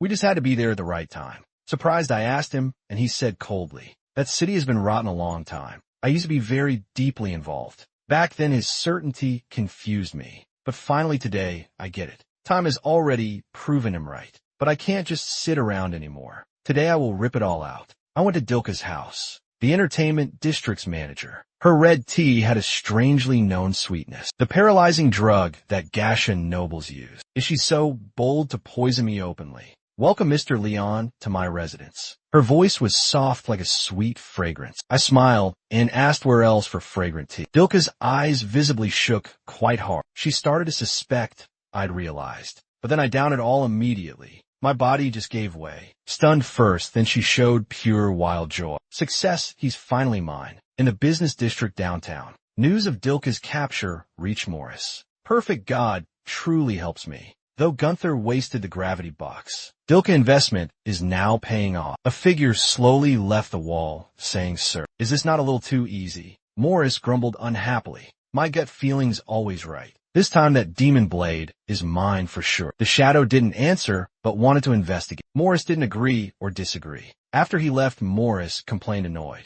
These dumb mercenaries talk too much. Are they after my demon blade too? He couldn't just sit there thinking this. He hopped in a carriage immediately and rushed to the red light district. He opened the door. Dilka's game was just warming up. Dilka said, so annoying. I was starting to enjoy myself. Morris urged, no one's fighting you. Give me the demon blade now. Dilka moved slowly, saying, you're impatient, you'll be surprised. when the curtain opened. With another leap, Dilka and her men appeared on stage. Morris was stunned, had her men all turned into specimens. He'd heard about Dilka's unusual preferences, though. He never thought it would really be this way. But he was unconcerned with the matter. He countered with, just who are you exactly? This Dilka in front of him waved both her hands. Kalen's form materialized immediately, then declared, who do you think I could be? I am that demon blade. Morris became totally bewildered right away. This famed divine weapon turned out female. Meanwhile, I got up slowly and commented, there's sure a whole lot of secrets that you know. Things turned around in a flash. Morris grabbed his throat while yelling loud, guard, someone please come rescue me. So loud I moved fast to hush him, then said, you're so anxious to see the guards, right? Well, I will just send you there then. My domain expanded and the mist fell like swamp mud. You're the one who gave Gunther that gravity box. And Dilka got the paralysis potion from you too. Morris couldn't deny it when I called him out. He apologized. I told him not to repeat it ever. You're right, I think you won't do it again. Better make sure myself, though. I cast domain collapse. Morris slowly sank down into that swamp. He sank further down, unable to breathe. Deep down in that swamp, his expensive assassins were already dead. It was all taken care of. Kalen asked about Dilka curiously. Don't worry, I'll handle her. Okay, hopefully she doesn't go overboard. Kalen grinned widely. I know you fake being out cold, but it doesn't change a thing. You mess with my boss, why? Dilka was scared and said, forgive me, I apologize, please. The begging grew weaker. Galen started her payback. I shut the door slowly. Known dark energy flickered strangely behind. A new voice spoke up. Your expression is funny now. Lanster's manager Lieshny Halov, that's me. Silica never said anything I see. Did she lie like this? Is she Shadow Mist too? I got real serious-faced. Are you higher up, I asked. But really you're a snake. Watching me build up power. Eyes cut and hold on there. I'm no match. Sneaky blades flew. I swatted them with my hand. A known person hopped in. I think no introduction is necessary for her. Lai said. Lisa answered as well. Yes, master. I'll beat Leon. Lisa instantly went on the attack, giving me zero chance to speak. Move it, Lisa, I said. This doesn't concern you. But she totally blew me off. I had no choice but to knock her out cold. Blood wave impact. Isis figure was launched. After falling, she still fought hard. Damn, I didn't know. She was also well trained. This move was useless against her lies. Hidden by black mist, he taunted and mocked. Kill her if you feel like it. Why hold back, I asked. How long you gonna hide in the mist? I want to see if Silica's student is tougher, I said. Or if mine is tougher. Hearing this, I got sidetracked again. How is she connected to Silica? But Lisa attacked once again. 1,000 shadow needles launched out. I barely dodged. Lisa saw my land, then jumped down on me. She said I cut ties with Gunther. But you must pay for my last kin's death. Only then I understood. Her bond with Gunther wasn't so distant, but her eyes showed. Her shadow self was now active. Hate filled a piece of her heart. That's why she attacked me fiercely. But closing in on me was foolish. It was clearly her worst error. I countered fast and pressed hard. One hit knocked her out cold. Finally, the roadblock was gone. I said, it's just us two now. Still, you won't show yourself. He calmly stated, can't you see this? This black mist domain is my essence. I'm surprised you can use black mist power. I think you're more like a traitor, though. A thief. Liza's face changed a little, but my next words shocked her more. I continued, did I hit the bullseye? That ring on your finger there. It's the Dominion ring absorbing any magic. You're faking dark power with it, right? You're just a shameless fake. Liza lost her cool completely. She said, how dare you speak to me? I'll show you the dark god's power. Her true form emerged from black mist. The moment she appeared, though, the erupting energy froze everything. I was totally still, couldn't move. Liza's voice calmed down and said, this is my domain, I'm free to move. How is helplessness a good feeling? Isn't this actual power, though? Time to bid farewell, weakling. In a supposed silent realm, though, a sudden voice spoke up. Found you finally, you want to mess. With my master, Kalen showed up. Liz stood stunned instantly. The unbeatable place got broken into. Is her might dark god level? Her brain searched, a title popped up. Besides, only one could achieve this. Kalen didn't let her speak the name. Under Liza's scared look, with a gentle finger snap, the area burst like some glass. Freed, I just had to whine. Thanks, much later you would find my body. Kalen stated, you're safe now. Quit your endless griping. Seeing how she was ignored, Liza was unable to tolerate it any longer and spoke. Quiet, you cannot be the true heir. 3 centuries have now passed by, even with a successor appearing. It is impossible for it to be a kid. Kaylin wondered about her intense reaction. I think I made her mad before. She disregarded me once more. Liz became very angry, then stated, "Do not look down on me, phony successor." She lunged forward, blade first. Kaylin took her stance, changing into a tool. Her upcoming strike was incredibly clear. The sword completely missed. A storm surge was rapidly approaching. Their movements were exactly the same, but the weapons they held differed greatly. When they moved right past one another, Liza's small blade went flying. Looking up, her form stumbled. An amazing sight met her eyes. "You still don't believe, huh? Let me reveal Black Mist's power. Dark Annihilation bomb incoming. Try and block this, I dare ya." Liza's eyes widened, memories flooded back. That very day, tired of waiting, she left the altar. Silica didn't interfere, just felt regret. Liza asked, "Are you gonna kill me?" Silica replied, "Why would I? Plenty of worse people deserve death. More deserving of death's lies. Should you betray the faith, I will purify you all the same. Remember this clearly. What you took will be reclaimed." Their last encounter, she figured, even without a successor, she could gain powerful people's approval just by her very own strength. Lancer became big thanks to her work. But why did it become like this? Total destruction with dark elements rage. When Liza finally realized it, half her body was totally broken. Unfixable, I asked for final words. Hearing that cold question from the kid, Liza lost all control. Crying, she spoke up. "Help inform Silica. Tell her my bad." Seeing Liza's regret, I felt a little sorry. She made Lancer a rich folks' playground for them to just lose themselves. But she got lost in power, taking away the weak's hope, ending in self-destruction. Nobody can see their downfall coming even.